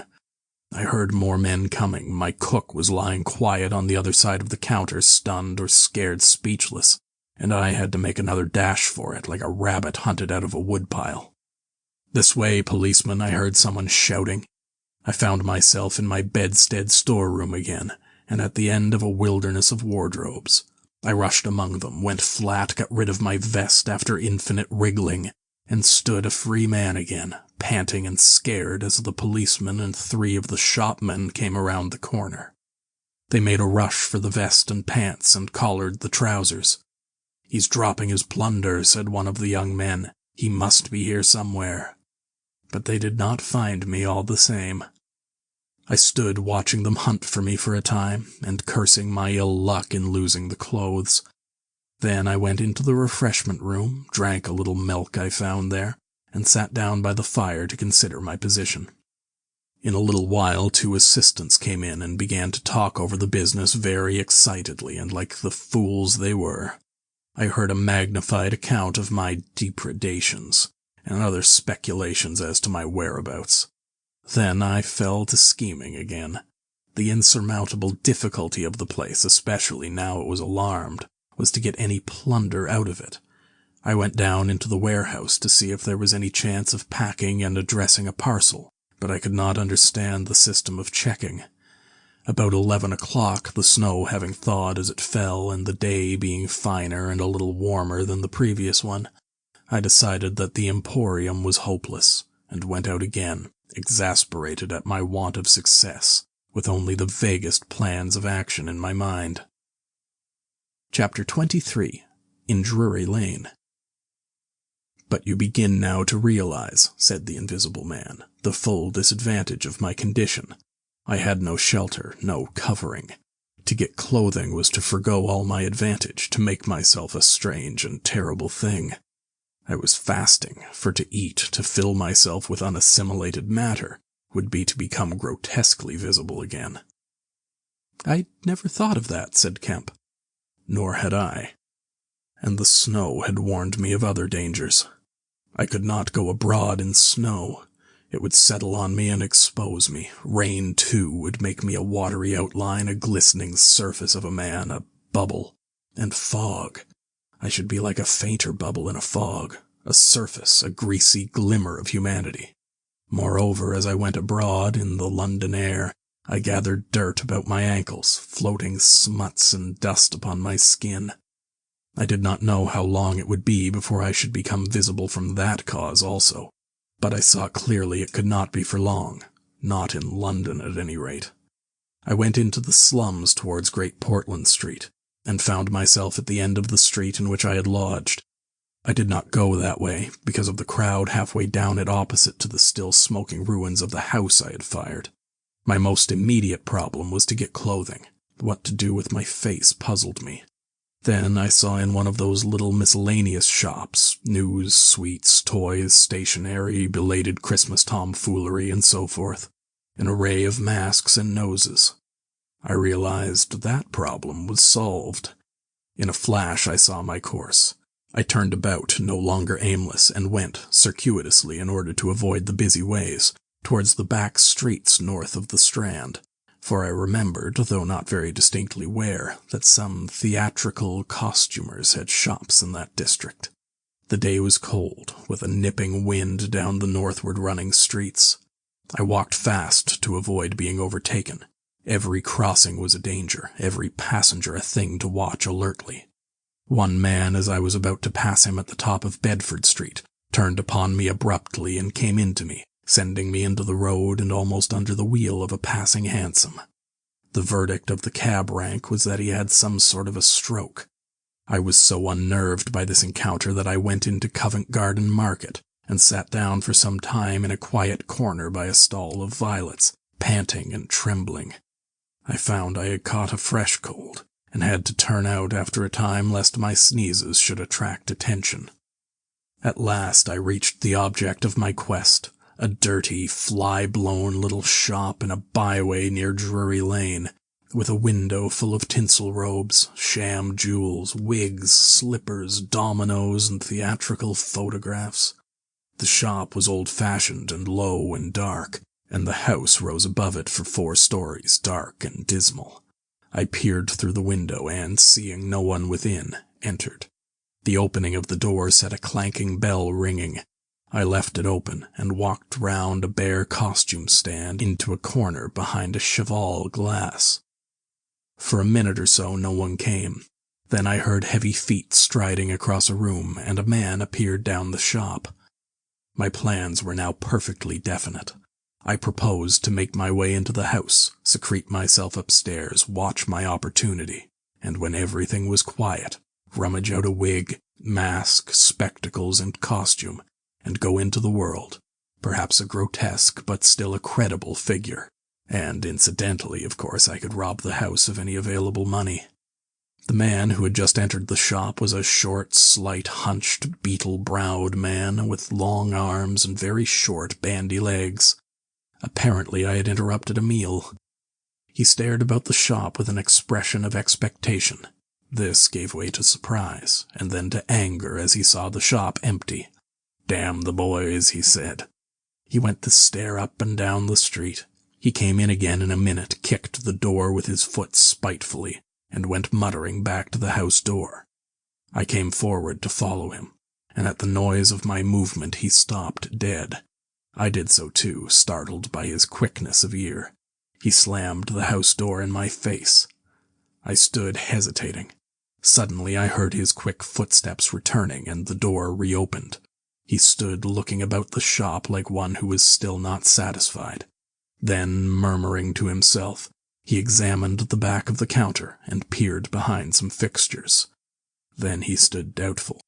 He had left the house door open, and I slipped into the inner room. It was a queer little room, poorly furnished and with a number of big masks in the corner.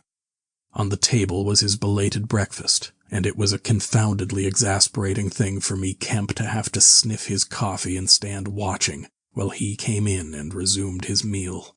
And his table manners were irritating. 3 doors opened into the little room, one going upstairs and one down, but they were all shut.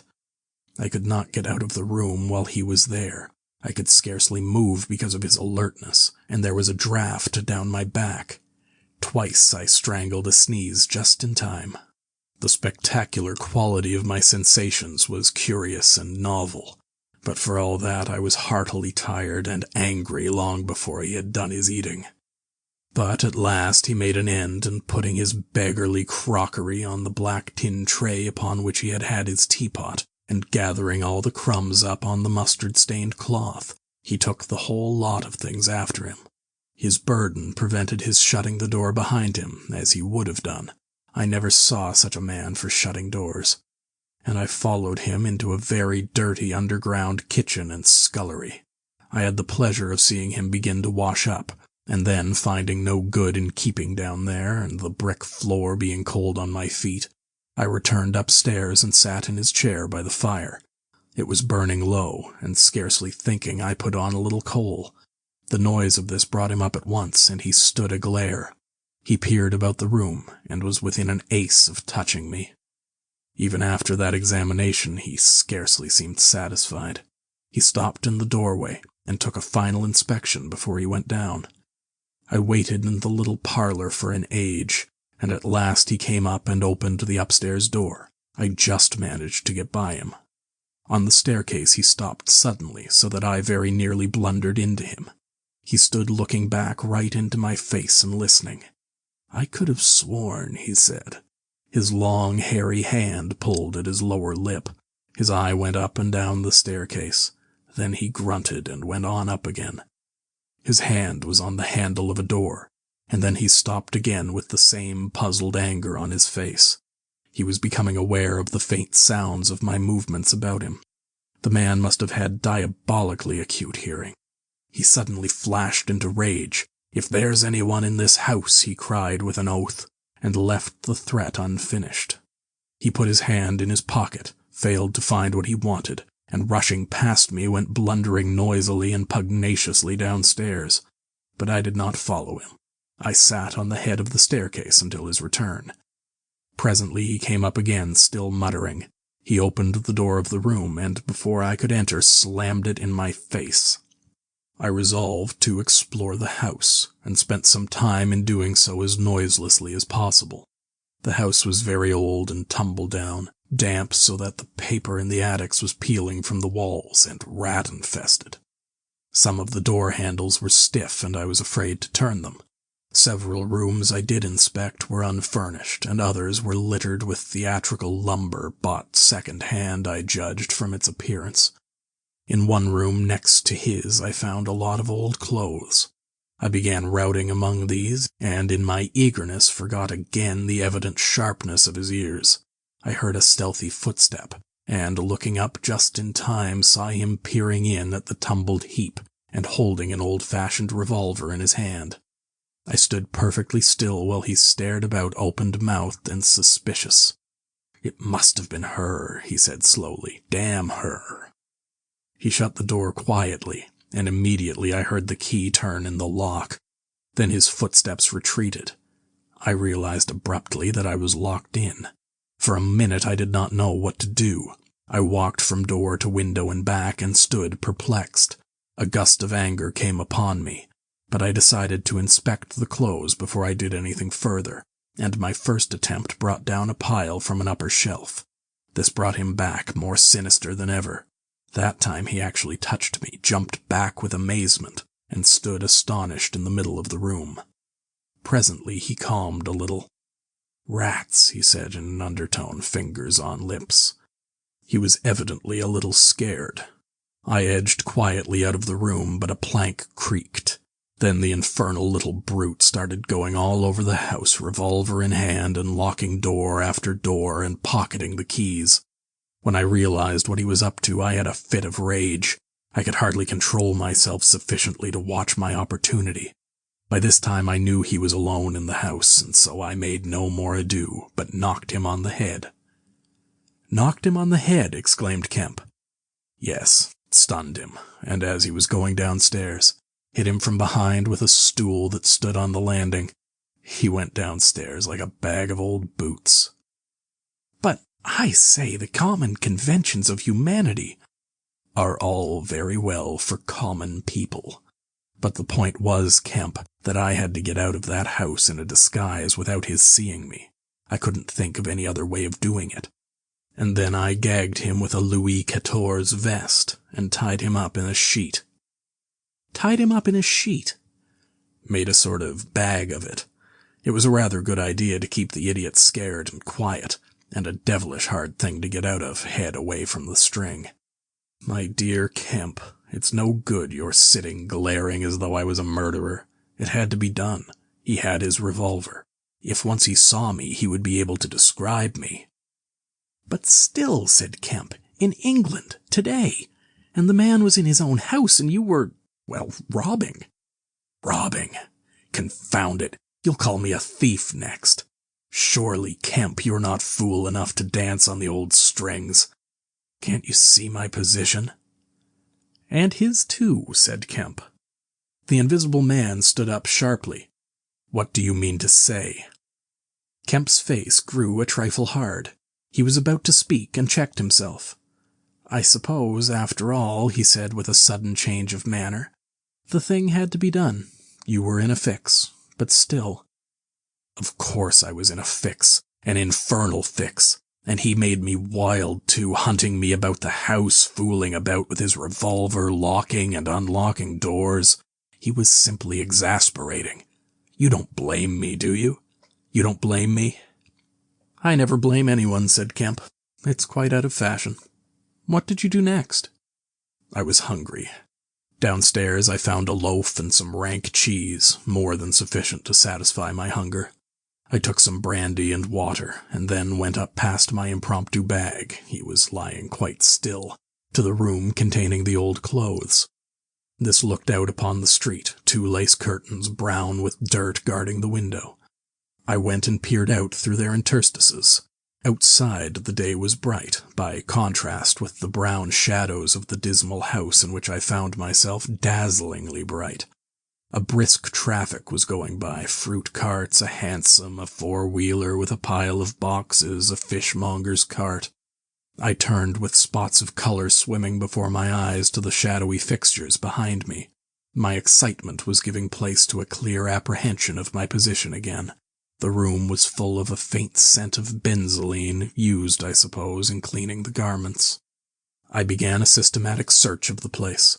I should judge the hunchback had been alone in the house for some time. He was a curious person. Everything that could possibly be of service to me I collected in the clothes storeroom, and then I made a deliberate selection. I found a handbag I thought a suitable possession, and some powder, rouge, and sticking plaster.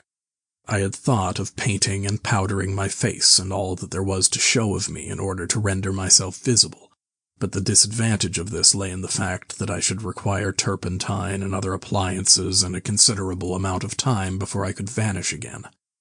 Finally, I chose a mask of the better type, slightly grotesque, but not more so than many human beings, dark glasses, grayish whiskers, and a wig. I could find no underclothing, but that I could buy subsequently, and for the time I swathed myself in calico dominoes and some white cashmere scarfs. I could find no socks, but the hunchback's boots were rather a loose fit and sufficed. In a desk in the shop were 3 sovereigns and about 30 shillings worth of silver, and in a locked cupboard I burst in the inner room were 8 pounds in gold. I could go forth into the world again, equipped. Then came a curious hesitation. Was my appearance really credible? I tried myself with a little bedroom looking-glass, inspecting myself from every point of view to discover any forgotten chink, but it all seemed sound. I was grotesque to the theatrical pitch, a stage miser, but I was certainly not a physical impossibility. Gathering confidence, I took my looking-glass down into the shop, pulled down the shop blinds, and surveyed myself from every point of view with the help of the cheval glass in the corner. I spent some minutes screwing up my courage and then unlocked the shop door and marched out into the street, leaving the little man to get out of his sheet again when he liked. In 5 minutes a dozen turnings intervened between me and the costumer's shop. No one appeared to notice me very pointedly. My last difficulty seemed overcome. He stopped again. "And you troubled no more about the hunchback," said Kemp. "No," said the invisible man. "Nor have I heard what became of him. I suppose he untied himself or kicked himself out. The knots were pretty tight." He became silent and went to the window and stared out. "What happened when you went out into the Strand?" "Oh, disillusionment again. I thought my troubles were over. Practically, I thought I had impunity to do whatever I chose, everything, save to give away my secret. So I thought.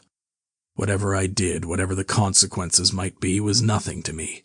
I had merely to fling aside my garments and vanish. No person could hold me. I could take my money where I found it. I decided to treat myself to a sumptuous feast, and then put up at a good hotel and accumulate a new outfit of property. I felt amazingly confident. It's not particularly pleasant recalling that I was an ass. I went into a place and was already ordering lunch when it occurred to me that I could not eat unless I exposed my invisible face. I finished ordering the lunch, told the man I should be back in 10 minutes, and went out exasperated. I don't know if you have ever been disappointed in your appetite. "Not quite so badly," said Kemp, "but I can imagine it." I could have smashed the silly devils. At last, faint with the desire for tasteful food, I went into another place and demanded a private room. "I am disfigured," I said, "badly." They looked at me curiously, but of course it was not their affair, and so at last I got my lunch. It was not particularly well served, but it sufficed, and when I had had it I sat over a cigar trying to plan my line of action, and outside a snowstorm was beginning. The more I thought it over, Kemp, the more I realized what a helpless absurdity an invisible man was in a cold and dirty climate and a crowded civilized city. Before I made this mad experiment, I had dreamt of 1,000 advantages. That afternoon it seemed all disappointment. I went over the heads of things a man reckons desirable. No doubt invisibility made it possible to get them, but it made it impossible to enjoy them when they are got. Ambition. What is the good of pride of place when you cannot appear there? What is the good of the love of a woman when her name must needs be Delilah? I have no taste for politics, for the blackguardisms of fame, for philanthropy, for sport. What was I to do? And for this I had become a wrapped-up mystery, a swathed and bandaged caricature of a man. He paused, and his attitude suggested a roving glance at the window. "But how did you get to Iping?" said Kemp, anxious to keep his guest busy talking. "I went there to work. I had one hope. It was a half-idea. I have it still. It is a full-blown idea now. A way of getting back, of restoring what I have done. When I choose. When I have done all I mean to do invisibly. And that is what I chiefly want to talk to you about now." "You went straight to Iping?" "Yes. I had simply to get my 3 volumes of memoranda and my checkbook, my luggage and underclothing, order a quantity of chemicals to work out this idea of mine. I will show you the calculations as soon as I get my books. And then I started. Jove, I remember the snowstorm now, and the accursed bother it was to keep the snow from dampening my pasteboard nose." "At the end," said Kemp, "the day before yesterday when they found you out, you rather, to judge by the papers—" "I did, rather. Did I kill that fool of a constable?" "No," said Kemp. "He's expected to recover." "That's his luck, then. I clean lost my temper, the fools. Why couldn't they leave me alone? And that grocer lout?" "There are no deaths expected," said Kemp. "I don't know about that tramp of mine," said the Invisible Man with an unpleasant laugh. "By heaven, Kemp, you don't know what rage is. To have worked for years, to have planned and plotted, and then to get some fumbling, purblind idiot messing across your course. Every conceivable sort of silly creature that has ever been created has been sent to cross me. If I have much more of it, I shall go wild. I shall start mowing 'em. As it is, they've made things 1,000 times more difficult." "No doubt it's exasperating," said Kemp, dryly. Chapter 24. The Plan That Failed. "But now," said Kemp with a side glance out of the window, "what are we to do?" He moved nearer his guest as he spoke in such a manner as to prevent the possibility of a sudden glimpse of the 3 men who were advancing up the hill road, with an intolerable slowness as it seemed to Kemp. "What were you planning to do when you were heading for Port Burdock? Had you any plan?" "I was going to clear out of the country, but I have altered that plan rather since seeing you. I thought it would be wise, now the weather is hot and invisibility possible, to make for the south, especially as my secret was known and everyone here would be on the lookout for a masked and muffled man. You have a line of steamers from here to France. My idea was to get aboard one and run the risks of the passage. Thence I could go by train into Spain or else get to Algiers. It would not be difficult. There a man might always be invisible, and yet live, and do things. I was using that tramp as a money box and luggage carrier until I decided how to get my books and things sent over to meet me." "That's clear." "And then the filthy brute must needs try and rob me. He has hidden my books, Kemp, hidden my books. If I can lay my hands on him." "Best plan to get the books out of him first." "But where is he? Do you know?" "He's in the town police station, locked up, by his own request, in the strongest cell in the place." "Cur," said the Invisible Man. "But that hangs up your plans a little." "We must get those books. Those books are vital." "Certainly," said Kemp, a little nervously, wondering if he had heard footsteps outside. "Certainly we must get those books. But that won't be difficult if he doesn't know they're for you." "No," said the Invisible Man, and thought. Kemp tried to think of something to keep the talk going, but the Invisible Man resumed of his own accord. "Blundering into your house, Kemp," he said, "changes all my plans. For you are a man that can understand. In spite of all that has happened, in spite of this publicity, of the loss of my books, of what I have suffered, there still remain great possibilities, huge possibilities. You have told no one that I'm here, he asked abruptly. Kemp hesitated. That was implied, he said. No one, insisted Griffin. Not a soul. Now, the Invisible Man stood up, and sticking his arms akimbo began to pace the study. I made a mistake, Kemp, a huge mistake in carrying this thing through alone. I have wasted strength, time, opportunities, alone. It is wonderful how little a man can do alone. To rob a little, to hurt a little, and there is the end. What I want, Kemp, is a goalkeeper, a helper, and a hiding place, an arrangement whereby I can sleep and eat and rest in peace and unsuspected. I must have a confederate. With a confederate, with food and rest, 1,000 things are possible. Hitherto I have gone on vague lines. We have to consider all that invisibility means and all that it does not mean. It means little advantage for eavesdropping and so forth. One makes sounds. It's of little help, a little help perhaps, in housebreaking and so forth. Once you've caught me, you could easily imprison me. But, on the other hand, I am hard to catch. This invisibility, in fact, is only good in 2 cases. It's useful in getting away, it's useful in approaching. It's particularly useful, therefore, in killing. I can walk round a man, whatever weapon he has, choose my point, strike as I like, dodge as I like, escape as I like. Kemp's hand went to his mustache. Was that a movement downstairs? And it is killing we must do, Kemp. It is killing we must do, repeated Kemp. I'm listening to your plan, Griffin, but I'm not agreeing, mind. Why killing? Not wanton killing, but a judicious slaying. The point is, they know there is an invisible man, as well as we know there is an invisible man. And that invisible man, Kemp, must now establish a reign of terror. Yes, no doubt it's startling, but I mean it. A reign of terror.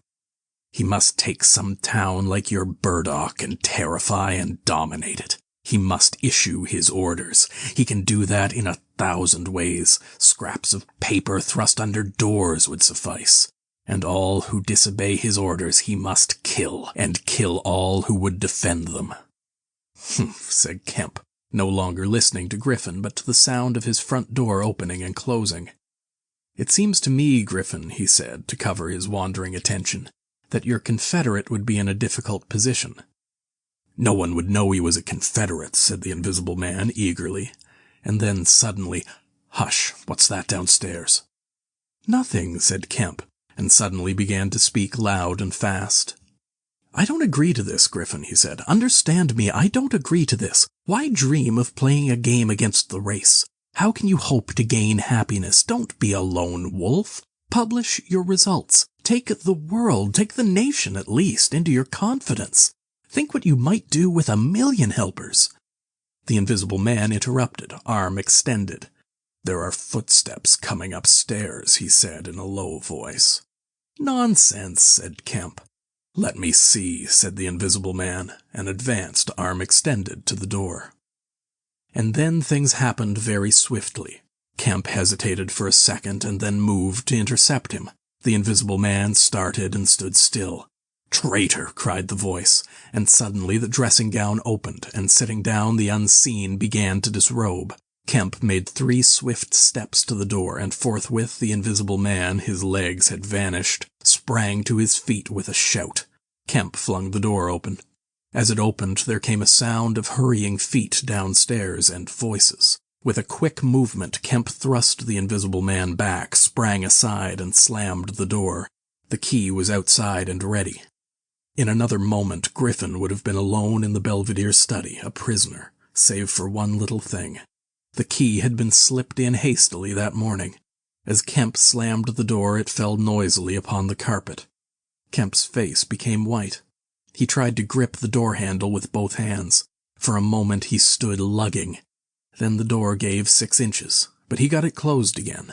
The second time it was jerked a foot wide, and the dressing gown came wedging itself into the opening. His throat was gripped by invisible fingers, and he left his hold on the handle to defend himself. He was forced back, tripped, and pitched heavily into the corner of the landing. The empty dressing gown was flung on the top of him.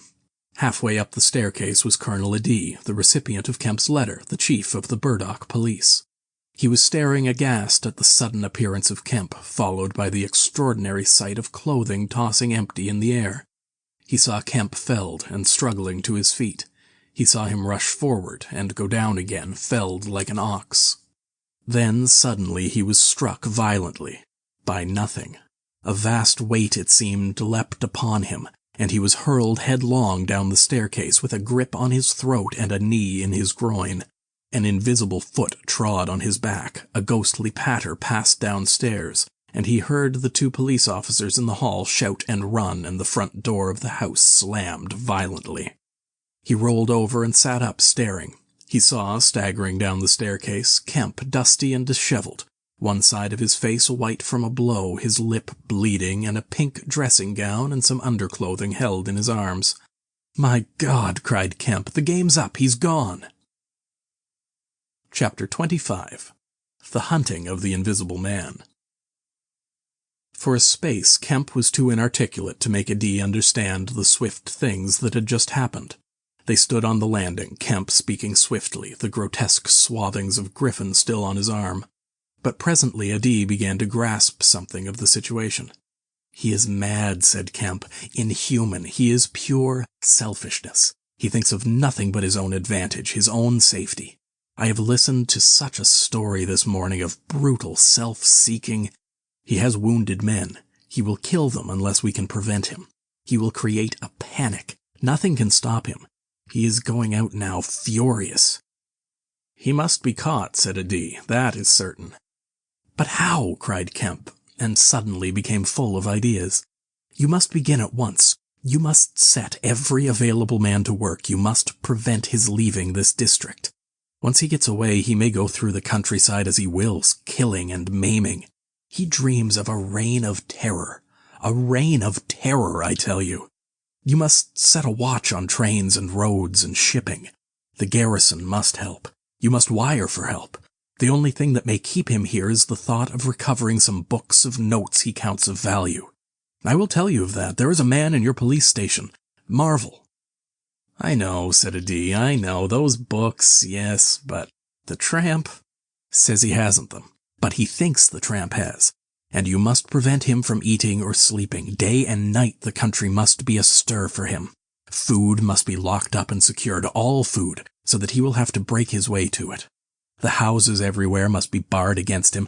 Heaven send us cold nights and rain.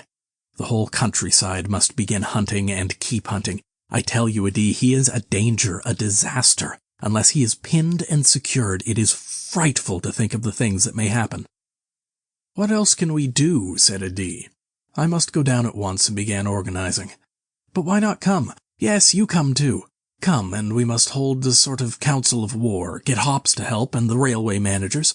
By Jove, it's urgent. Come along, tell me as we go. What else is there we can do? Put that stuff down." In another moment, Adee was leading the way downstairs. They found the front door open, and the policeman standing outside staring at empty air. "He's got away, sir," said one. "We must go to the central station at once," said Adee. "One of you go on down and get a cab to come up and meet us, quickly. And now, Kemp, what else?" "Dogs," said Kemp. "Get dogs. They don't see him, but they wind him. Get dogs." "Good," said Adee.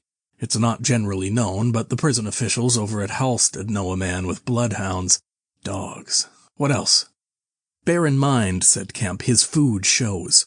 After eating, his food shows until it is assimilated, so that he has to hide after eating. You must keep on beating, every thicket, every quiet corner, and put all weapons, all implements that might be weapons, away. He can't carry such things for long, and what he can snatch up and strike men with must be hidden away." "Good again," said Adee. "We shall have him yet." "And on the roads," said Kemp, and hesitated. "Yes," said Adee. "Powdered glass," said Kemp. "It's cruel, I know, but think of what he may do." Dee drew the air in sharply between his teeth. "It's unsportsmanlike. I don't know. But I'll have powdered glass got ready if he goes too far." "The man's become inhuman, I tell you," said Kemp. "I am as sure he will establish a reign of terror so soon as he has got over the emotions of this escape, as I am sure I am talking to you. Our only chance is to be ahead. He has cut himself off from his kind. His blood be upon his own head." Chapter 26. The Wicksteed Murder. The Invisible Man seems to have rushed out of Kemp's house in a state of blind fury. A little child playing near Kemp's gateway was violently caught up and thrown aside so that its ankle was broken, and thereafter for some hours the Invisible Man passed out of human perceptions. No one knows where he went nor what he did. But one can imagine him hurrying through the hot June forenoon up the hill and on to the open downland behind Port Burdock, raging and despairing at his intolerable fate, and sheltering at last, heated and weary, amid the thickets of Hintondean, to piece together again his shattered schemes against his species.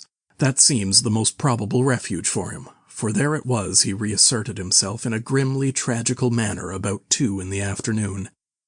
One wonders what his state of mind may have been during that time, and what plans he devised. No doubt he was almost ecstatically exasperated by Kemp's treachery, and though we may be able to understand the motives that led to that deceit, we may still imagine and even sympathize a little with the fury the attempted surprise must have occasioned.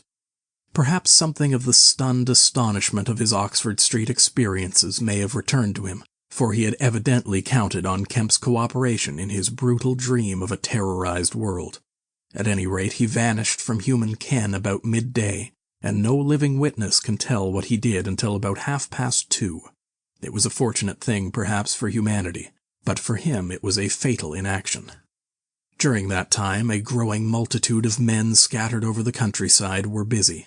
In the morning he had still been simply a legend, a terror. In the afternoon, by virtue chiefly of Kemp's dryly worded proclamation, he was presented as a tangible antagonist, to be wounded, captured, or overcome, and the countryside began organizing itself with inconceivable rapidity. By 2 o'clock even he might still have removed himself out of the district by getting aboard a train, but after 2 that became impossible. Every passenger train along the lines on a great parallelogram between Southampton, Manchester, Brighton, and Horsham traveled with locked doors, and the goods traffic was almost entirely suspended, and in a great circle of 20 miles round Port Burdock, men armed with guns and bludgeons were presently setting out in groups of 3 and 4, with dogs, to beat the roads and fields. Mounted policemen rode along the country lanes, stopping at every cottage and warning the people to lock up their houses and keep indoors unless they were armed, and all the elementary schools had broken up by 3 o'clock, and the children, scared and keeping together in groups, were hurrying home. Kemp's proclamation, signed indeed by a D, was posted over almost the whole district by 4 or 5 o'clock in the afternoon. It gave briefly but clearly all the conditions of the struggle, the necessity of keeping the Invisible Man from food and sleep, the necessity for incessant watchfulness, and for a prompt attention to any evidence of his movements. And so swift and decided was the action of the authorities, so prompt and universal was the belief in this strange being, that before nightfall an area of several hundred square miles was in a stringent state of siege. And before nightfall, too, a thrill of horror went through the whole watching, nervous countryside, going from whispering mouth to mouth, swift and certain over the length and breadth of the country, past the story of the murder of Mr. Wicksteed. If our supposition that the Invisible Man's refuge was the Hintondean thickets, then we must suppose that in the early afternoon he sallied out again, bent upon some project that involved the use of a weapon. We cannot know what the project was, but the evidence that he had the iron rod in hand before he met Wicksteed is to me at least overwhelming. Of course, we can know nothing of the details of that encounter. It occurred on the edge of a gravel pit, not 200 yards from Lord Burdock's lodge gate. Everything points to a desperate struggle, the trampled ground, the numerous wounds Mr. Wicksteed received, his splintered walking stick. But why the attack was made, save in a murderous frenzy, it is impossible to imagine. Indeed, the theory of madness is almost unavoidable. Mr. Wicksteed was a man of 45 or 46, steward to Lord Burdock, of inoffensive habits and appearance, the very last person in the world to provoke such a terrible antagonist. Against him, it would seem, the Invisible Man used an iron rod dragged from a broken piece of fence. He stopped this quiet man going quietly home to his midday meal, attacked him, beat down his feeble defenses, broke his arm, felled him, and smashed his head to a jelly. Of course, he must have dragged this rod out of the fencing before he met his victim. He must have been carrying it ready in his hand. Only 2 details beyond what has already been stated seem to bear on the matter. One is the circumstance that the gravel pit was not in Mr. Wicksteed's direct path home, but nearly a couple 100 yards out of his way. The other is the assertion of a little girl to the effect that, going to her afternoon school, she saw the murdered man trotting in a peculiar manner across a field towards the gravel pit. Her pantomime of this action suggests a man pursuing something over the ground, before him striking at it ever and again with his walking stick. She was the last person to see him alive. He passed out of her sight to his death, the struggle being hidden from her only by a clump of beech trees and a slight depression in the ground. Now this, to the present writer's mind at least, lifts the murder out of the realm of the absolutely wanton. We may imagine that Griffin had taken the rod as a weapon indeed, but without any deliberate intention of using it in murder. Wicksteed may then have come by and noticed this rod inexplicably moving through the air. Without any thought of the Invisible Man, for Port Burdock is 10 miles away, he may have pursued it. It is quite conceivable that he may not have even heard of the Invisible Man. One can then imagine the Invisible Man making off, quietly in order to avoid discovering his presence in the neighborhood, and Wicksteed, excited and curious, pursuing this unaccountably locomotive object, finally striking at it. No doubt the Invisible Man could easily have distanced his middle-aged pursuer under ordinary circumstances, but the position in which Wicksteed's body was found suggests that he had the ill luck to drive his quarry into a corner between a drift of stinging nettles and the gravel pit. To those who appreciate the extraordinary irascibility of the Invisible Man, the rest of the encounter will be easy to imagine. But this is pure hypothesis. The only undeniable facts, for stories of children are often unreliable, are the discovery of Wicksteed's body done to death and of the blood-stained iron rod flung among the nettles. The abandonment of the rod by Griffin suggests that in the emotional excitement of the affair, the purpose for which he took it, if he had a purpose, was abandoned. He was certainly an intensely egotistical and unfeeling man, but the sight of his victim, his first victim, bloody and painful at his feet, may have released some long-pent fountain of remorse which, for a time, may have flooded whatever scheme of action he had contrived. After the murder of Mr. Wicksteed, he would seem to have struck across the country towards the downland. There is a story of a voice heard about sunset by a couple of men in a field near Fern Bottom. It was wailing and laughing, sobbing and groaning, and ever and again it shouted. It must have been queer hearing. It drove up across the middle of a clover field and died away towards the hills. That afternoon the Invisible Man must have learnt something of the rapid use Kemp had made of his confidences. He must have found houses locked and secured. He may have loitered about railway stations and prowled about inns, and no doubt he read the proclamations and realized something of the nature of the campaign against him. And as the evening advanced, the fields became dotted here and there with groups of 3 or 4 men, and noisy with the yelping of dogs. These men-hunters had particular instructions in the case of an encounter as to the way they should support one another, but he avoided them all. We may understand something of his exasperation, and it could have been none the less because he himself had supplied the information that was being used so remorselessly against him. For that day at least he lost heart. For nearly 24 hours, save when he turned on Wicksteed, he was a hunted man. In the night he must have eaten and slept, for in the morning he was himself again, active, powerful, angry, and malignant, prepared for his last great struggle against the world. Chapter 27. The Siege of Kemp's House. Kemp read a strange missive, written in pencil on a greasy sheet of paper. You have been amazingly energetic and clever, this letter ran, though what you stand to gain by it I cannot imagine. You are against me. For a whole day you have chased me, you have tried to rob me of a night's rest. But I have had food in spite of you, I have slept in spite of you, and the game is only beginning. The game is only beginning. There is nothing for it but to start the terror. This announces the first day of the terror.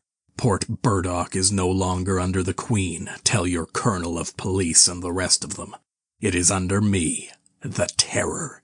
This is day 1 of year 1 of the new epic, the epic of the Invisible Man. I am Invisible Man the First.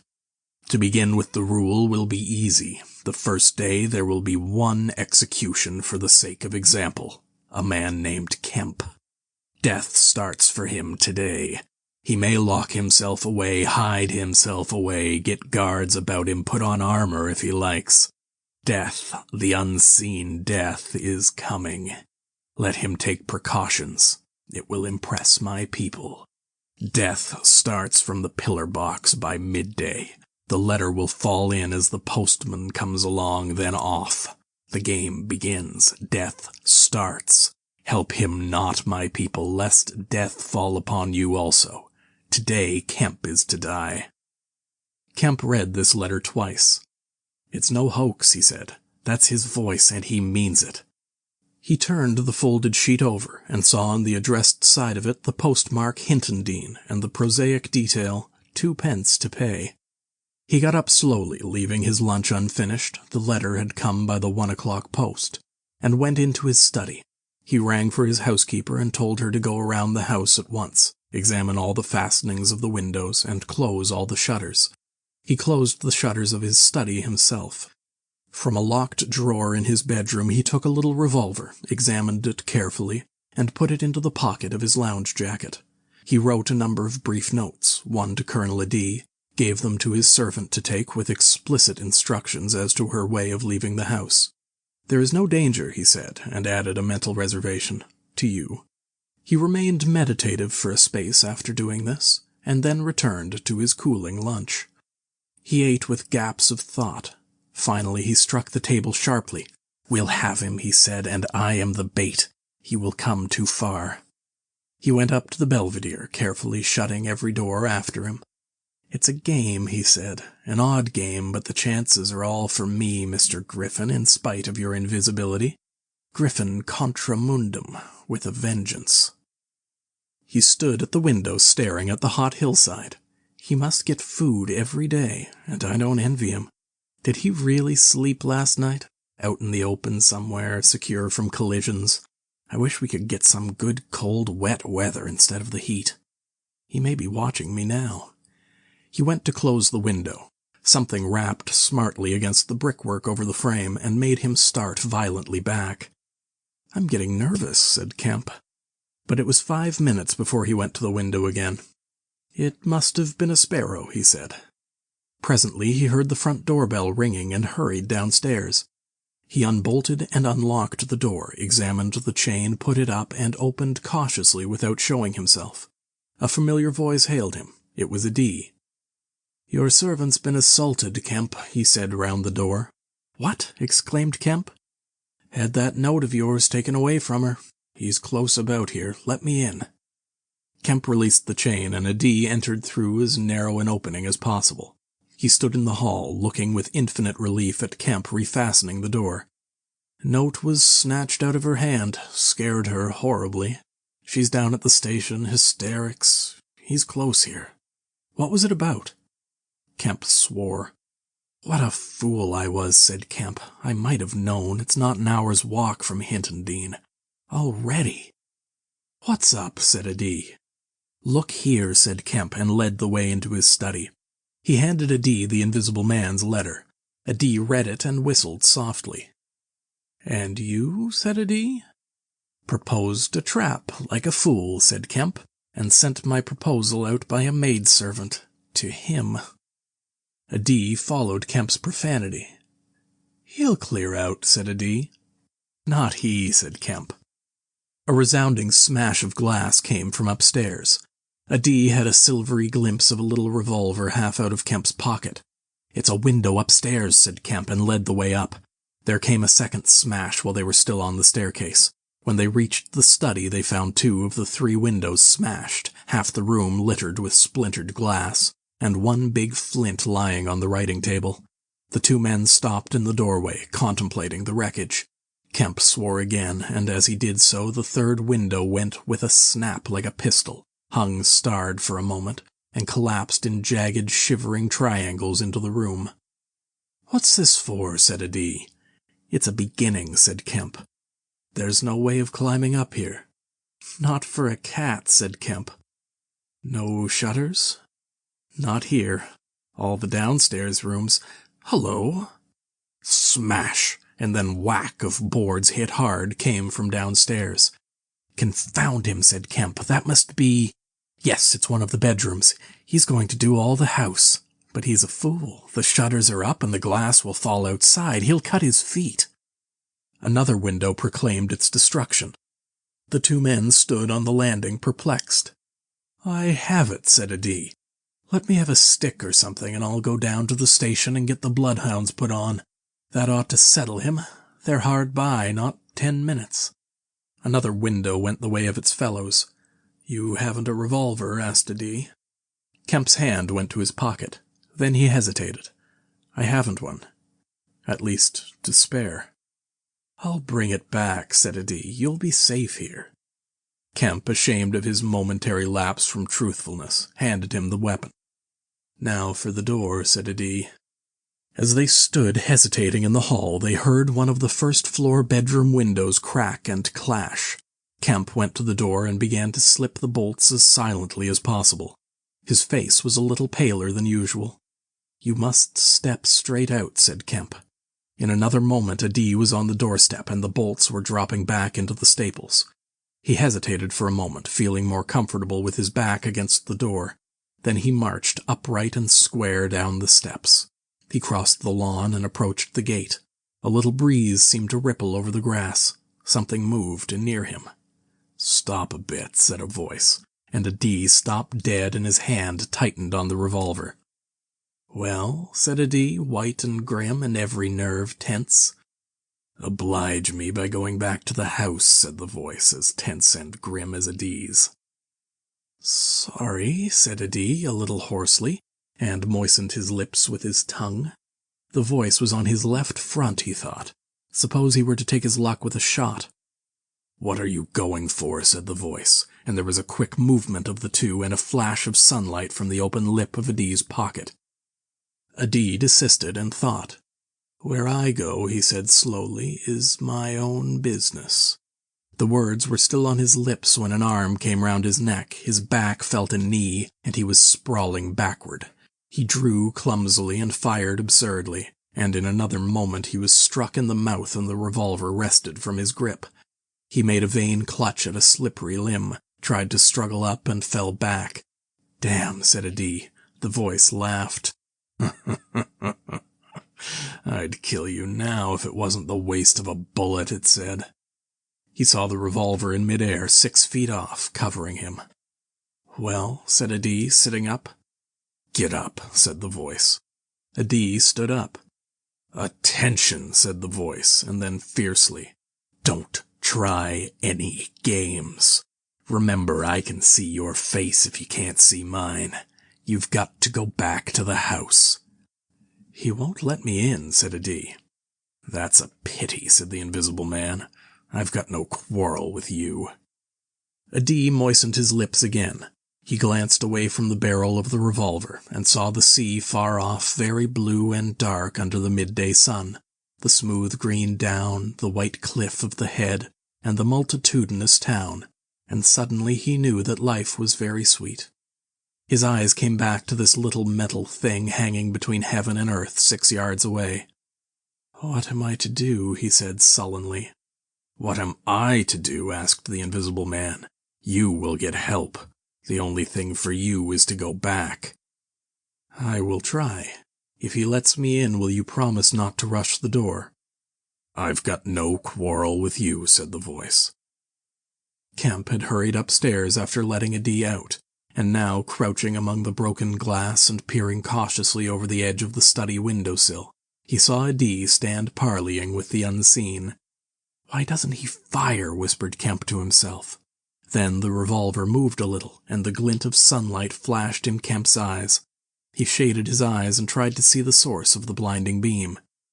"Surely," he said, "Adee has given up the revolver." "Promise not to rush the door," Adee was saying. "Don't push a winning game too far. Give a man a chance." "You go back to the house. I tell you flatly I will not promise anything." Adee's decision seemed suddenly made. He turned towards the house, walking slowly with his hands behind him. Kemp watched him, puzzled. The revolver vanished, flashed again into sight, vanished again, and became evident on a closer scrutiny as a little dark object following Adee. Then things happened very quickly. Adee leapt backwards, swung around, clutched at this little object, missed it, threw up his hands, and fell forward on his face, leaving a little puff of blue in the air. Kemp did not hear the sound of the shot. Adee writhed, raised himself on one arm, fell forward, and lay still. For a space, Kemp remained staring at the quiet carelessness of Adee's attitude. The afternoon was very hot and still. Nothing seemed stirring in all the world save a couple of yellow butterflies chasing each other through the shrubbery between the house and the road gate. Adee lay on the lawn near the gate. The blinds of all the villas down the hill road were drawn, but in one little green summer house was a white figure, apparently an old man asleep. Kemp scrutinized the surroundings of the house for a glimpse of the revolver, but it had vanished. His eyes came back to Adee. The game was opening well. Then came a ringing and knocking at the front door that grew at last tumultuous, but, pursuant to Kemp's instructions, the servants had locked themselves into their rooms. This was followed by a silence. Kemp sat listening and then began peering cautiously out of the 3 windows, one after another. He went to the staircase head and stood listening uneasily. He armed himself with his bedroom poker and went to examine the interior fastenings of the ground-floor windows again. Everything was safe and quiet. He returned to the belvedere. Adee lay motionless over the edge of the gravel just as he had fallen. Coming along the road by the villas were the housemaid and 2 policemen. Everything was deadly still. The 3 people seemed very slow in approaching. He wondered what his antagonist was doing. He started. There was a smash from below. He hesitated and went downstairs again. Suddenly the house resounded with heavy blows and the splintering of wood. He heard a smash and the destructive clang of the iron fastenings of the shutters. He turned the key and opened the kitchen door. As he did so, the shutters, split and splintering, came flying inward. He stood aghast. The window frame, save for one crossbar, was still intact, but only little teeth of glass remained in the frame.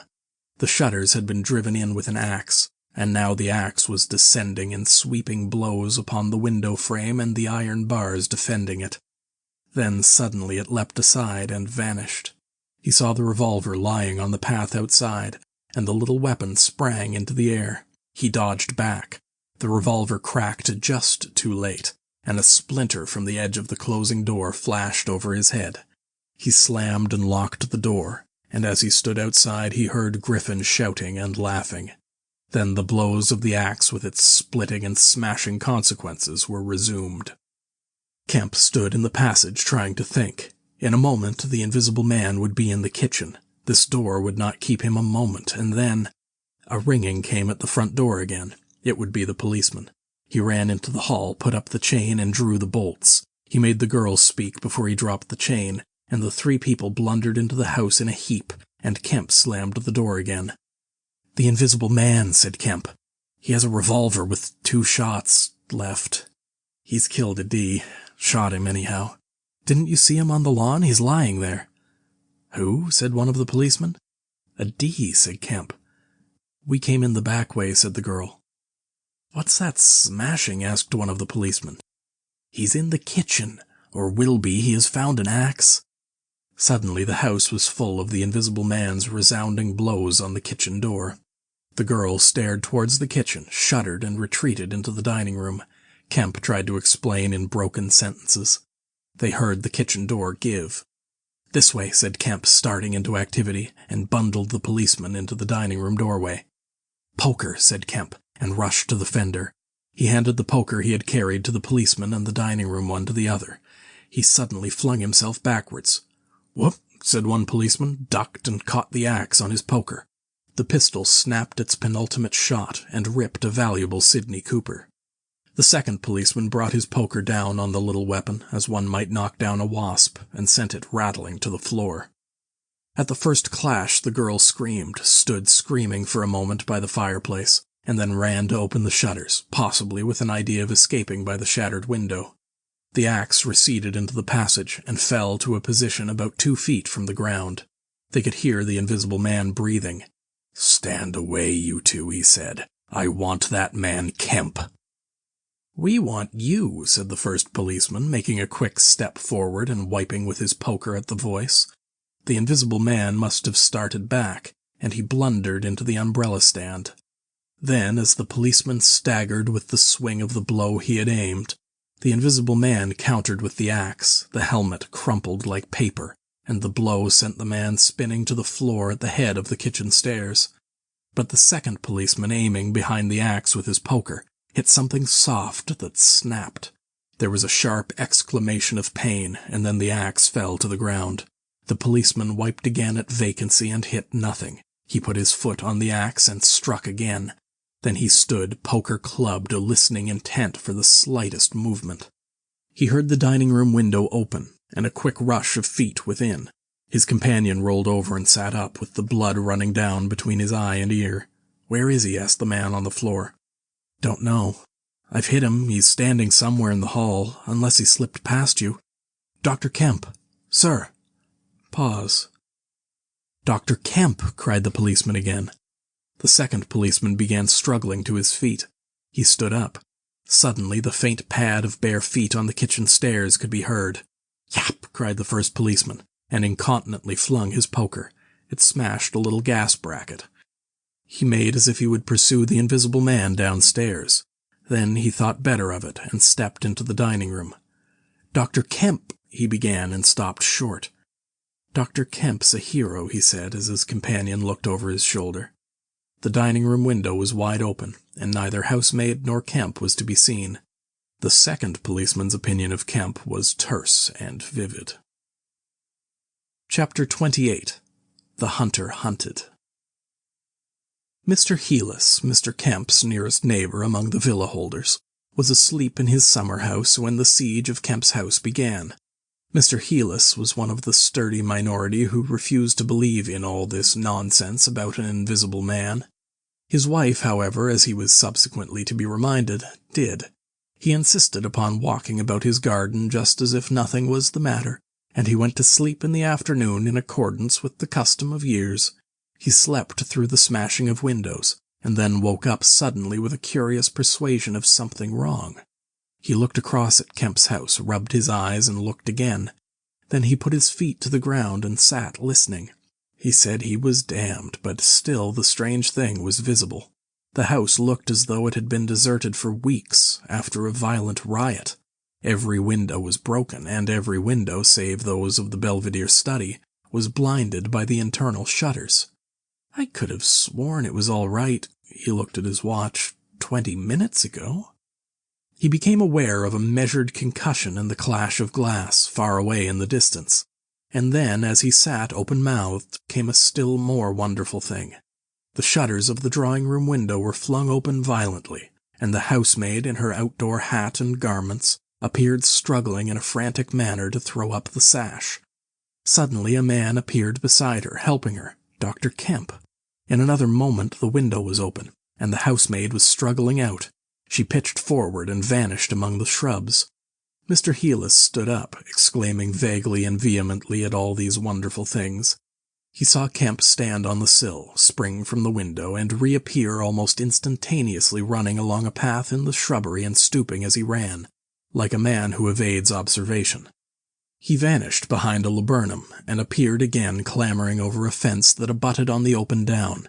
In a second he had tumbled over, and was running at a tremendous pace down the slope towards Mr. Heelis. "Lord!" cried Mr. Heelis, struck with an idea. "It's that invisible man brute. It's right after all." With Mr. Heelis, to think things like that was to act, and his cook, watching him from the top window, was amazed to see him come pelting towards the house at a good 9 miles an hour. There was a slamming of doors, a ringing of bells, and the voice of Mr. Heelis bellowing like a bull. "Shut the doors, shut the windows, shut everything, the invisible man is coming." Instantly the house was full of screams and directions and scurrying feet. He ran himself to shut the French windows that opened on the veranda. As he did so, Kemp's head and shoulders and knee appeared over the edge of the garden fence. In another moment, Kemp had plowed through the asparagus and was running across the tennis lawn to the house. "You can't come in," said Mr. Heelis, shutting the bolts. "I'm very sorry if he's after you, but you can't come in." Kemp appeared with a face of terror close to the glass, rapping and then shaking frantically at the French window. Then, seeing his efforts were useless, he ran along the veranda, vaulted the end, and went to hammer at the side door. Then he ran round by the side gate to the front of the house, and so into the hill road.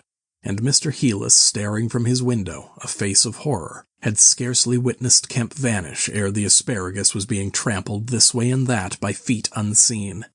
At that, Mr. Heelis fled precipitately upstairs, and the rest of the chase is beyond his purview. But as he passed the staircase window, he heard the side gate slam. Emerging into the hill road, Kemp naturally took the downward direction, and so it was he came to run in his own person the very race he had watched with a critical eye from the Belvedere study only 4 days ago. He ran it well for a man out of training, and though his face was white and wet, his wits were cool to the last. He ran with wide strides, and wherever a patch of rough ground intervened, wherever there came a patch of raw flints or a bit of broken glass shone dazzling, he crossed it and left the bare, invisible feet that followed to take what line they would. For the first time in his life, Kemp discovered that the hill road was indescribably vast and desolate, and that the beginnings of the town far below at the hill foot were strangely remote. Never had there been a slower or more painful method of progression than running.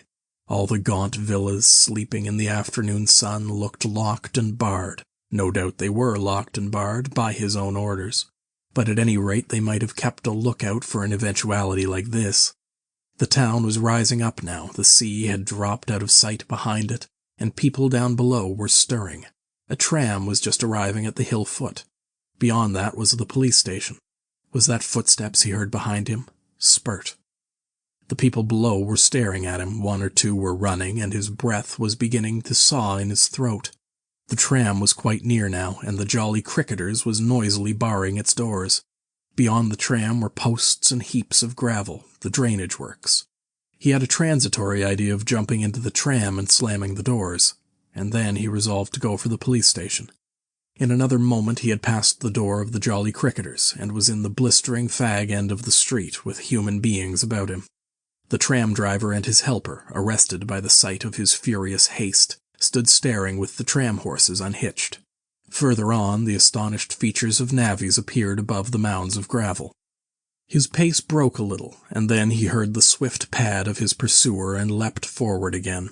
"The invisible man," he cried to the navvies, with a vague indicative gesture, and by an inspiration leapt to the excavation and placed a burly group between him and the chase.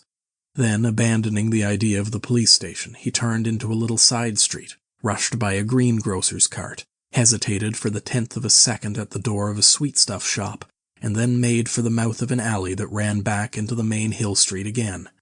2 or 3 little children were playing here, and shrieked and scattered at his apparition, and forthwith doors and windows opened and excited mothers revealed their hearts. Out he shot into Hill Street again, 300 yards from the tram-line end, and immediately he became aware of a tumultuous vociferation of running people. He glanced up the street towards the hill. Hardly a dozen yards off ran a huge navvy, cursing in fragments and slashing viciously with a spade, and hard behind him came the tram conductor with his fists clenched. Up the street others followed these 2, striking and shouting. Down towards the town men and women were running, and he noticed clearly one man coming out of a shop door with a stick in his hand. Spread out, cried someone. Kemp suddenly grasped the altered condition of the chase. He stopped and looked around, panting. "He's close here," he cried. "Form a line across." He was hit hard under the ear and went reeling, trying to face round towards his unseen antagonist. He just managed to keep his feet, and he struck a vain counter in the air. Then he was hit again under the jaw and sprawled headlong on the ground. In another moment a knee compressed his diaphragm, and a couple of eager hands gripped his throat, but the grip of one was weaker than the other. He grasped the wrists, heard a cry of pain from his assailant, and then the spade of the navvy came whirling through the air above him and struck something with a dull thud. He felt a drop of moisture on his face. The grip at his throat suddenly relaxed, and with a convulsive effort Kemp loosed himself, grasped a limp shoulder, and rolled uppermost. He gripped the unseen elbows near the ground. "I've got him!" screamed Kemp. "Help! Help! Hold! He's down! Hold his feet!" In another second there was a simultaneous rush upon the struggle, and a stranger coming into the road suddenly might have thought an exceptionally savage game of rugby football was in progress. And there was no shouting after Kemp's cry, only a sound of blows and feet and heavy breathing. Then came a mighty effort, and the invisible man threw off a couple of his antagonists and rose to his knees. Kemp clung to him in front like a hound to a stag, and a dozen hands gripped, clutched, and tore at the unseen. The tram conductor suddenly got the neck and shoulders and lugged him back. Down went the heap of struggling men again and rolled over. There was, I am afraid, some savage kicking. Then suddenly a wild scream of "Mercy! Mercy!" that died down swiftly to sound like choking. "Get back, you fools!" cried the muffled voice of Kemp, and there was a vigorous shoving back of stalwart forms. "He's hurt, I tell you. Stand back!" There was a brief struggle to clear a space, and then the circle of eager faces saw the doctor kneeling, as it seemed, 15 inches in the air, and holding invisible arms to the ground. Behind him a constable gripped invisible ankles. "Don't you leave go of him," cried the big navvy, holding a blood-stained spade. "He's shamming." "He's not shamming," said the doctor, cautiously raising his knee, "and I'll hold him." His face was bruised and already going red. He spoke thickly because of a bleeding lip. He released one hand and seemed to be feeling at the face. "The mouth's all wet," he said, and then, "Good God." He stood up abruptly, and then knelt down on the ground by the side of the thing unseen. There was a pushing and shuffling, a sound of heavy feet as fresh people turned up to increase the pressure of the crowd. People now were coming out of the houses. The doors of the Jolly Cricketers stood suddenly wide open. Very little was said. Kemp felt about, his hands seeming to pass through empty air. "He's not breathing," he said, and then, "I can't feel his heart, his side. Ugh!" Suddenly an old woman, peering under the arm of the big navvy, screamed sharply. "Looky there," she said, and thrust out a wrinkled finger. And, looking where she pointed, everyone saw, faint and transparent as though it was made of glass, so that veins and arteries and bones and nerves could be distinguished, the outline of a hand limp and prone. It grew clouded and opaque even as they stared. "Hullo," cried the constable, "here's his feet a-showin'." And so, slowly, beginning at his hands and feet and creeping along his limbs to the vital centers of his body, that strange change continued. It was like the slow spreading of a poison. First came the little white nerves, a hazy gray sketch of a limb, and then the glassy bones and intricate arteries, then the flesh and skin, first a faint fogginess, and then growing rapidly dense and opaque. Presently they could see his crushed chest and his shoulders, and the dim outline of his drawn and battered features. When at last the crowd made way for Kemp to stand erect, there lay, naked and pitiful on the ground, the bruised and broken body of a young man about 30. His hair and brow were white, not gray with age, but white with the whiteness of albinism, and his eyes were like garnets. His hands were clenched, his eyes wide open, and his expression was one of anger and dismay.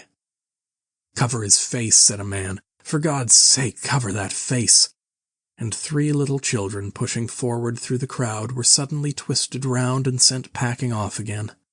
Someone brought a sheet from the Jolly Cricketers, and, having covered him, they carried him into that house. And there it was, on a shabby bed in a tawdry, ill-lighted bedroom, surrounded by a crowd of ignorant and excited people, broken and wounded, betrayed and unpitied, that Griffin, the first of all men to make himself invisible, Griffin, the most gifted physicist the world has ever seen, ended in infinite disaster his strange and terrible career. The Epilogue. So ends the story of the strange and evil experiments of the Invisible Man, and if you would learn more of him, you must go to a little inn near Port Stowe and talk to the landlord. The sign of the inn is an empty board save for a hat and boots, and the name is the title of this story. The landlord is a short and corpulent little man with a nose of cylindrical proportions, wiry hair, and a sporadic rosiness of visage. Drink generously, and he will tell you generously of all the things that happened to him after that time, and of how the lawyers tried to do him out of the treasure found upon him. When they found out they couldn't prove whose money was which, I'm blessed, he says, if they didn't try to make me out a bloomin' treasure trove. Do I look like a treasure trove? And then a gentleman gave me £1 a night to tell the story at the Empire Music Hall, just to tell 'em in my own words, barring one. And if you want to cut off the flow of his reminiscences abruptly, you can always do so by asking if there weren't 3 manuscript books in the story. He admits there were and proceeds to explain with asseverations that everybody thinks he has 'em, but bless you, he hasn't. The Invisible Man it was took off with 'em to hide when I cut and ran for Port Stowe. It's that Mr. Kemp put people on with the idea of my having 'em.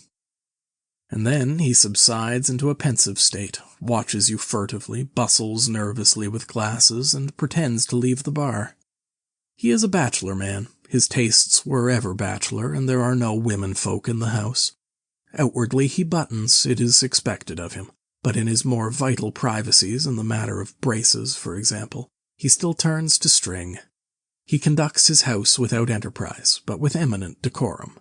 His movements are slow, and he is a great thinker, but he has a reputation for wisdom and for a respectable parsimony in the village, and his knowledge of the roads of the south of England would beat Cobbett. And on Sunday mornings, every Sunday morning, all the year round, while he is closed to the outer world, and every night after 10, he goes into his bar parlour, bearing a glass of gin faintly tinged with water, and having placed this down, he locks the door and examines the blinds, and even looks under the table, and then, being satisfied of his solitude, he unlocks the cupboard, and a box in the cupboard, and a drawer in that box, and produces 3 volumes bound in brown leather, and places them solemnly in the middle of the table. The covers are weather-worn and tinged with an algal green, for once they sojourned in a ditch, and some of the pages have been washed blank by dirty water. The landlord sits down in an armchair, fills a long clay pipe slowly, gloating over the books the while. Then he pulls one towards him and opens it, and begins to study it, turning over the leaves backwards and forwards. His brows are knit and his lips move painfully. Hex, little 2 up in the air, cross and a fiddle-dee-dee. Lord, what a one he was for intellect. Presently he relaxes and leans back and blinks through his smoke across the room at things invisible to other eyes. Full of secrets, he says, wonderful secrets. Once I get the haul of them, Lord, I wouldn't do what he did, I'd just, well. He pulls at his pipe. So he lapses into a dream, the undying, wonderful dream of his life. And though Kemp has fished unceasingly, no human being save the landlord knows those books are there, with the subtle secret of invisibility and a dozen other strange secrets written therein, and none other will know of them until he dies.